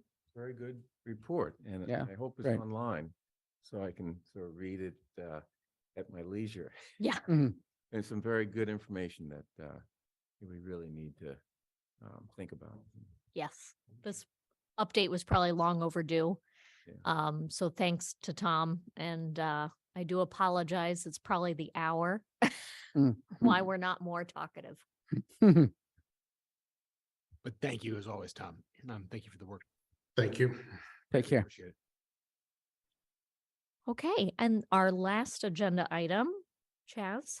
All right, let's keep this short but comprehensive. I like that. Is such a thing possible? I I don't like know. that. Let's find out. Let's do it. Always the first time. We can do it. You've met this select board, right? Oh, look who's back. I like this select board. You're all very nice people. Here we are. So some brief background on this. We are currently in the process. The ARPA committee, as you all know, but just for the broader community's benefit, Brookline has taken a unique approach to its American Rescue Plan Act funds, of which it's gotten around 40 million in total. In combination between the allotment from Norfolk County and the allotment directly to the locality. And the unique approach that it's taken is that it has for a large portion of it allocated it for to community to a community competitive process run by a community board that it was appointed by the select board. And the select board has in turn agreed, although it is the executive with overall authority for that money, to implement that community's recommendations. And so that engagement has proven successful so far in ARPA round one. We've gotten a variety of applications from external groups, large and small. The committee has evaluated those, and it's also been, I will candidly say, a learning experience from our end to get to where we need to get to in terms of getting these agreements out the door, releasing federal funds, particularly in sub-recipient agreements where we have to have oversight over the people who are spending the money. Not easy for something to set up overnight. I want to thank Tyler and the entire financial team for and Joe and the entire financial team for their efforts in making that happen. Standing up an entirely new way of doing business in a matter of months, which in most communities takes years. I understand people were appreciative of how difficult that process was. And now we approach ARPA round 2. We estimate currently, when we previously came before you, when Tyler previously came before you, the estimate was there was around $9 million left in that pot. We actually think there's a little more. We've been looking at realizing some savings elsewhere, and we think we're probably at just over $10 million in ARPA money that is available as part of the competitive process in round 2. From that, the committee has stated to the town that they would like the town's asks not to exceed half of the total remaining amount. And so what I have done, given that the town has multiple unmet needs that ARPA could be used for, but we want to respect the committee's authority, is undertaken a centralized process by which we as departments have gotten together, made asks to the committee, and then my team has made the final evaluative decision on what's going to be funded through ARPA and what we might fund through other sources. And the goal for ARPA is twofold. One, as we discussed previously, is this green package, this idea of long overdue investment in green infrastructure in this community, particularly in areas that were impacted by COVID. So we have just under $4 million in green ARPA asks. That makes up the lion's share of the ARPA asks from this group for us this time around. The other $1 million of non-ARPA asks is more varied in terms of what is potentially eligible for ARPA and that we need in the current moment that can that might not be better placed in the CIP or a potential override. But the overwhelming focus there, the kind of subset and that's woven into that, is social equity and social justice. The ability to use money that we previously didn't have to reach communities that we have been having trouble reaching in order to provide them with the services that they need. So we're very grateful for the opportunity to present this consolidated ask to the committee as part of the broader array of asks. There is what I'm recommending, but there's that broader array of asks so that the community is aware of where the unmet needs are in our various departments. So I want to just go through briefly the kind of top line list, still a draft list that we are preparing to submit to the committee. As you can see on your screens, the green asks at the top, 2 projects I'm very excited about. The Senior Center and Public Health Building COVID resilient renovations. What these are renovations that are designed to keep these buildings open during a pandemic. That is an ARPA eligible expense.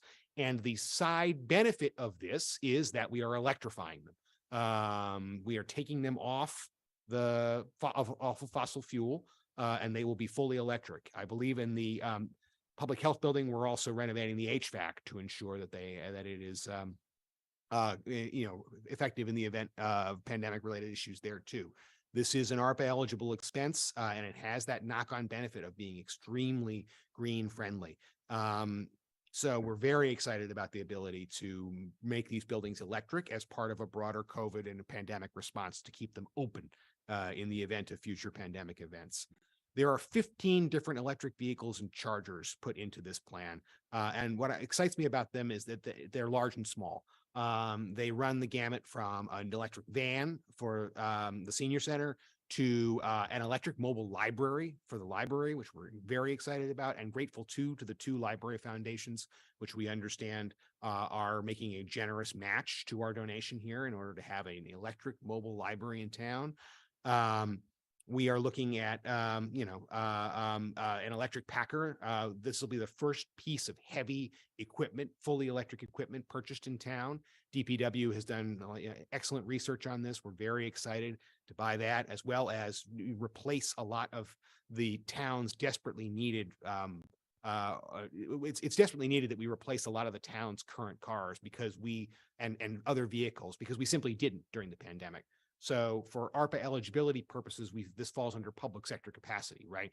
There was something that we didn't do during the pandemic that we traditionally did that we're now far behind on. We need to address that impact, that pandemic related impact, by getting back up to speed on our fleet replacement. And we will do so through the purchase of 15 different vehicles across multiple departments.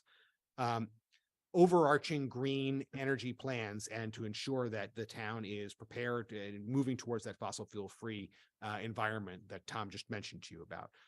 We are expanding that charging plan study that Tom mentioned from an initial group of 5 buildings to townwide.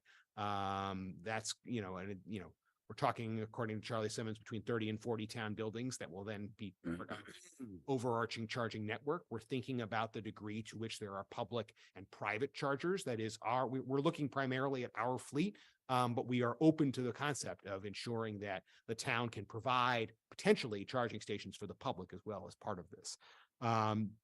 We are investing in specialized energy code training now that the specialized energy code has been approved. And that is for both us in the public domain, educating us and educating members of the public in the private sector, educating businesses, educating individuals, figuring out how to get ready to implement the specialized energy code. More broadly than that, however, there's a very exciting 2-year energy coach plan. That is one of the questions that we get asked all the time. Tom has asked it on a regular basis is, I want to make my home more energy efficient. I want to make my home fossil fuel free. I want to be net zero by 2040. How do I do it? Like, I don't even know the first step that I would take in doing this. That's what these people are for. This is the ability to take that first step, to meet with someone who can say, okay, I can give you the broader concepts of how to electrify how to take your home off of fossil fuel, how to do all the things you need to do, how to install a charging station. This will be a real excellent resource. And we wanted to fully fund it for both residents and businesses, which is why that line item is almost $200,000, because we want everyone to be able to reap the benefit of this, not just individual homeowners, not just businesses. Couple of smaller things, include, digitization of these assets, getting us into the cloud and stopping using paper. We are looking at a really exciting program from ODICR that I believe came out of discussions in CDICR, a so-called Welcome to Brookline program that gives a pamphlet in multiple different languages to people about how to access town resources, especially resources involving clean energy, so that people who have no idea that these programs exist can actually have access to them. I think that's really the highlights of this green program, but I'm very excited about the opportunities that ARPA presents us to make this sustained investment in sustainable development for the town. For the non-green asks that you see, I want to highlight briefly that you have approved, as of tonight, $277,000 in ARPA money that we were theoretically going to ask this committee for before we realized, obviously, that the timeline required us to go directly to you. It was my commitment to the committee, and I will uphold that commitment, that we will reduce our ask by this amount so that we are not replacing this $277,000 line item with something else and then claiming that we're still at $5 million. We're going to respect the committee's wishes on this and ensure that we are keeping our total discretionary asks to below 5 million overall. But these include things like I believe Representative Vitola, you were responsible for getting us this money for the ADA accessible parklet spaces in the public way. Thank you. We're going to use ARPA money as a match for that. That's going to be really exciting in the summer to be sure that people who want to dine out in those parklet spaces or just enjoy them when they're in public there, that all of those can be ADA accessible. We're giving $50,000 to the Council on Aging. They have a number of transportation related special projects that they would like to start to fund. I always say that money to COA is money well spent because they just always have excellent projects ready to go, turnkey ready. And so I'm excited to fund that as well as their social isolation outreach to BHA members. And then we're continuing popular programs. We're continuing the Popular Farmers Market Coupon Program. We're buying a snow vehicle. It's a significant outlay, but as DPW Commissioner Galantine will tell you, all of our snow vehicles are well past replacement age. We need to start doing it. We've had a mild winter. We've been very lucky. We may not be lucky for much longer. So we really need to, as weather events increase in severity, even though our climate is unfortunately warming, we need to be ready for significant snow events, because when they do come, even if they come less frequently, they will be heavier. So we are in the process of upgrading that fleet. That's the initial investment in that. I hope to be able to discuss in a potential operating override, thinking about what we need to invest in our DPW fleet in particular in the longer term. The Department of Public Health, in addition to considering continuing that farmers market coupon program, is going to invest in this program called Community Gatekeepers, which is a community engagement program that pays members of the community a small stipend to serve as outreach agents and connective agents, particularly with members of underrepresented communities, to be able to say to them, to be able to have those individuals well educated about what resources are available in town, and then taking that information out to communities that are not typically reached by town staff. So having a trusted member of a local community say, hey, you know, I know where there are mental health services available. You can go to the Brookline Center. Here are the ways you can get access to that. Sigal Reese has really done fantastic work in thinking about how even a minor investment in that kind of trusted resource can provide, you know, a massive return in terms of the overall health on the community. You know, projects large and small. I do want to highlight here too. We've been solicited. The Boston African American History Museum, the museum in Boston and Nantucket, has started a municipal membership program. It's $10,000 a year, and the benefit that provides to us is not merely just, you know, the satisfaction of knowing that we are a municipality that is a member of this group, but they actually provide us with really interesting services, including training and the opportunity to have academics and people involved in town in ensuring that we are achieving our social equity goals. Come and speak to us on a variety of topics, academics from Tufts and other communities around coming in. So we do get a benefit from that in addition to community access to that museum. So this is a pilot. We'll see if the benefit, how the benefit works for us. But I think that's a great, again, relatively low cost way for us to not only demonstrate our support for that museum, which is fantastic, but actually, you know, get a real benefit out of that. So those are the kind of top line things that we're looking at in this ARPA proposal. And I welcome your questions, comments, concerns, etc. John? In view of the hour, Yes. yeah, we're going to keep it really short. Two things. I had a question as to county ARPA funds. Yes. How much and where are we in terms of getting county ARPA funds? We have the full county allotment still to come. And what I'm trying to do in this is to route our asks through the county, because that is the easiest way to get county money.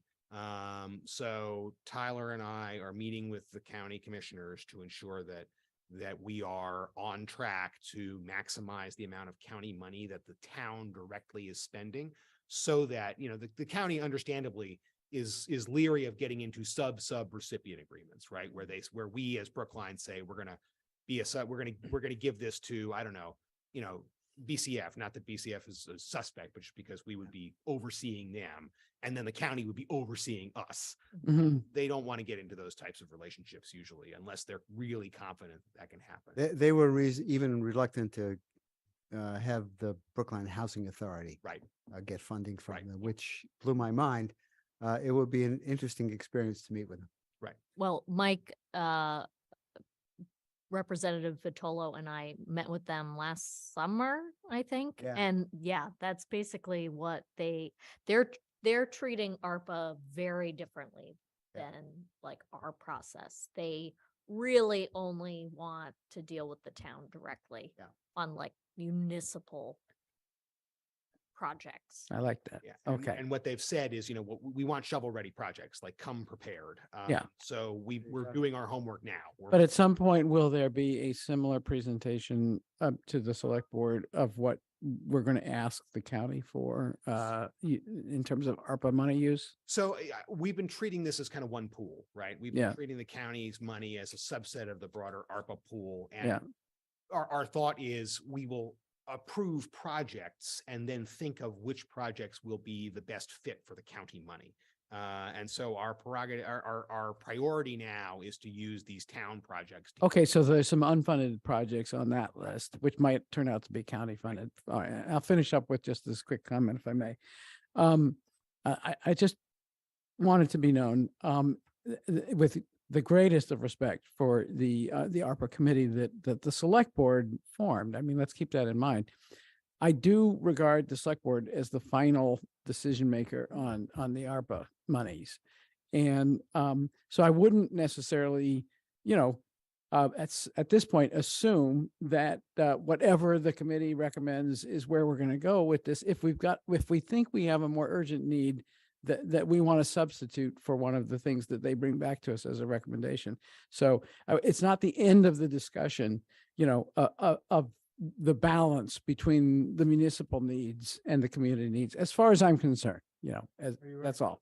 That's all. And you're right, and I say that as co-chair of the ARPA. But also a select board Yeah, member. but- well, Yeah, by the way.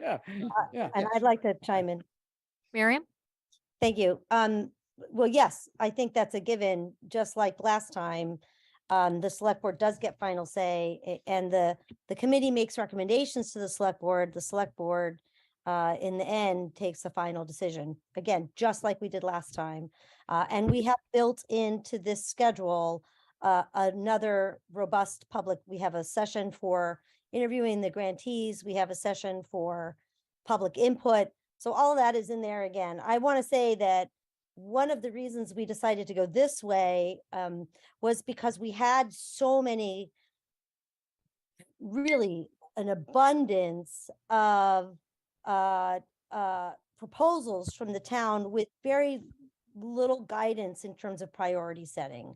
And this was a way for Chaz to really help the departments do priority setting and align with the goal of the ARPA funding. So there may be some one-off asks from departments when when everything when the grant cycle closes February 7th and we start reviewing grants.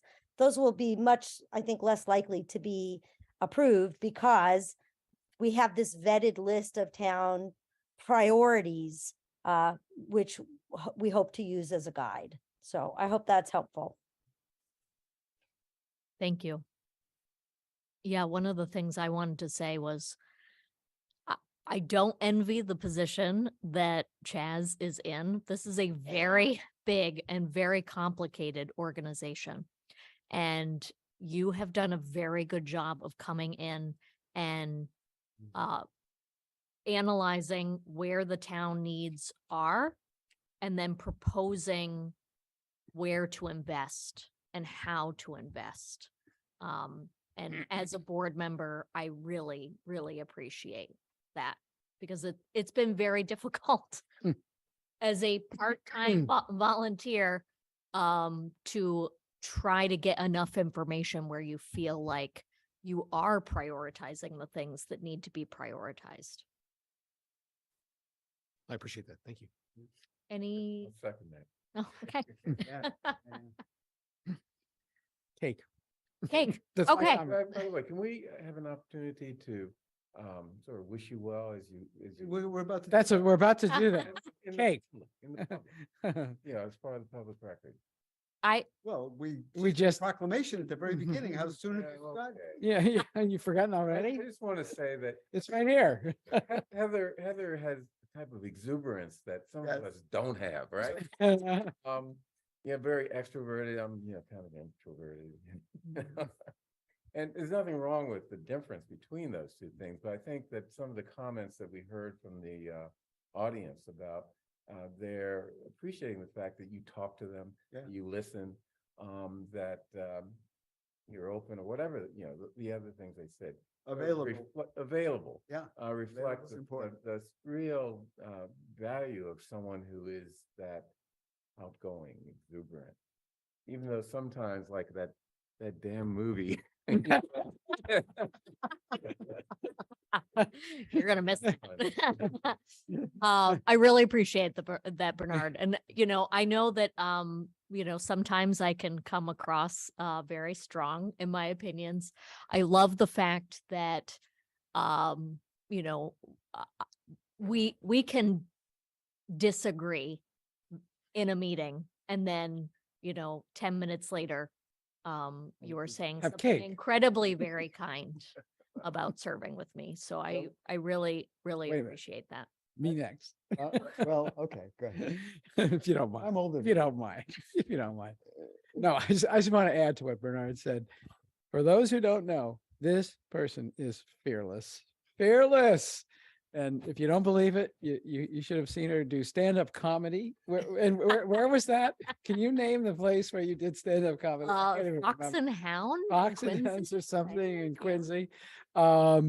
Or talking our town council into doing a dive from a moving golf cart. Well, Fearless one. while wearing a Wow. costume. I mean, the commitment, Joe. Talking me into dressing as a, what was it, a Wookiee or something? Yeah. I mean, come on. Yeah, we're gonna miss you and your fearlessness. So, yeah, but we'll be seeing you again, I'm sure. Yeah, Yes. yeah. So Thank you. I just want to say that Heather also has this incredible talent to twist people's arms, which is why I'm sitting in this chair in the first place. It's I just broken. want to say my arm is still So true. twisted. Yeah. Yeah. Well, power- her I'm glad powers that you of listened to me, persuasion. Michael. I had no choice. Her powers of persuasion are legendary. All right. And they leave bruises. That's the thing. you Let's know. You ready? Thank you very, very much. This has been a great, great honor to have served the town and to serve with all of you.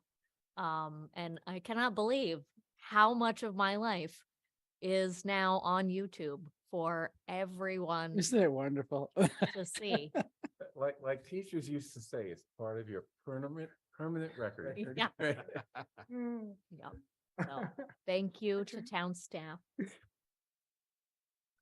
And yeah, that's it. Cake Move to Hey. adjourn? All right. move to adjourn. Heather out. Yes.